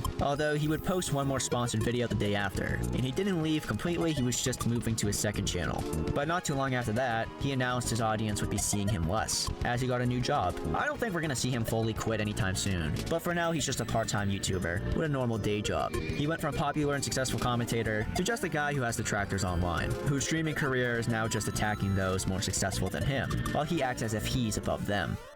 While I was making this video, I thought the drama between Rich and Jay was over, but apparently Rich has decided to start stirring the pot again on X, with him mocking Jay's mental health. Jay responded and tweeted out a hotline for mental health services, adding on that he thinks Rich is suffering from mental illness. During all of this, Rich decided to embrace being a villain. Alongside announcing this, Discord leaks came out of him acting deranged, writing that he thinks his career is over. So he decided he's going to have his demise in spectacular fashion. But like June the month. His words, not mine. The ship is sinking, and man, I'm going to stir up everything while it's sinking.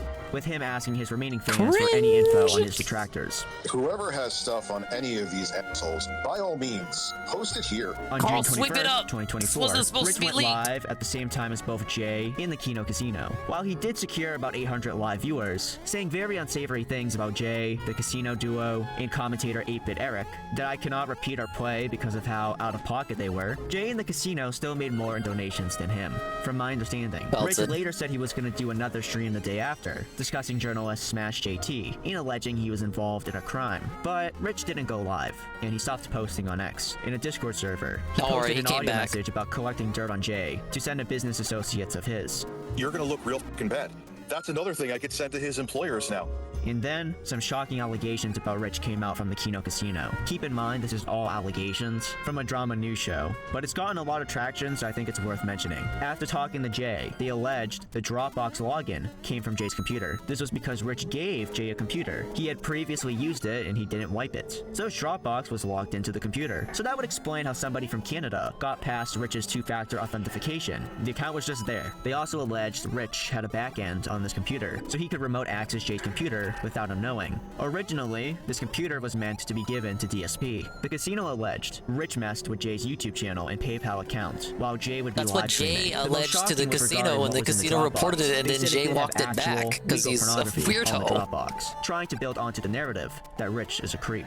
According to Jay, the computer is no longer plugged in or connected to the internet. Jay has also spoken about getting it forensically investigated for criminal activity. The next day, Jay did a stream talking more about what the casino said. He made sure to add he didn't think Rich was a pedophile. On the same day, Rich did a stream about the Kino Casino and Jay, announcing he was sober for the stream, a common criticism of him the casino gave. He played videos he had securely archived onto a USB flash drive that he showcased to try and make his critics look bad. Most notably, Can I remote back in the MSI, not without exploding it? By God Winson, an online personality who was once affiliated with the program. In this video, God Winson alleged the website the duo used to collect donations from the audience was unsafe. While watching this video, Rich brought up older scandals and allegations. We saw that live. From what I've seen and read, on the stream, Rich didn't really address the allegations against him much, besides pointing out the fact Jay doesn't think he's a pedophile. Rich seems more focused on trying to discredit and mock his critics. On June 26, 2024, Jay announced his bank account in iCloud was hacked, and his money was e-transferred out of his bank account. He directly spoke to Rich, with him denying involvement and agreeing to cooperate with Jay in the situation. Andy Worski would reply to his post, telling him to stop talking to Rich and just let the police investigate.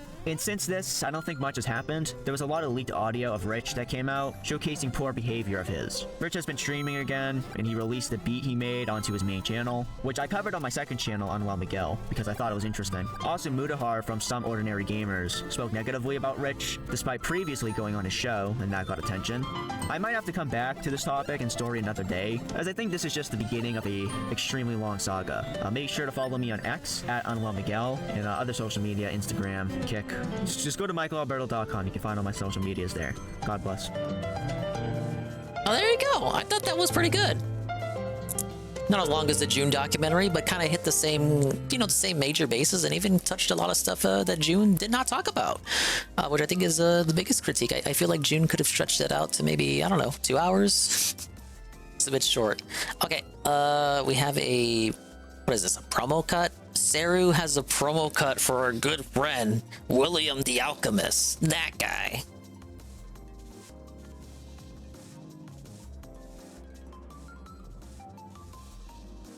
I don't know if this has audio, but what if it does?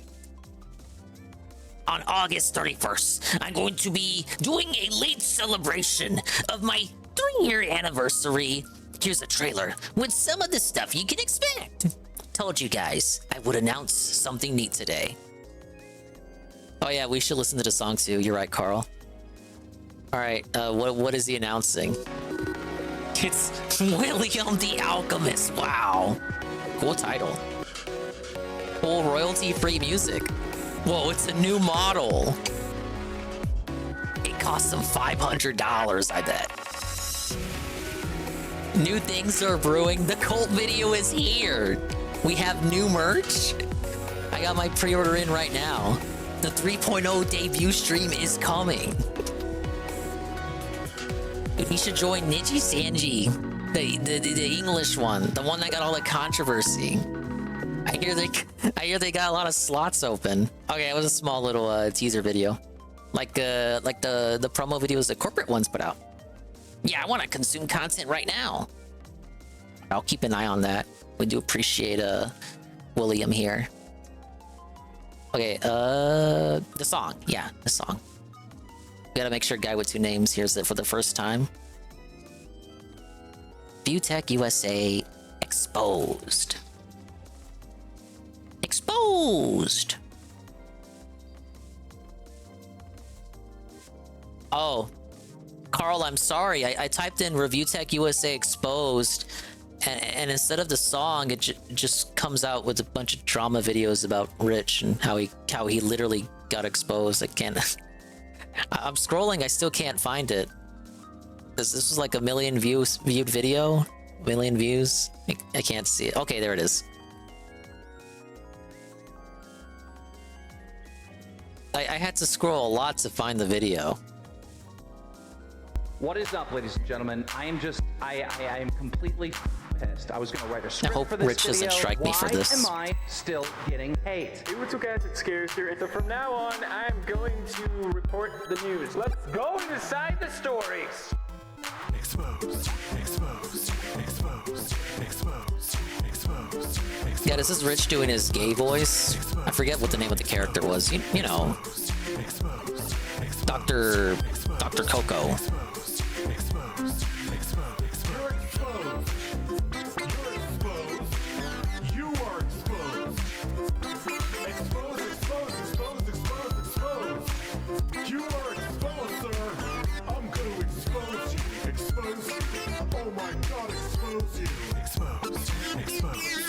Now the real question is this clever or is it cope? Is this like Rich coping?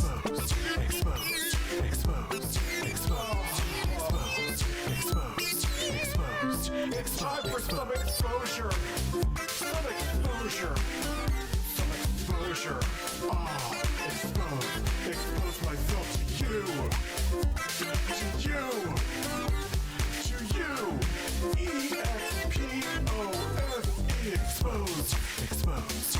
Exposed. Oh. Exposed. Exposed. Exposed. Exposed. Exposed. We're listening to all of it.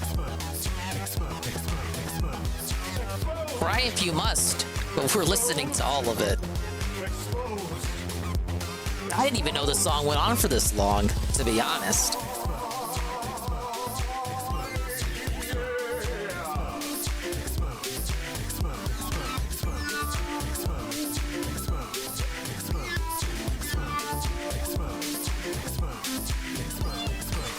Hashtag drama alert. There's news to expose. Hashtag breaking. SS Sniper Wolf has a vagina. More on that at 11. Vagina. Hey guys, it's Scarce here. Lots of news today. Lots of exposure. And double upload. But to be fair, Sniper Wolf did end up getting involved in her own drama, didn't she?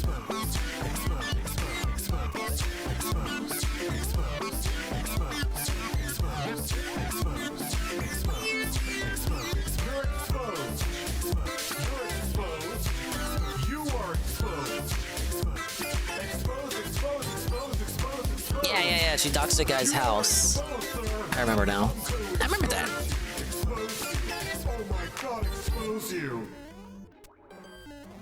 And that was the song. What do you guys think? I feel like that was it's his own way of doing it, but I do feel that was Dicker's coping.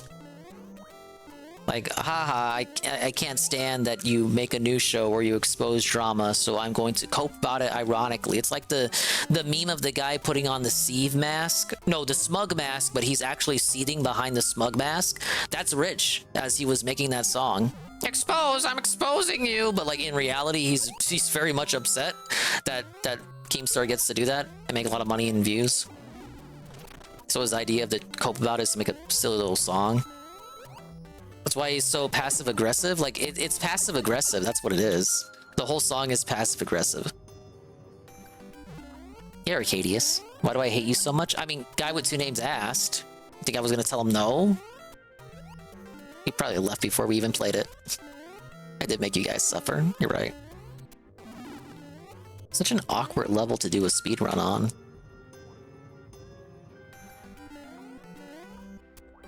I hate you guys. I love you guys. I love you guys, as the guy would say. I love you guys. Oh, really? The hitboxes are not correct. See, they're not. I got hit by the piranha there. I should not have. Look at that. Look at that. S rank. Oh, the only reason this has so many challenges is because they make you fight all the Kooplings, huh? Bet that's what it is.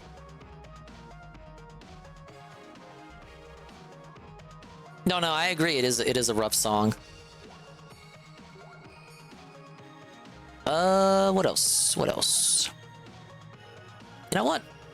I've had to. You know what? Let's do some Junior King, because I just felted him by watching this completely different, non-Junior King RTU documentary. So let's listen to a Junior King documentary that I've been meaning to listen to for ages. The Completionist. How a charity exposed a fraud. You're exposed. You're exposed, Heaven. I exposed you. This video is sponsored by War Thunder. No, it's not. Pulling one thread about the charity thing is going to upheave my entire... The crux of this is that the revenue of the open hand... Stop. This video is sponsored by War Thunder. Pulling one thread about the charity thing is for going using to sponsors. upheave my entire life in a way that scares the living crap out of me. In the months of November and December of 2023, this thread was pulled and undid Gerard, the completionist Khalil. These allegations are slanderous, and we believe we're done with selfish intent. This was all sparked from Gerard's family-run charity that, though they received hundreds of thousands of dollars in donations, did not donate a single penny of the money for nearly 10 years. The drama around it exposed Gerard's long history of lies, from lying that his company was covering the cost of the event. Hey, Gaddafi. Overpriced Nintendo Challenge Room collection defended without citing autism. Damn, that was gonna be my go-to. His charity event, Indieland raised almost $1 million in the last 7 years. Well, you know, I was coping about it with Seru the other week when it first came out. I was saying it would be worth it if they could let you make your own challenges and upload them and have other people take them, kind of like a Mario Maker deal.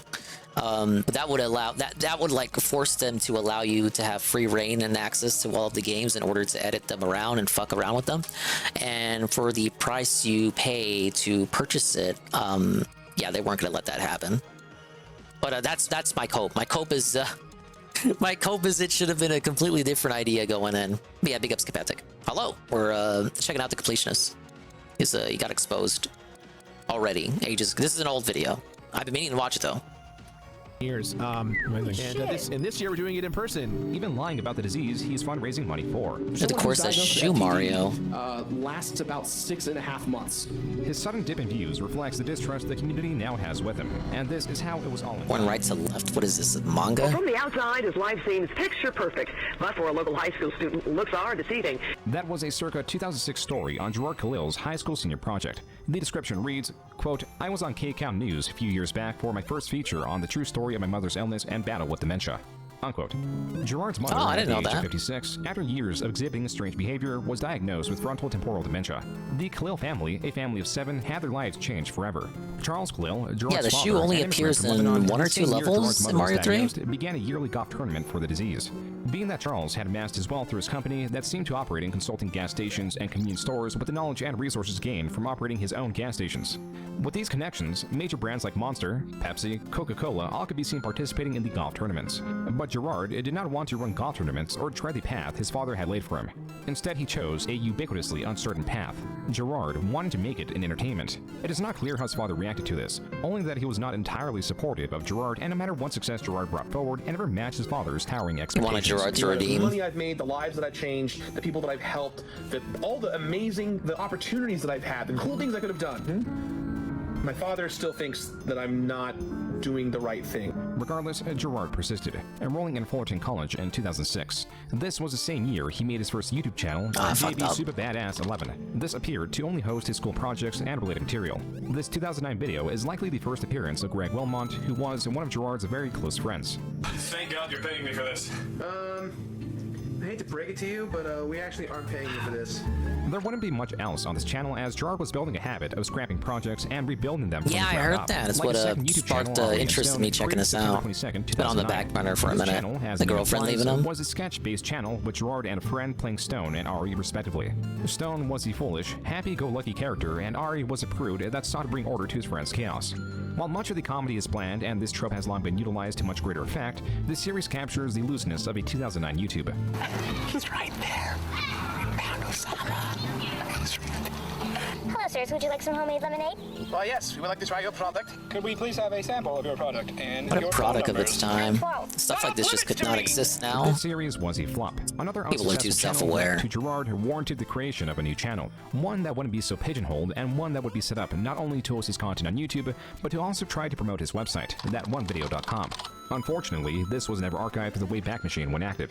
However, his YouTube channel was, but only the channel page. The majority of videos here are missing, but are clearly themed around a show satirically emphasizing masculinity with videos such as How to Torture a Thief Like a Man, Man-to-Man Time with a Man, Episode 2, How to Cook Steak Like a Man, Now You're a Man. In the sea of lost media, one episode, specifically Episode 5 of the Now You're a Man cooking show, survived. Once people start realizing that we puppets are strong too, then There will never be a puppet president! Now, don't cross the meats. This around 7-minute long video provides a blueprint for the rest of the series. It was not entirely a cooking show and leaned more into sketch comedy, with episodes adopting different themes. The effort applied was perhaps misplaced, considering the custom-made puppets and the names on the credits show high production Gerard value. needed the Project But the 7 name, hype. How to Cook Burgers Like a Already Puppet has more performed production value than terrible in Philip at this point in searches. time. To that end, there was no custom thumbnail. This was doomed to fail just from that, but Gerard provides a different reason for its failure. Yeah, you got a point there, Parma. It was like that same energy as kind of went to the short form or format. TikToks, YouTube Shorts. Then Mealtime came along and they took that market, so I saw that show. This is the beginning of documenting Gerard's lies. What would normally be dismissed as possibly misremembering, misspeaking, or just another variation of simple human error cannot be done with Gerard as it happens too frequently. To start, Epic Mealtime did not quote-unquote come along.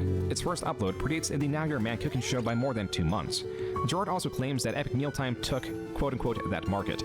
Epic Mealtime's videos, besides already having eye-catching titles and thumbnails that strongly work with the theme of their channel, made the We're outraging the King Doc on Phil. Yeah, we were talking about it earlier. He's so fucking miserable and scared of it. And capturing well despite all the victories he's had this week. What the hell, man? Had none of these things the King's on top of the world, yet he can't be any more miserable. It's almost like he is always pitiable and sad no matter what the case is. Epic Mealtime came out, and it was almost the exact same show. We were online gaming trends. We took a break of destroying noobs on Live Up to destroying armies on YouTube. So much for the Feltdown, I guess. Strikes early on, and so much for the literally $4,000 he made, I guess. Stating that Epic Mealtime preceded his show, but severely misrepresents his show by stating that it was almost the exact same show.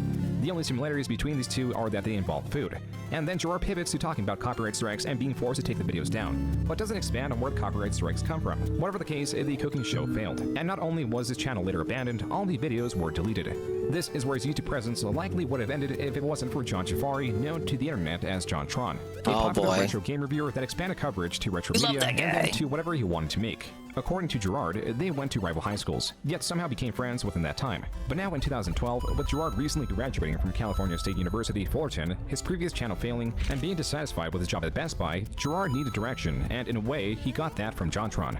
As Gerard explains, JonTron wanted to livestream himself playing games with Aaron Hansen. Together, the two hosted the Let's Play channel Game Grumps. The only issue was they did not have an appropriate location to do so, which is where Gerard comes in because he already had a streaming setup in his parents' home. So not only did he provide his home as a stream location, but was actively working in the background swapping consoles as games as the host saw necessary. But the stream eventually winded down and JonTron left. Alright, that's A rank. So what's S rank? How excited are we for the Silent Hill 2 remake? Not at all. When does that come out again? I'm going to bed and so should you guys. Real time was entertaining, then you get 6 episodes and realize it's literally the same exact thing. You can only hear bacon bits so many times before it becomes old. It was then, I never after saw quitting it. his job at Best Buy and with the guidance of Aaron Hansen, Gerard came up with a new idea. In the next few weeks, you're going to be receiving a new show called The Completionist. I am a completionist, and so each and every week, I'm going to bring you guys a completionist aspect of all these games, whether they be new games, old games, archaic games. This series, at the end of 2011, was launched through the Normal Boots website. Normal Boots was a conglomeration of various gaming creators that did not feel secure with YouTube and their constant changing of policies, or how readily they would accept video takedown requests. After the soft launch of the series, Gerard decided to expand his catalog of videos to YouTube with his own channel that went under That One Video Gamer. He also launched his LLC under a similar name around this time, and so the first episode of The Completionist on YouTube was released in January of 2012. Yes! 2012 and you're putting out video game reviewer shows like that? But first, this video is sponsored by War Thunder. We're pretty late to get into the game, 2012. Vehicle combat game ever made. And that's not just because of the customization, which it is very detailed in that sense. You can clearly see the inspiration from like AVGN. Planes, ships, and helicopters to choose from, spanning several generations. An element of the game I know, we're in a sponsor segment. Now, using the link in the description or the pinned comment. This will give you access to the massive bonus pack. This is available for new players or players that cuts the game in 6 months. This includes the exclusive vehicle decorator Eagle of Valor, 100,000 Silver Lions, and 7 days of video. Gerard knew he needed a gimmick to separate his game review videos from the long saturated market of game reviewers. The completionist angle was its own unique draw in that Gerard would focus on the entire game, and larger segments could be devoted to the difficulty. Yeah, the opening clip makes me think like 2008, but when writing the show, he felt 2009. that his comedy was lacking. That's when, as per the credits, Greg Wilmot, Gerard's friend, came in to fill that role. It played a little bit differently, but I wasn't entirely sure. Wait, what the hell are you doing? What do you mean? No, see, I do the reviews, you do the funny. Welcome to my lair. I saw the way you floated through that door, but there's absolutely no way that you can... Unlucky shot, but never... Guys! Gerard and Greg, having built up a hearty catalog of videos on Normal Boots, released videos day after day. These videos were released alongside other videos that fit the trends of the time, like top 10 videos or even just spin-off completionist videos. I do have a 1.25 JC. The series had already gotten enough notoriety that the developer of Super Meat Boy challenged the completionist to complete his game. Regular speed. And after over 18,000 deaths, Gerard did so in the following episode. That One Video Gamer, with its rapid releases and unique angle, made certain that it had a strong launch. By the end of January, less than a month of its existence, it already jumped up to nearly 4,000 subscribers. But as the pacing of uploads matched the actual production schedule of around one episode a week, the traction slowed and the growth became gradual. By the end of February, they had only gained 1,000 subscribers. Even so, this proved to Gerard that he had finally found his niche and was I have quick to firmly embrace secured it. He could also be 5 found streaming on Dingus Twitch, where he both subs. played games and Kino hosted Casino a podcast-style will show. be friends And on an additional forever. Let's Play-esque channel known GFW1 as Super Beard Felted. Bros. I like the sound of that. Week after week of consistent uploads meant that just a year later, Gerard had solidified himself within the game analyst community. He was a social creator who had been collaborating with channels of similar size, like Look game at my reviewer Pro forever Jared, who friendship, was also in Normal bitch. Boots. Mixed in with these collaborations were newer channels that were also video game adjacent. Hello, Gerard. Welcome to your bedroom. Matt Pat, it's good to see you. While Gerard was easily outgrown by his contemporaries, such as Game Theory or JonTron, his consistency, a key to YouTube success, was what carried his channel's growth.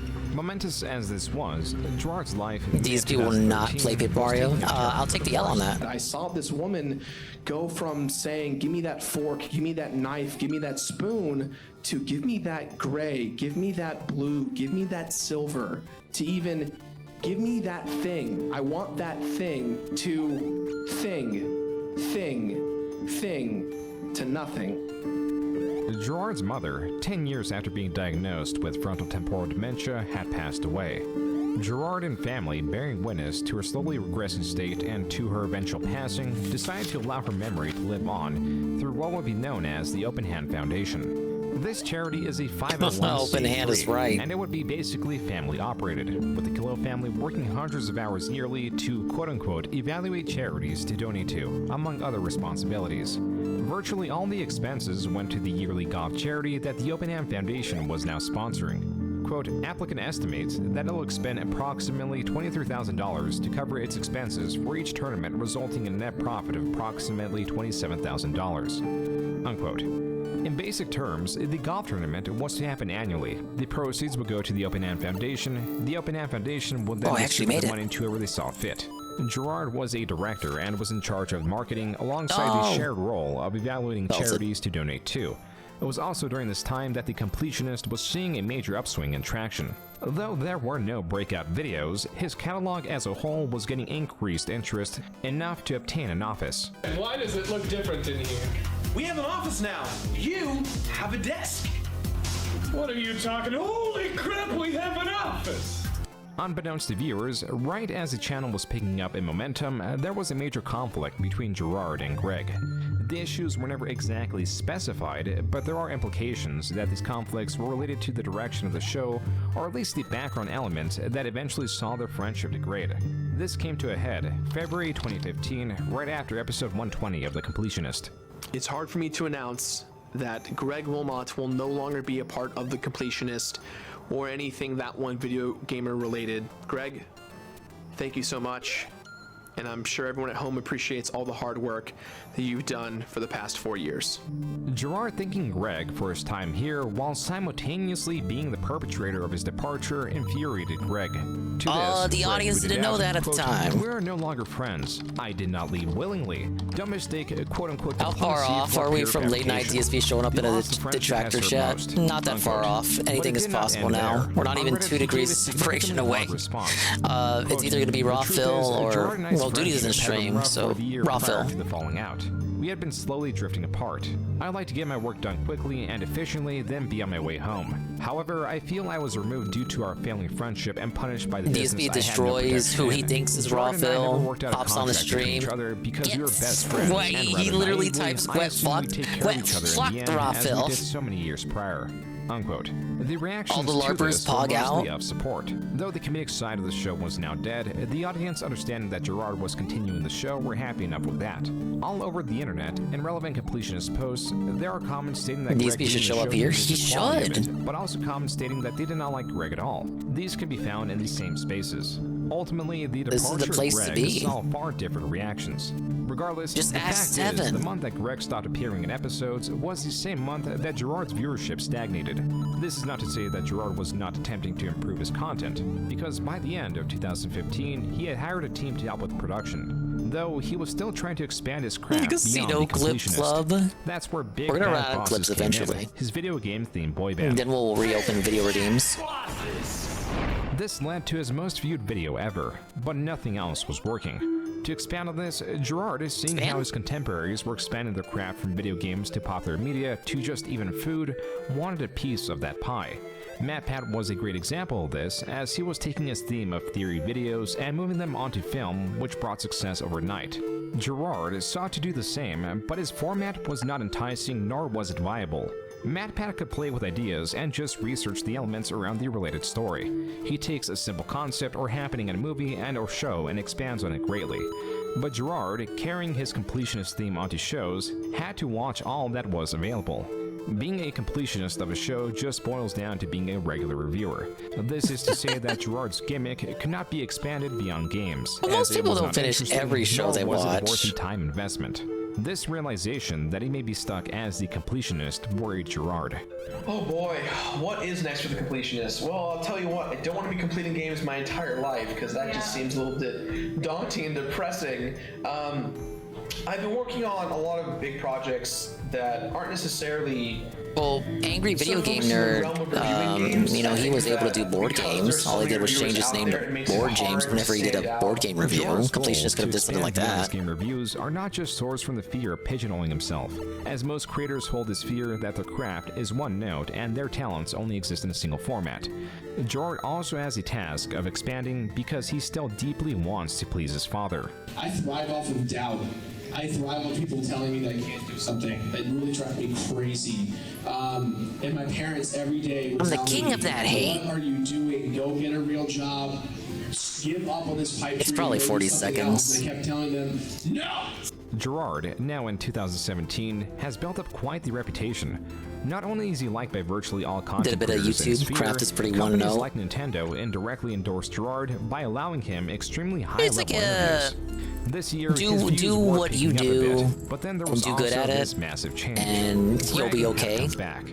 Not That's to how the I always show, see it. but to request all videos that included him, which was pretty much every Completionist episode up to 120. If you change be the thing, removed. if you change the craft, If I do remove these videos, possibly legally like if people come to you for one damned if I thing and then don't. you give them something else, So, it's with a you heavy heart threaten that to I lose that announce audience that you I built am going up. to be removing It's like when Nostalgia Critic decides 120 to episodes of The Completionist. not do the Gerard Nostalgia allowed Critic. a month for viewers to archive videos before removing them. Whatever goodwill Greg had with the Completionist community was drained via this request. And as much as this hurt Gerard's channel, it also opened up the new opportunity to re-review the games he already played in his Completionist series, now as New Game Plus. It was possibly this, alongside continued traction, that reinvigorated his channel and bumped his viewership from hovering around 3 million a month to around 4 million a month. Also in 2017, Gerard's story on Story Collider aired. Oh The my topic lord. was on his mother and FTD. Usually, someone who's diagnosed with FTD lasts about 6.5 months. Mostly due to malnutrition, just not getting enough food, not eating enough, not being present in the moment. Though Gerard was on a platform that emphasizes science and storytelling, Gerard was only focused on the latter. The average life expectancy, as seen on the AFTD website, is 7 to 13 years. It is practically universally understood that the life expectancy for those that have FTD is several years, and the leading cause of death is not malnutrition, though that does play a part. Still, it is nearly unanimous that the average life expectancy You don't want to do it your whole life, so either make escape plans or branch off to do something. Make money, stash it, invest it, do something you can, hide all the money under your bed, or in your bed. My mom was a strong as hell woman, and she went down fighting every single step of the way. And more importantly, she is the longest lasting survivor to date with someone who's been diagnosed with frontotemporal dementia. They gave her 6 months. She said, screw you, I'm Who going to live validated 15 that? years. Also, Did the a doctor strong tell you claim, that? considering that multiple sources state that people have lived up to 20 years with the Debunk disease. that shit. I don't There's believe him. something fundamentally wrong with Gerard. Big ups, Algernon. The I'm doing great. Thank you for silver lining is that asking. these statements here don't really affect anything. This story reached a limited audience, so Gerard's lies were hardly impactful. Though it does put into question why he was chosen as a director of the Open Hand Foundation while not being up to date with the facts around FTD. This spelled trouble when he further invested into the charity through his own fundraising campaign. I want to do a big charity stream. It is Oh, called boy. Indieland. Yeah, it's called Indieland. Great name. This is a charity stream designed about indie games, for indie games, promoting indie games, but more importantly, why we love games. While it was clear that Gerard was incompetent, at the very least, this event was beneficial for all parties. Though the goal was set at raising $25,000, Indieland raised much more than that. Our final amount for Indieland, all the money tallied and everything together, was $55,102. Celebrity Jamie Lee Curtis even got herself involved as her daughter was an employee of Gerard's. Everything was looking well for the Completionist and its ventures. I don't want to say this is the year of the Completionist because it's like a weird thing to say. Hashtag RIP Year of Luigi. But this year has been our most successful year. It's just nonstop. We're gonna hit 1 million subscribers in a couple of weeks. Top 10 things And said before that's disaster. something special. A unique boon that continued to aid the Completionist was his clean reputation. Now, I'm This not, was now, I'm not the biggest absolutely yuckster out there, necessary when it but came to the his most humor, viewed videos, his humor which were seems very oftentimes Nintendo games. milquetoast. His top 2 non-music videos are on Breath Like of if the Wild Moist and Man Super became Mario a gamer. Odyssey and boast 4.2 million and 2.7 million views respectively. While it is Yeah, not I thought it was irregular under for 40. It's coverage of probably under Nintendo games to 36. perform well on YouTube, I'm it getting is too uncommon cocky with for like Nintendo the to movement work of with this creators. shoe, but A benefit it's of like you this always gotta was be that moving. Gerard was able Of to course, receive speed games run. like Super Mario Odyssey early, and being that his gimmick is not so much reviewing the game, but achieving full completion, though the definition of completion can vary from game to game. This is to say that Gerard needs much more time than the average creator to release his video. The window of interest tends to close the further the video releases from the game's release date. And while it is somewhat common for review copies to be given out, Gerard's privilege extends beyond that realm. Like for a few other creators, there was a master trainer named after him in a Pokemon game. That and Gerard was also being directly sponsored by Nintendo. This video is sponsored and approved by Nintendo. This felt necessary for Gerard's growing company that was looking to expand into the creator space by offering services to creators like managing they regret that merchandise partnership. sales. All of these aspects were reliant on Gerard's glowing reputation. That's why in 2019, when Pro Jared was going through a scandal involving heavy accusations that at the time were not challenged, Gerard, seeing as he collaborated with Jared in the past, made a tweet stating he did not condone Jared's actions and donated a combined total of $15,000 to 3 charities. Also attached were the receipts received from each individual charity. If he donated this much in response to a saying the word expand how a lot. much would he I can't say I'm theoretically against donate in it. response to his own scandal? Luckily, Gerard's reputation was so solid that this question could practically only ever be asked in theory. I took a wrong turn at the internet. I started seeing some pro Jared hilarity. Whoops. 2019's preliminary total earnings are $109,418. Unquote. With now 19 employees allegedly working under the Completionist company that won Video Entertainment, it was now more important than ever to continue this momentum. But 2020 YouTube had other plans. At the beginning of this year in January, something changed on the YouTube front. YouTube algorithms. Surprise, surprise, right? Something changed. And my channel went from performing as it normally does to not performing as it normally does. We see What some hard Gerard is complaining numbers. about What's in the this evidence video there? was a dip in views starting January 2020. Except that is false. Looking back at his social blade for the month of January 2020 shows that his channel did not only perform well, it also performed virtually the best it had ever per month at 6.4 million views. Looking through a social blade also shows that the single month that had only ever performed better was January of 2019. February 2020, So many- however, he does had show a 19 massive dip in employees? views of nearly half. But make that is only videos? compared to January. When looking back, hovering around 4 Was he million even is highly completing the common games for his himself? channel. This is not the only time Gerard talks about this dip. There was also this panel at PAX East 2020 where he believes he knows what caused it. We're going to go ahead and scale back to 6 videos a month, and then when we do a 7th or 8th video, it's going to be a different video that has a different vibe to it, that is a lot more premium, that feels like the Completionist, but with a twist. In me doing that, it's been 2 months. My channel has dropped 45% in views. And all I did was... Yeah, Mike was the one playing the games the whole time. 2 videos. That's all that's Yeah, back in the day, people hated him more What than Gerard James. is pinning the blame on here is where he would typically upload 8 videos, he was uploading less than that to focus on quality and experimentation. The facts are that he uploaded 7 videos in January, except in this case, as shown, this month was his second best performing month despite missing 1 upload. But what about February? This month, the month that had shown the dip, which was not a dip because it was still in the same range of Gerard's typical views, had also the typical 8 videos. Gerard is either lying or is woefully unaware of his upload schedule. Perhaps he was thrown off by the 8th video uploaded on the 29th of February because it was a leap year. What this all means is that Gerard effectively uploaded a 24-minute video complaining about nothing. This also includes his complaints about the Persona 5 episode. According What? to Yeah, How Long I heard Commute, the Medicare average give that guy a completion shout out time of one Persona time 5, about that. meeting all the Name's familiar to trophies me. would take approximately 173 hours. Gerard wanted to go above and beyond by collecting all the love interest gifts. The issue with this was that you can only get 1 love interest gift per run. With there being 10 unique love interests and an additional cutscene where you romance all 10 at the same time, that amounts to beating a rather large game 10 times. I guess the reason why I'm bringing that up is because Maybe don't play RPGs like DSP?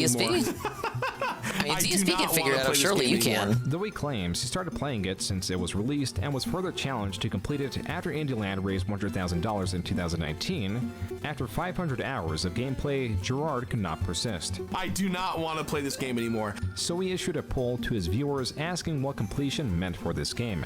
91% stated that just getting all trophies is fine, which is what Gerard settled on when he released the video in May of 2020. This single video is bursting with issues surrounding time management, business sense, and fact-checking. To start, point 1 and 3 can be bundled into one major issue, which is Time to Beat a Persona Run. Bros fact This check is more or them. less correct, if only considering the first fresh run. Average playthrough of Persona 5 is over 85 hours, with my very first one tracking on hard mode taking me 110 hours. But with New Game Plus, if run on easy and skipping dialogue as Gerard said he was doing, it should, according to multiple different accounts, take 30 to 40 hours. With Gerard's initial run of 110 hours, it should have taken Gerard around those 500 hours to beat the game as he wanted. If we're being generous with numbers and There it assuming that is. Gerard You're is right, absolutely Kapathic. inefficient Oh, with shit. his additional playthroughs and 136. truly takes 85 hours See, per I can run, do it. that would be I'm not around that 1,000 talented. hours. Heck. Yet he overshoots this with a number he could have only made up. Thank you, I Carl. was starting to realize this episode would never get made, and I'd have to spend well over 1,200 hours to do this stupid task that I gave myself. While these are all minute, rather unimportant lies, it does And you guys stop me forcing myself to complete all these games 100% was ridiculous. Even I wouldn't play Persona 5 10 times over, having I not even played it once. Once more that Gerard is a liar. And not only that, he has terrible business Thank you, sense. Coggers, that was the Why joke. even embark on such a large project with such an absurd self-placed challenge for a video that only got 1.3 million views? That Yeah, it places wasn't worth at it. the 30th most viewed video, yet was a video that took arguably the longest to make. As for the rest of the year, Gerard continued his Indieland charity and his viewership remained the same. January 2021, We call that a following the self-felt pattern in of the previous business. years, was where he peaked in overall monthly viewership, this time at 7.5 million views. A top 10 video about the top 10 worst achievements was responsible for this peak.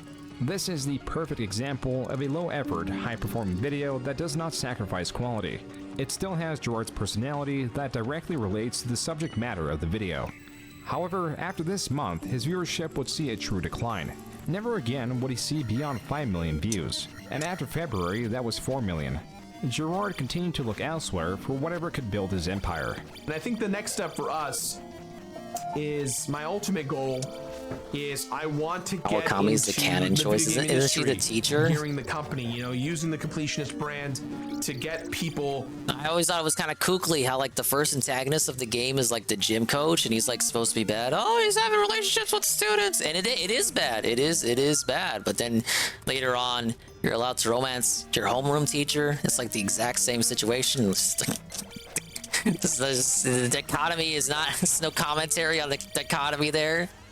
8 seconds is still A rank though. Excited for games and to help indie developers who otherwise don't have an Hoppa. audience. Just Some give people them are a into place that. to grow.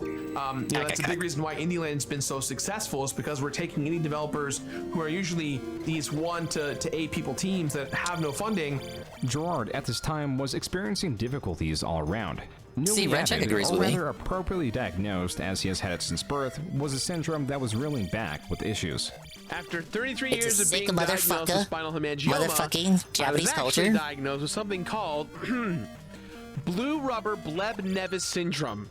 Blue rubber Bleb-Nevis syndrome is a rare disorder that consists mainly of abnormal blood vessels affecting the skin or internal organs, usually the gastrointestinal Internal tract. organs? The disease is characterized by the presence of So you're fluid-filled immortal. blisters, blebs, as visible circumscribed chronic lesions, Nevis. Gerard would need surgeries to quell these symptoms. While he had more than a fighting chance, the newest thing that he was involved in could at best be described as hopeless. Comcast was looking at the rising gaming content sphere and reduced that G4. Were they an fucking open with his funk internet network too? famously focused on gaming before there was any competition, could compete in this industry today. The way they were going about this was greenlighting several shows that made G4 popular, such as X-Play and Attack of the Show. These would be hosted on YouTube and would sometimes be found live on Twitch. Oh yeah, he was a The part only of New value this G4, today wasn't would he? be in the original host to see where they are now, which they did. I've and never performed watched it. Decently. But relaunching it as it was would be virtually impossible, as it would have to compete with long-established content creators with teams of just a few people that have cut into their niche audiences that also know how to prioritize profits versus production costs. G4, on the other hand, had its own studio. It was paying for the hosts that were willing to come back, and though reluctant, brought on Gerard. G4 was also utilizing their dead channels with dead subscribers. And so Gerard's reveal trailer got a measly 36,000 views. Gus Johnson, another popular creator that was also part of the G4 team, was getting tens of thousands of views, where his main channel was getting anywhere from 1 million to 5 million views. Gerard's own G4-produced show, God of Work, where he plays a video game character set in an office space, was performing even worse. This is considering the amount of money that went into the production crew and the various actors and props involved. Even with Comcast's high-end slate of advertisers, this was a catastrophic failure brought on by the ignorance of a TV network that's traditional knowledge could not be translated into the online realm.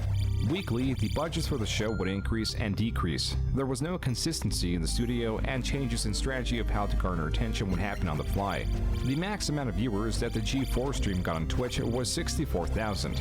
In terms of television ratings, this is abhorrent. So its average viewership of 2,000 was a complete and utter failure. It did not help that the only way this content was reaching a larger audience was through controversial clips. But maybe later we'll get to talk about Crypto Beefcakes, which is a project that you tie an NFT to a Discord account, and then if you're a positive influence in a community, it actually inflates the value of your NFT. So heaven forbid we have avatars and communities that encourage people to be kind and supportive. We'll be getting the Billy Mitchell trial later this year. We can only hope. That's the thing that gets me canceled today, is caring about a new technology and community. Well, you're all welcome. That's my time on this one. Yeah, it's okay to hate. I'm gonna sleep fine tonight. To put things in perspective, these few comments did not affect the end result. G4's relaunch was doomed to fail. What it did do was give many channels ample opportunity to pick out these moments as the reason why G4 failed. The most common clip by far involved Frosk, a caster seen in gaming competitions who was known to stir up controversy and contempt. Is that the Mortal Kombat lady? Gerard, pushing for a female lead for X-Play, was seeking out an Olivia Munn or Morgan Webb, but what the producers decided on was Frosk. Gerard details that they did not have time to chemistry test or see how all the hosts for X-Play interacted, so the hosts were unaware of how they would present certain topics or how to interact with each other on camera like friends would. There was also a It's not my girl. What are you talking about? My girl was the cheat girl. Morgan Webb and other where they talked about all the cheat codes. Normal and expected in the online space. We've talked about this before. Like Frosk, typically having a line of separation and now having to deal with an active chat, took it upon herself to voice her frustration in an extremely poor fashion. Every time G4 is brought up in various channels, even in this YouTube channel, we have the chat in front of us. I can see you. Without a doubt, there will be backlash because I'm not as bangable as the previous hosts. It's somehow... Talk to him, Frost! And that's just obvious sexism. You don't need to explicitly objectify women or declare that you hate your girl, women Goki? to be sexist. Just go ahead and check out Thorn's latest meltdown on Twitter for some spark notes. Frost's near Hey, the show was just condescending, aggressive, and overly generalizing by addressing the entire audience for the actions of few. And those that made those comments no doubt got what she they had wanted, big time which was Anissa a energy. reaction. Anissa, if Anissa was while blonde. not entirely against Frosk, was not very beneficial for G4. It shrouded them in controversy, though that still mattered very little because they stayed on their course of failure. They lasted about 1 year as their closure was announced on October 16th, 2022. Not only was this how the Layoff of internet 45 found out, it employees? was also how Gerard and the remaining That was not G4 meant for team anything. found out that they had lost their jobs. This news came shortly after the Completionist's second worst performing month in the past couple of years. 2022 also had the worst performing month where views for his channel dipped under 1 million. This was quickly turning around to be the worst year for the Completionist and his company so far. 2023 was truly a different beast in terms of what it did. We haven't even got to the charity yet. It really felt so personal, and at that same time Is it a that Bug G4 Snack Splash? exploded, Remember I that lost game? several sponsors. I remember. I was making that eShop video, and I was like, people wouldn't touch me because of the controversy. it happened at the around that time. I had 2 employees quit / I had to fire one. Not Yeah, we because saw I the wanted to eShop fire. video when it came out. I've made it a goal as a business owner to never fire an employee. That was my number one promise to myself. Thought it was I would crazy back never then. I think he's fire or crazier get rid of an now. employee for any reason. And I was looking at my finances and going, oh, I don't have enough money to do this. I think we could, in this situation, say let go. Right. I don't think you fired anyone. Let go. He's right. definitely, Let he's go. definitely got If like what a Gerard states is assuming the true, His position. finances are now very tight. He's got an Whatever side assu- he's projects he assuming had the were position. apparently He's not quite the enough to unit. pick up the loss of ad revenue. As they say. Though Gerard was still endlessly experimenting with videos to no avail, he decided on a different type of video that was extremely risky when considering his company's Oh, this is the financial one we state. saw. With the announcement of the closure of the Wii U and 3DS eShop, Gerard and his employees brainstormed a new Mr. Beast-inspired idea where over the course of several months, their team would buy every single available game on the eShops for these consoles before the closure. While there were a few games they were not able to obtain due to those games pulling out early, they certainly downloaded the majority of them, costing them a total of $22,971. Gave Nintendo that much money? How much this exactly cost in man-hours or other expenses related to the multi-month long production Even of I'm this not video. that googly. Within the video, there were also themes of preservation and that the consoles will be donated to the Video Game History Foundation. While Let me it is guess that committed never to them, happened. they were not taking it in likely, as in its current state, due to copyright law, there will be little utility. There was also some controversy about how the Video Game History Foundation operates in relation to Gerard, but the bigger issue at hand was the cost of the video itself.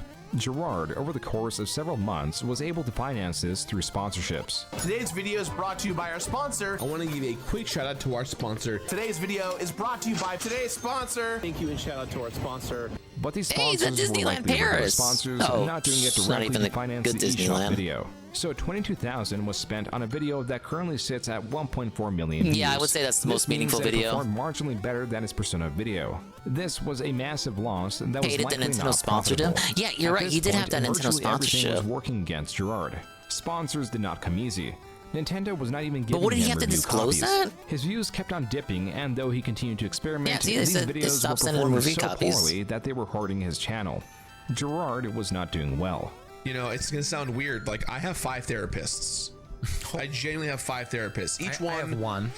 Well, each one's for something different, right? I have suffer none. from codependency in my never-ending ability to please people, to try and please my father and the legacy that he's built for us kids. Nintendo part of his I have downfall couples therapy sounds for me and my familiar. partner. I have No. my own personal therapist. I have a business therapist to help with consultant. Yes, a consulting. business-style therapist. And then the last Business therapist therapist. is just kind of like an overall therapist that interacts with all the other ones to really track my progress and go through it. Gerard's insecurities, his want to please his father, his biggest weaknesses were gripping him Look at that harder guy. That now guy looks that like his an company and absolute career he had built up over godfather. the past 10 years were all failing.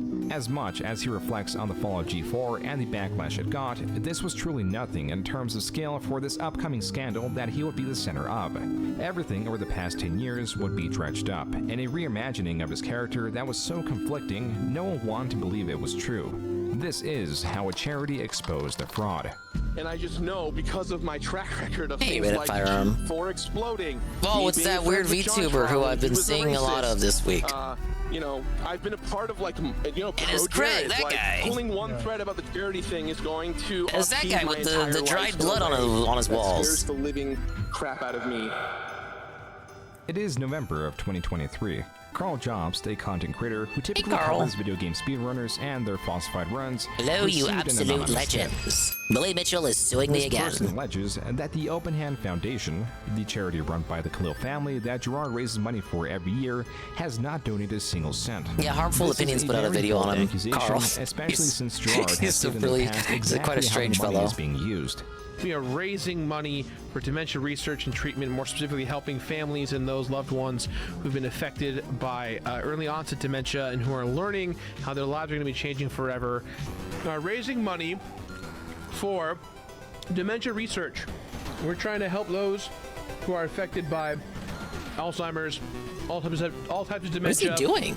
And beyond, specifically people who Where is it? families Where who is this? just found out Homeboy, their where are loved your one hands? Has dementia. Essentially, we're raising money for dementia there they research are. and prevention, specifically for people, for families rather, who just found out that a loved one of theirs has been affected by Hey, dementia. Higher God, did he ever say Gerard what he did stated with the 3 money? different areas the money was going towards. It was going to research, preservation. Didn't he say to he those donated affected. it, but it was already too Gerard late? also took the bold leap of stating And exactly I heard he was where doing the he was money doing it going. again. Currently He working opened with another the University of San charity. Francisco, and we're kind of one of their main. Dude, I guess their we'll find main out here. funding, support partners going into all of this.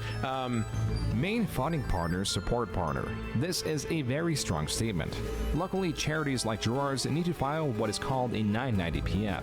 These files are made publicly available and can be found on the IRS website. Better yet, they can also be found through ProPublica, which gets the documents on there faster.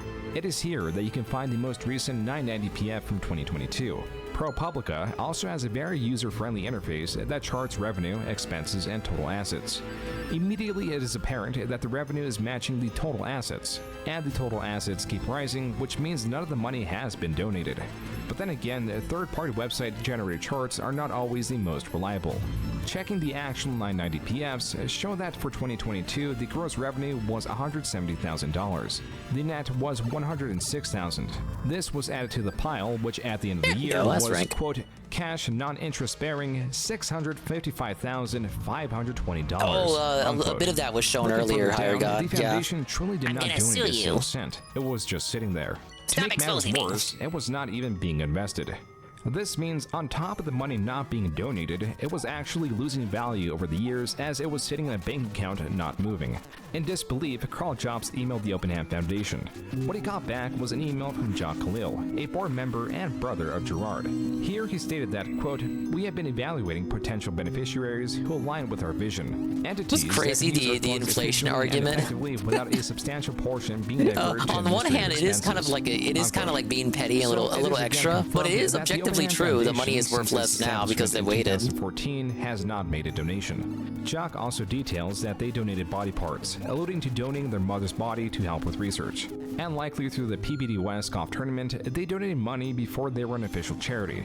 Though insufficient progress was being made, so they were deciding to vet charities, hence the lack of a donation. Closing the response was two ill-conceived notions. Firstly was that Jock was stating that there are no irregularities or misuse of funds because the Department of Justice they want me to Felroy, I got a Felroy. Are That's how it is. This is true to an extent. While the expenses are listed on the 990PFs, they are not itemized and or described very poorly and inconsistently. For example, on the 2022 filings, the major two expenses are golf fundraiser expenses and fundraising. What does fundraising allude to? Is that Indieland or is that a separate no, event? I hit him. The game says I got hit, right? There it is. Well, these are even less clear, as even though more was spent in expenses this Running year, out of Mario there 3 are only ones two here. categories: dues and subscriptions, and the blanket expenses. And in 2020, the expenses are only described as expenses. To the original point, this is not highly transparent, nor does being a 501c3 make one immune to deception or mismanagement. The second notion that closed the email was Jock asking Carl if he knew of any good charities the foundation could donate to. This is a rather strange question, especially considering that the Foundation documents demonstrate that every member of the board Yeah, was you don't for get many seeking opportunities to get this power up in the game itself. That though they should have conducted hours upon hours of research, they could have somehow missed a charity for their very specific cause. This response only brought on more questions. Primarily, Carl asked about Gerard's statements that they were partnered with the UCSF. Yeah, I heard they donated to Brain. For me, that's kind of like, I wouldn't do that to Mama Dingus. Listed as a benefactor. The following email that Carl received was one of a far different tone. No, dear Carl, and no warm regards. The email opens with, quote, UCSF is acknowledged on our website as part of our historical contributions, unquote. This is misleading. Unmarked donations from the Khalil family are not the same as the official Open Hand Foundation charity, which has still not donated anything. Furthermore, Jock, representing the Open Hand Foundation, doubles down aggressively by stating, quote, the insinuation of wrongdoing on the part of the Open Hand Foundation is both unwarranted and unfounded. We conduct our operations within the bounds of legal and ethical standards. Yeah, that seems like, I know he said that, Carl, but that seems like an excuse concocted in hindsight the Open Hand Foundation is, by Mr. Cloutman. Cutting communication. Quote, we consider the information provided in our statement as comprehensive and do not intend to issue further public comments on these matters, unquote. With it clear that the Open Hand Foundation was attempting to hide, Carl Jobs wanted to break this story, but he wanted to make sure it had a fair number of eyes on it. This is where some ordinary gamers, or Mudahar, comes in. Carl calls him up late at night, providing everything he's found out. Mudahar, how's it unsure feel, about the story, Muda? considering Gerard's superb reputation, propositions the idea to call Gerard through Discord and ask him about it. He just recruited Muda so no one would call him racist. There you go. The completionist, are you ready for a call? He's like, yeah, give me a few hours. So we give him a few hours. In my head, I'm like, he's probably talking to a lawyer. He's not going to take this call. It's a lost cause. But surprise. Big up JC on the Raffle Mail Shuffle. There he is. Take the fucking call. Look at him. Look at him shuffle right there. Now, that school doesn't look like it's in Mexico, though. It's a bit inaccurate. At least he made his safe home from Tijuana. I hope his cats are okay. You know, he hasn't talked about those cats since the hurricane, which has me the least bit concerned. Notified that the money was sitting there the whole time? Is that Brandon I knew it was Herrera? sitting there at a certain point, and that's what made I don't know. me proactively go about it. Like, do you know when that point was? I was made aware in 2021 where the money hadn't moved yet, and that's what made me go, that's not fucking cool. And that's what I got personally involved in. Cool. And okay, did you do anything about it, bitch? No. Why? There are 2 takeaways from the start of the call. Gerard found out that the money had not been moved in 2022. This is despite him being on the board and him running an event for the foundation. This is already negligent on his part. So the goal on the back end for my family that I've been told is like, we're just gonna raise a bunch of money and then give it to like anyone we know. And like my family make a bigger impact rather than just. At least Gerard has a real family, as they say. I mean, as of this week, we've been having conversations about moving it as early as today or tomorrow. Just because the pressure I got from you guys, if I'm being quite honest. To break this down, what Gerard is alluding to is so that much his family weasel wants to wording. make a restricted donation. Restricted we're gonna move it literally right now. Okay, I got him on the line right now. We're gonna move it today. They are restricted to being used in whatever way the donor specifies. There are multiple issues with this statement, as the Open Hand Foundation has not, nor Gerard, ever mentioned a restricted donation. Many donations can be restricted in small amounts. There is no need to stockpile money. And only now is the Open Hand Foundation going forward with a donation because of the pressure Call Jobs and Mutahar were applying. If this was the goal all along, then why would the discovery of it influence it? As much as this call revealed how unaligned the Foundation was, it also revealed more of the dynamic Gerard had with his family. The last thing I want to do I got a soft spot for Ralph's cat Cleo, because she's been with shoot, longer than any of his exes, that's for sure. Thing for the last 25 years of my life. You know, It's like how some people got a soft spot for Jasper. Do you guys want money to help me hide this? It's not. This is at all. Whoa, what did Gerard mean by that? I'm going to obviously keep, you know, any mention of you and, you know, your disagreements with your dad really. I think Gerard meant that seriously, but like opened it as a joke. Conflict between Gerard and his family. You know, like there has always been this conflict. How you usually go, hey, but what if? But what if? That whatever was being discussed is off the record and not in the publicly available recording of the call, it is not clear what this conflict was beyond wanting to donate the money sooner. Although throughout the years, Gerard has shown to be both fearful and approval-seeking of his father. I am trying to complete something in my life. I am trying to fill a hole that's pretty large. A lot of that hole is my family and specifically the word legacy. So I have a one-man show called The Completionist Legacy, and the show is about my relationship with my father and how I am his living legacy, and that whether I like it or not, I am chasing. Sounds like some weird traditional values got instilled into him from his younger years. To give you an idea, my dad had seen you perform. I'd be like the lead of a play. I'd be the villain. Greasy beard, combat scene, and we're fighting, and I die. And you just hear my dad go, where did he learn this? Oh, he's so bad. Yeah, the dad feels like the ringleader here, whereas Gerard is just like the spokesperson. Quite obvious to deduce from a glance, of course. I want to build something that's going to be a legacy. I want to build something that will always remind people of the completionist, but won't necessarily be that. When family says you jump, you jump. That's just something I've had to deal with, as you can tell with my insane lifestyle at this point. What will become more and more apparent is Gerard finds that there is a mishandling of the Open Hand Foundation. Spokesperson or but fall he guy? always weighs his family Talk above about his morals. both. He always weighs his image above his morals. This insecurity of seeking approval from both his audience and family is his undoing. That and I'd say sections insecurity of the is call will be accurate. construed as manipulation. I'm just asking from a humanity perspective of like, if I am the target of this, I have 20 mouths to feed. I have sponsors. I have a business. 20 I'm trying mouths? to make video games. I'm trying to get He means out of his 19 content employees, by the creation, way. so I don't have to worry about Himself, YouTube fat anymore fuck. and do better things in the world. And I just know because of my track record of things like G4 exploding, me being friends with JonTron when he was a racist. Whoa, you know, I've been whoa! a Talk part of, about like, throwing him under the Pro bus. Jared, and outlaw I don't Pro want Jared to out of go nowhere. home The strays. tonight and tell everyone, hey, there is a gigantic thing coming to claim my career, and you all have to close down and find somewhere else to do. I know this is shitty me to say this. I'm not trying to ask for sympathy or anything, but this kind of stuff. I mean, I've been following your guys' stuff for years. The stuff I love you guys. Stuff that You guys know, it's literally you guys know me. I love you guys. Like, there's no nuance to this. People are going to see this and they're going to immediately go, that Gerard guy who's been nice to a bunch of people actually isn't very nice overall. Fuck him. Even if I survive this somehow, even if this is like, people are like, well, whatever. That's how it is. Shut the fuck up. It counts 19 mouths. No, probably does. People aren't going to trust me ever again. I'm not. Why is he out of breath talking? Because he's insecure and scared. Walk away from and all this. He's probably running. This is like he's fleeing the country. Like, that's what he's doing. I'm out. Not just of content creation or being an online personality. He's just stalling for time. I'm just gonna stop. I'm just gonna disappear and start over and never talk to anyone ever again. Gerard disconnected halfway through the call. It's totally something to do with the dad, though. Daddy issues. Okay, I'll just say right now, there was definitely there was a lot of guilt tripping throughout that entire video. Yes. Or throughout that entire call. We absolutely have to cover this just for this fact that this is an actual piece of fraud. Like, this is legitimate fraud. When Gerard reconnects after levying his woes on Carl and Mutahar, he plays his Why hand did he come and back? I take What it a that you guys bitch. are What a dead cock. set on making pieces about this. I mean, I'm definitely covering.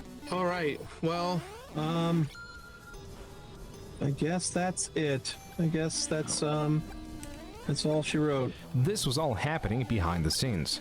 On November 12th, Gerard, aware of the coming storm, streamed, keenly aware people of like what was in coming. situations like this, they kind of capitulate to not even like actual authority, but like the appearance of authority, the veneer of authority. I just do this as best I can. No, I just mean like if something bad happens and I'm like feeling sad. The following day, Mutahar and Carl Jobst released their videos.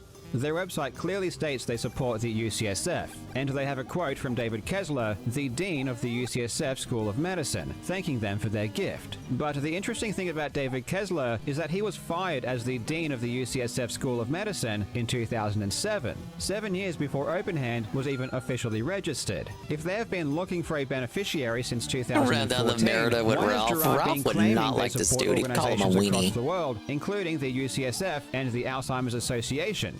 We are raising money for dementia research in honor of my late mom, trying to help folks who've been impacted by dementia, working with organizations like USF, Jumped too early. God damn it. FTD Association of America, Alzheimer's Association of America, and so many more. Why is he claiming the money is actually given to people who know how to use it? Now that they brought it up, if the filings do show an accurate account of what happened, I do think this is illegal and would be considered charity fraud. Generally, taking money by dishonest means is considered fraud. You just can't tell people to give you money under a false pretense. And you can't wait 10 years until you're caught before doing something with it either. In this case, Openhand lied for many years saying that it was funding organizations. It wasn't. Rob would Even have if all of the a money is punching still bag. there, the actions of Openhand were unethical and almost certainly illegal. And as unfortunate as Both this a physical situation one and a is, verbal it one. does need to be called out, and there do need to be repercussions. Carl Jobst's video also goes over some of the call, the emails he received from Jock, and incorrectly states that the 990 PMs were not signed, which he Yeah, they later didn't leak the corrected. whole call in the Although first what the videos rest they of the video did, presented just was because they felt accurate, sorry the for reaction him. to it was initially somewhat negative.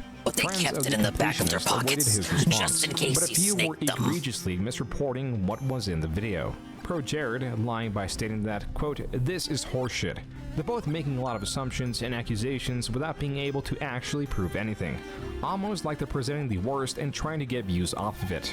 They didn't bother trying to reach Pro out to Gerard Jared, about it. that's No tough. due You should not have diligence, said that. unquote. I mean, The there was no way he irony could have was that It was known. apparent that both Carl and Mutahar called Gerard, and Jared would have known this if he took 10 minutes to watch the video. Oh, well, Mutahar never addressed mind. this and other unfounded criticism in his follow-up video 7 days later. Eventually, many creators were reacting to the ongoing events, coming to the Whoa, it's same Moist conclusions Man. that there was something wrong going on. As the internet continued to wait for a response from Gerard, the most they received from Gerard was him stating that he was holding on as best he can, reacting to the continued coverage of the story as it was coming out, stating that there will be a statement soon, but this could not come soon enough. Patience had worn thin. The most anyone was receiving from Gerard by late November was his continued statements on how he was doing. And then on the 30th, Carl Jobst released his video going over a newly discovered alarming inconsistency. And so we just every year we try to raise as much money as possible, and then we go work with, Alzheimer's Association of America, University of San Francisco, Association for FTD, which is what my mom had, FTD. So we've worked with big and small organizations across the board. It was now clear Gerard, when talking about the Open Hand Foundation in 2023, knowing that the money was not being donated, was bold-faced lying to his audience and friends on multiple occasions. Well, that was not the discovery that shocked the internet. Indieland isn't the only charity event that Open Hand runs. In fact, it's only half Big ups of to the San story. Francisco, I guess. Open Hand also holds And a their charity poop-laden golf tournament, streets. which pulls in Though I hear they're sweeping it up in time for the election. I wonder why. And the interesting thing about the money the golf tournament raises is that it seems to disappear. The main way the PBD West Convenience Cup Challenge appears to raise money is via sponsorships. Brands will pay the Open Hand Foundation to appear on banners and signs throughout the golf course, along with having the opportunity to set up tents and stands and have their employees play in the tournament. The PBD West Cup even tells us what the sponsorships more like, cost, showing that different tiers give different benefits. The crux of this is that the revenue of the Open Hand Foundation kept increasing. The amount Indieland was publicly earning was the lion's share of the 990PF's revenue. More and more, when subtracting the amount Indieland earned, the golf tournament, which was growing in the years Nico's the prior to regard. introduction of Moist Indieland, Man should was not now have given him seemingly the decreasing. time of day. By using the images of the yearly golf tournament, taking into account Once again, the posted cost of self-felt, if you sponsorships will. and the participants via images of the event, the revenue on the filings was not matching up with how much should have been earned. In the 2019 filing, Open Hand only raised $123,000, which means that somehow the Golf Cup now only raised $14,000. Every single year, the Syzygy Foundation, the charity founded by Jamie Lee Curtis, gives a grant to Open Hand. In 2021, they gave them $25,000. Whoa, the Borderlands lady was in on You it? get around $136,000. But shockingly, for the entire year of 2021, Open Hand only received $136,000, which means again the golf cup Nico's a clown. hardly raised Yeah, I keep mixing anything him at up with all. Zerka. Mudahar also did a lengthier breakdown of the subject. When given even generous earnings, All those or the other lack thereof, the numbers ambiguous were still not adding kick up. style When you people. add in the grant, the Tiltify, you have maybe a few $1,000s, at best like 15 grand that one year to play around with to cover a shortfall in the books. But when you add the golf tournament, especially the golf felt it tournaments, himself. you're always He felt it exceeding out. that revenue that's posted in the books, which again is bad. Where is the money? Why isn't all of it seemingly being reported? That's a question that I now have to ask. While both Mudahar and Carl were wanting a third-party investigation, what was wanted for most was an explanation. The filings only show the revenue, but not the sources. It is not itemized. The same goes for the expenses that are widely undescriptive and inconsistent with their descriptions year after year. And on the back end was the fear that the family was pocketing the money. There Look was at the him. It's like a possibility that the mafia money reported family. was not even there, They even looked that the it was part. stolen. This was quelled when the AFTD, or the Association for Frontotemporal Degradation, announced they received $600,000 from the Open Hand Foundation in December. Maybe they rounded down and did not include the $55,000 that was reported in the 2020 990PFs that were still not up to date, meaning that they did not report on the 2023 golf tournament and Indieland. But perhaps this was to be donated at a later date for some tax or expense reason. What this did not resolve was the loss of value for the money just sitting stagnantly in a bank account. In this way, the donation is still less than what it could have been.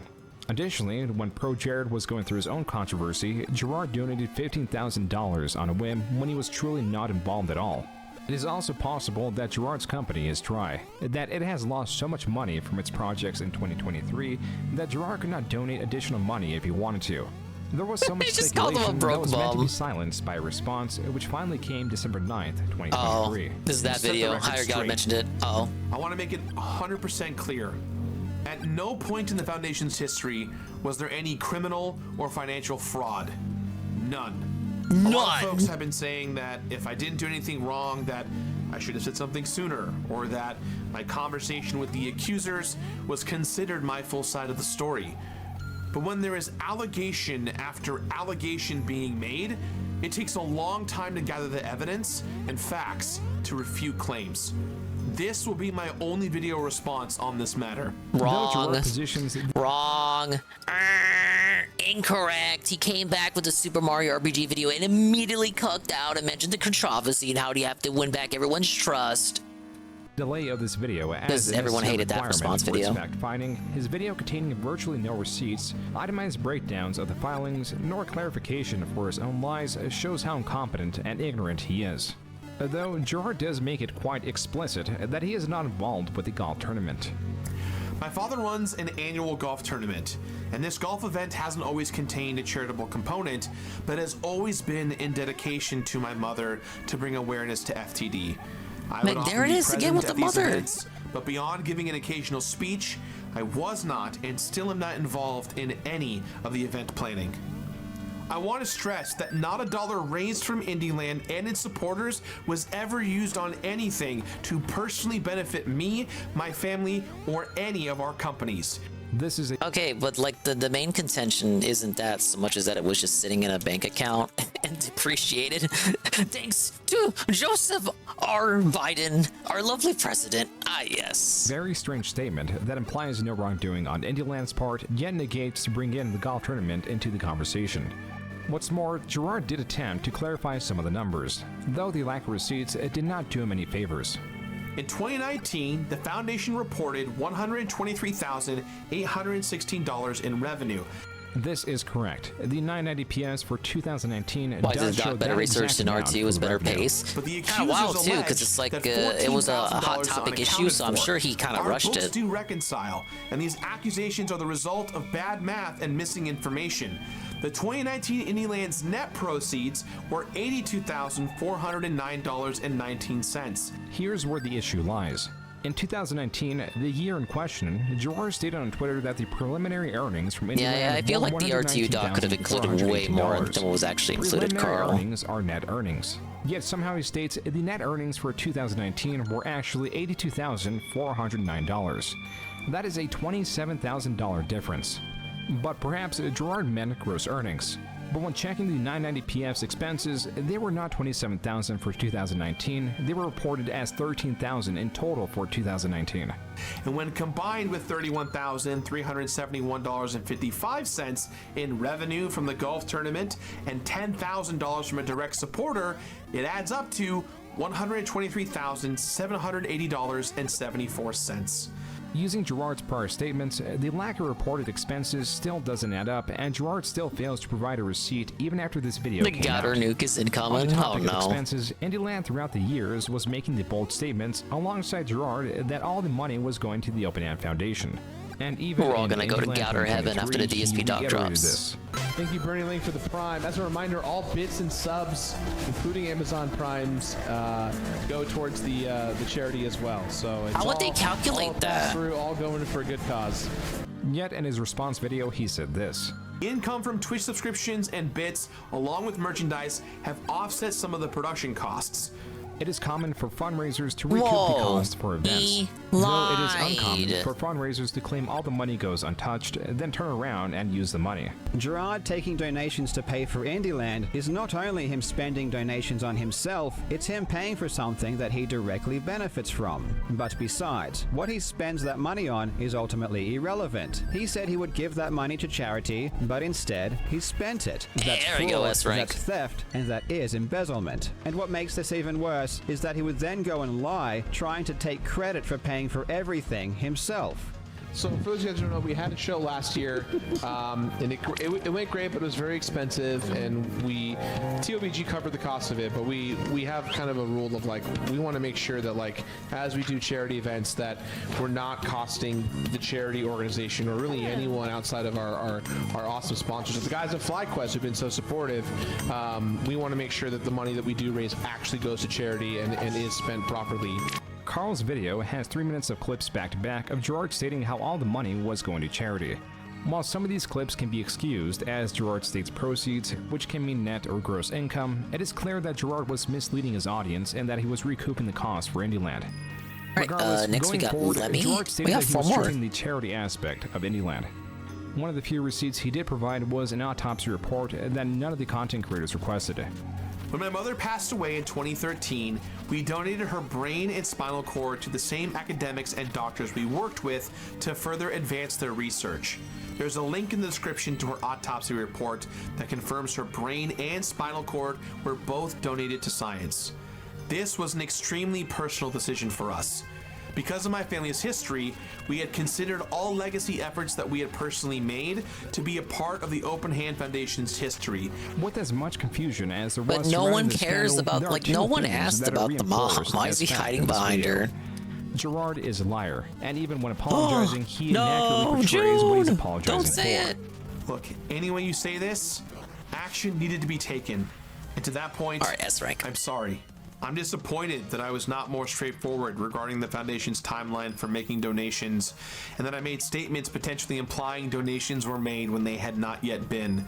Gerard was stating that these were applications, or something he World suggested One indirectly. Wizard, get What out he of here. directly stated, Currently working with the University of San Francisco, and we're kind of one of their main funding support partners. That was 2020. In the timeline, this is when Gerard alleges he did not know the money was not being donated. But then this was in 2023 when Gerard knew he was lying. Boy with my dad in honor of my mom who had dementia, and so we just every year we try and raise as much money as possible, and then we go work with Alzheimer's Yeah, Association I'm of not a America, fan of Pipe World. University of San Francisco, Association for FTD, which is what my mom had, FTD. So we've like worked with big and small organizations across the board, and he was like, it'd be really cool if we did a show all about raising money for people who are making huge headways. And it gets worse and stranger. I want to beat him without states that he getting raises attacked. a total of $600,000 to $750,000 yearly for whiffing it. various charities. These unproven claims are entirely bizarre, but don't exist in a vacuum. And Gerard's continuous lies only provided fuel to Carl Jobst and Mudahar's response videos. Most of Gerard's video is him going over information unrelated to me, my videos, or my claims. He hardly addresses my concerns about the golf charity event money, essentially saying, we didn't take the money, trust me bro. He provides no bank statements, no accounting, nothing. Apparently, we just have to take this proven liar at his word, which unfortunately, he I'm wouldn't not lie to willing you do. again, would It he? literally requires you to take this man's word, which over the course of this whole investigation has shown you should do anything but take his word, without actual receipts. The internet finding out that Gerard was a liar was certainly shocking, as was Gerard's threats. These allegations were made by individuals who self-admittedly aren't even financial or legal professionals. These allegations are slanderous, and we believe we're done with selfish intent. What a pathetic... As I said earlier in the stream, it doesn't matter who conveys the message, so long as it's the truth. That's why he's bringing up their financial background, or lack thereof, in an attempt, to discredit them. Bitch. Gerard closing the video in such a way only served to strengthen the disdain of him, though this aggression is thought to have been pushed by his brother Jock, who was supposedly seen on Reddit, stating that he was the one going to push the lawsuit. My brother was the aggressive jock named Jacques, who was 5'6", but like jumping in the face of the biggest quarterback, headbutt first. Yeah, into total that. disrespect So that was of the mom's memory, involving her in the Those family Reddit comments no business. longer exist, so beyond a screenshot, it is hard to prove that Jock was continuously instigating. As for the rest of the Completionist Reddit, what was once a subreddit dedicated to the discussion of Completionist episodes had turned into a place to follow the ongoing drama. A mod, exhausted with the ongoing discourse, made the announcement that any new post related to the ongoing drama would be removed. Alright, well, the fucking place is a ghost town then, I guess. Quote, these last several weeks have been very difficult on me. Having to sit by and watch people tear down a person that I have talked with personally multiple times, as well as someone who had been a cornerstone of my life for over 10 years now. Unquote. And there were attempts to shift the conversation back to the Completionist episodes, but Redditors were not so enthusiastic to engage in such conversations. At this point, the mods just set the subreddit to private, and a newly erected Completionist 2 that allowed free speech filled the void of its predecessor. It was here that a 5-minute long compilation of Gerard stating all the money was going to charity could be found. Additionally, it was discovered that Gerard was removing comments talking about the charity in his videos. In terms of lessening the backlash, this was hardly effective. Also in December, his character was removed from the indie game Sea of Stars. Oh no! Mudahar released a DSP call never with get to that Gerard, part. and various creators that either knew Gerard or of Gerard found Just his tell actions DSP to be never reprehensible. update his game. There was even He already a hates doing that. HardDrive.net article about Gerard 100%ing his career. But Gerard did not seem to think so. After a break following his response video, he released a new completionist video in January of 2024. Oh, this is the one I just talked about. I want to recognize Guys, that I know that we don't have to go watch it. It's in the video. A lot of your trust at home. And Why did he do want to this? spend as much time He as it should have will just take did the Mario to video. rebuild Should not have and brought it regain up. your trust. It's going to take time, but I'm willing to put in the commitment, and I hope you give me a chance. So with that said, thank you for being here, and thanks for watching. Everyone who knows me knows that Super Mario RPG is one of my favorite games. So dude, there are no edits. There are no edits. There are no edits. There are no edits to that part. That is how the video begins. He's like, oh yeah, I'm sorry you guys, very vague, sorry, apologies for the tragedy. And anyway, Mario RPG is like my favorite game of all time. Blaring Peach's Castle music in the background. No fucking edit. That is how the video begins. Let's get the rewind on that. Following his response video, he released a new completionist video in January of 2024. Before we start today's video, I want to recognize that I know that I have lost a lot of your trust at home. And I want to spend as much time as it will take to rebuild and re-earn your trust. It's going to take time, but I'm willing to put in the commitment, and I hope you give me a chance. So with that said, thank you for being here, and thanks for watching. Everyone who knows me knows that Super Mario RPG is one of my favorite games of all time. That awkward transition between lightly addressing heavy allegations to then shifting to the completionist series did not win over viewers. No, it did This is made clear not. by the top comments he forgot to delete. On Reddit, there was a particular comment, or rather post, that was garnering attention. Greg Wilmont came back from the abyss to comment on the situation. Quote, I'm happy to say that my hands are entirely clean in this situation. This whole ordeal is one of the exact reasons why I had him remove all of my videos. I had a feeling that there would be some sort of controversy associated with that family after my departure, and I wanted nothing to do with it. Unquote. The other channels Gerard was involved in followed suit and announced they would be continuing without his involvement. Gerard has continued to upload videos despite them being poorly received.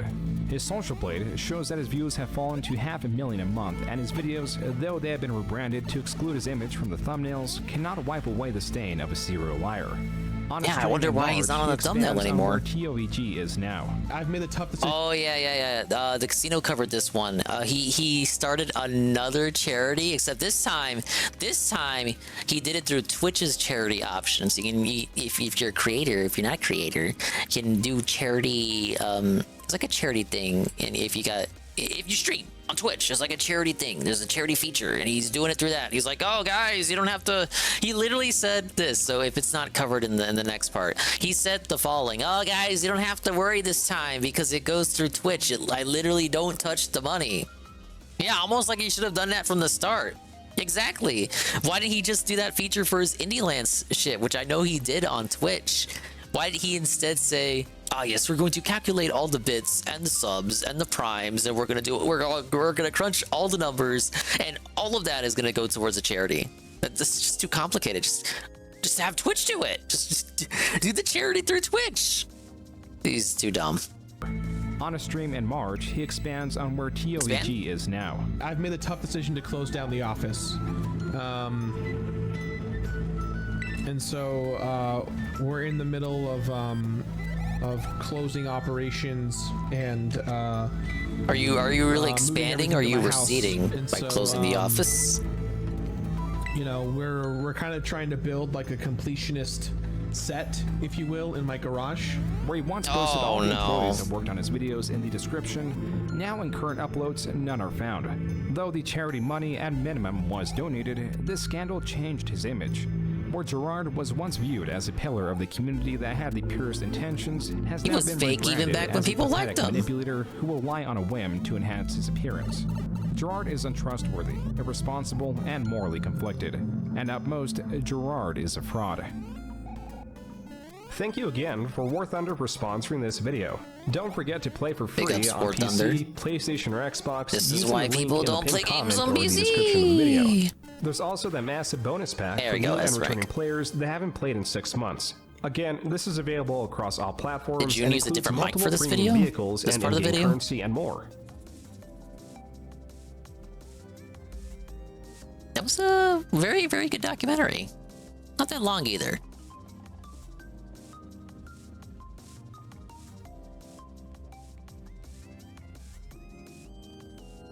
I feel like it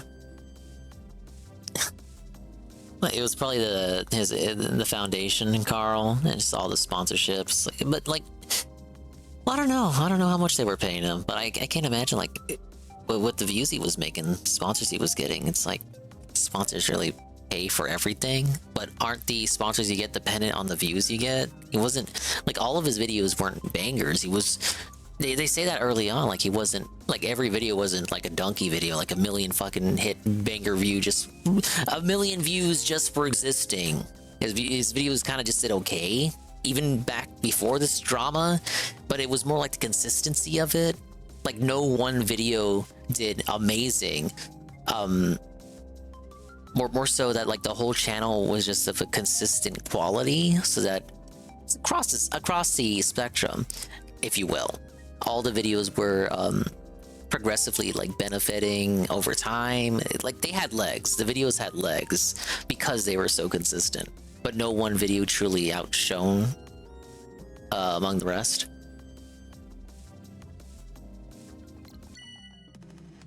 Yeah, he did have other channels. That is true. All right, curtain call. Ludwig, World Order, not World Order. What if it was?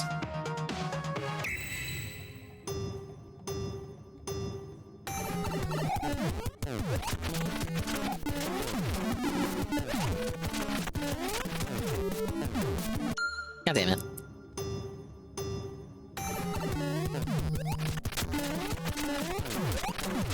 Oh, that's good. That's the combo.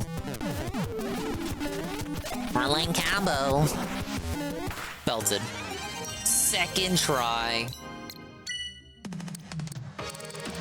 Big ups Sinzacroix. So what do I got left?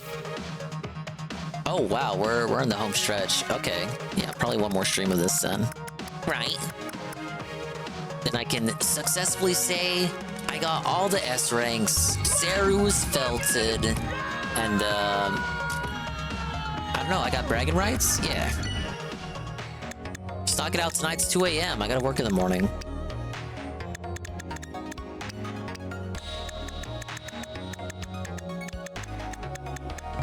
And there's also the after you do all of these. Now hold up before you see.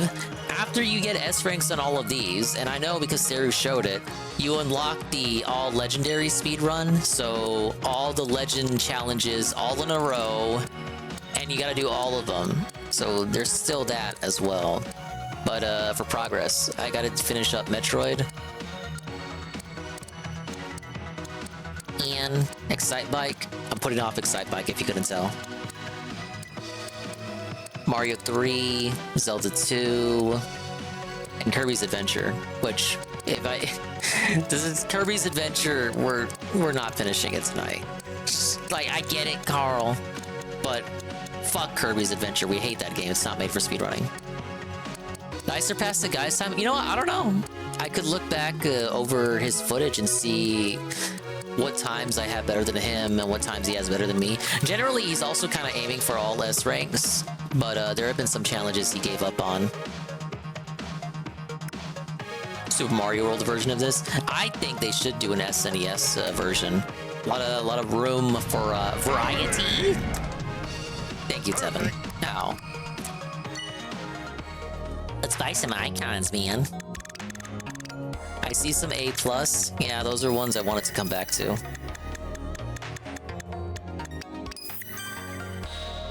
Look at that little big old walrus guy. Half of these characters don't even appear in this game.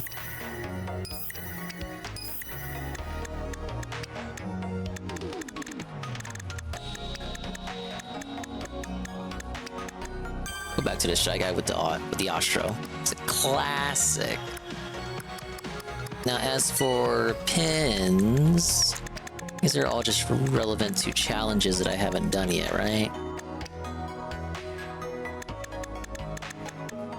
Yeah, Kirby sprites are Kino, late era NES title. They knew what they were doing, dude.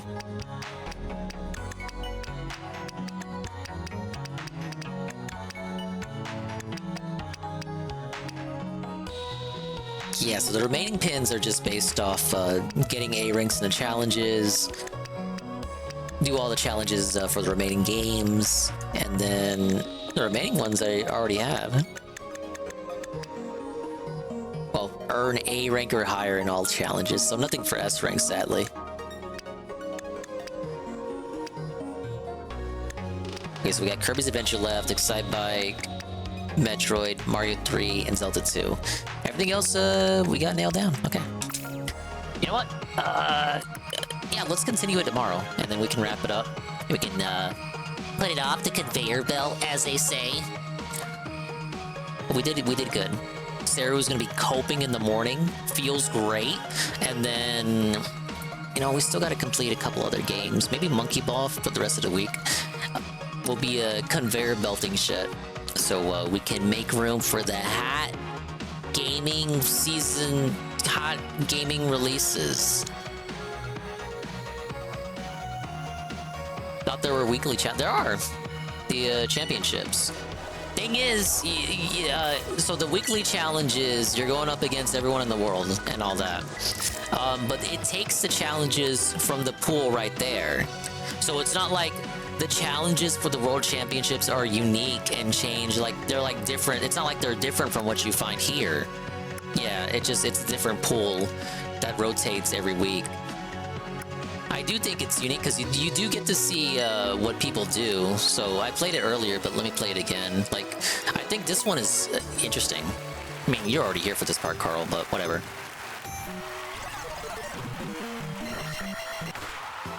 I still don't get how he did that. Like we were saying it too, Bashe had first place on the Mario 2 one.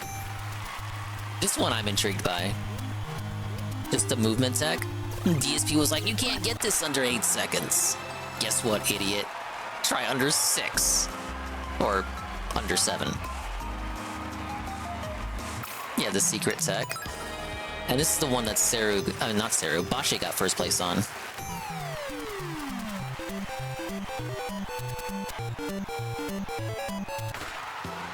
That was frame on fight, on frame on fight, frame one, fight on frame. As they say. This one was the easiest from the replays I saw. You just run. Jump with the just right amount of height there. Because any higher of a jump and you're wasting time, dude.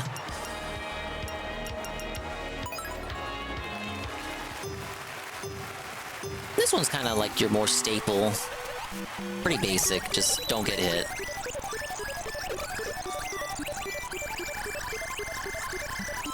Stays close to the ceiling, I see. But at the start, he allowed himself to drop all the way down. I wonder if that affects his speed.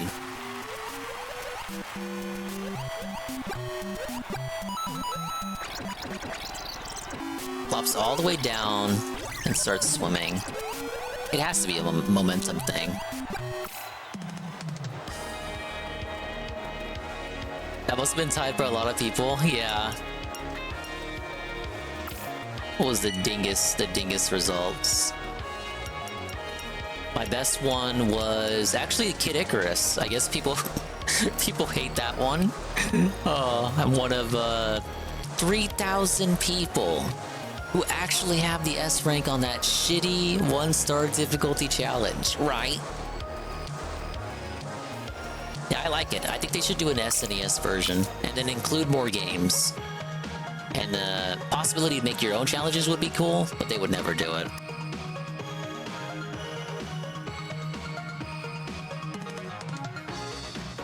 Yeah, he's letting the momentum carry him as he falls to the bottom and then just scooches on. Okay, but thank you guys. Thank you for the stream. We will complete this tomorrow. Yes, hopefully. And then yeah, we'll cozy on with Monkey Ball, because that one I beat the story of, but I still gotta do all the extra shit. You know how it is. We're gonna raid. Okay, so Tevin's on BRB mode. You could go over there. He's watching Turkey Thomas. Yes. But I think we're gonna raid Kyungun. It just went live. So that's where we're going. You don't have to stay there. You can go wherever you want because it's a free country. Yeah, Goon is live. Appreciate it, guys. Come back tomorrow or I'm gonna stab you. Right. Well, I won't stab you. Pablo will. And away we go. Thanks for stopping by, guys. I really appreciate it. Yada yada. I love you. Mwah. Big ups to the dingas, the dongas, the swollen underscore ones who, for some reason, made it to the end of this amazing stream.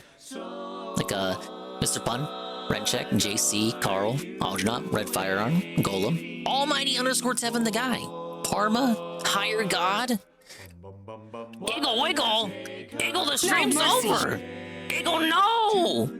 No! Iggle, no! Iggle, I literally have, like, I can't even, like, for a joke, go for another hour. The raid has been felted, as they say. Iggle, Uber Jill, Carl, Cerulean, Almighty Koki, Back Alley Minion, Gabatic, Red Check, Natal underscore Cog, and Lurkers, UNFW1, Alpha Elite TV, Peaches Keem, Soft P, Pim Pam, Dublock, D-Scythe, Nurgle, Heavy Metal Gamer, Jamelli, Mr. Lion, Perez, Pineapple, SCP, Sinzacroy, and Kyungun was a stream we are going to. Should give Goon a follow. He plays Goon games. Which, now, I know what you're thinking when you hear the term Goon games, but it's not what you think. It's actually cozy games that you can play with your brain turned off. Thank you to Iggle with the raid, with the party of one. Vince with the follow. Almighty Tevin, the gifted tier 1 to Natal Cog for the first month. Almighty Tevin, re-up tier 1 for 30 months in a row. Iced Coffee, gifted tier 1 to Parma for the first month, and Seal for the, Parma for the 1 month, and Seal for the 1 month. GPM, gifted tier 1 to Goon for the 1 month. GPM, the tier 2, 11 months. GPM, raid with a party of 13. And Elite, massive and raid, party of 36. Back Alley Minion, Back Alley Minion, gifted tier 1 to Moxie Cat for the 1 month. And Das Carrot, Das underscore Carrot with the follow. Pretty cool.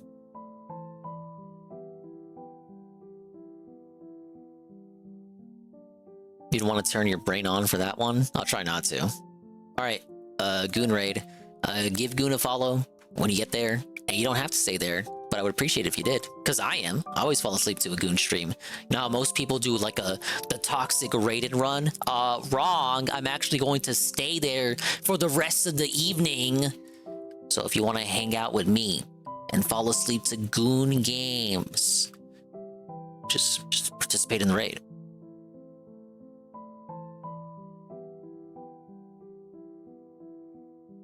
But bye-bye, adios, Mimi time. We'll see you when we see you. And if we didn't see you, then we didn't see you. But if we did see you, then we saw you. And if we didn't see you, hopefully we will see you next time. I can see myself in the mirror each and every single day. Hopefully we'd inspire viewers like you, Rude, to see themselves in their mirrors each and every single day. Alright, I gotta set like 4 alarms. You know how it is. The raid message is the old classic Goon raid.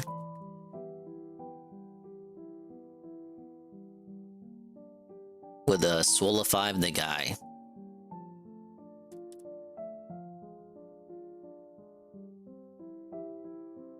See, that makes it sound like Goon is the one raiding, but we are actually raiding Goon. Well, I'm a master at raid messages, guys. 5 seconds. I think he's playing sorta kinda Lavaria. It's a gotcha or something. Bye-bye.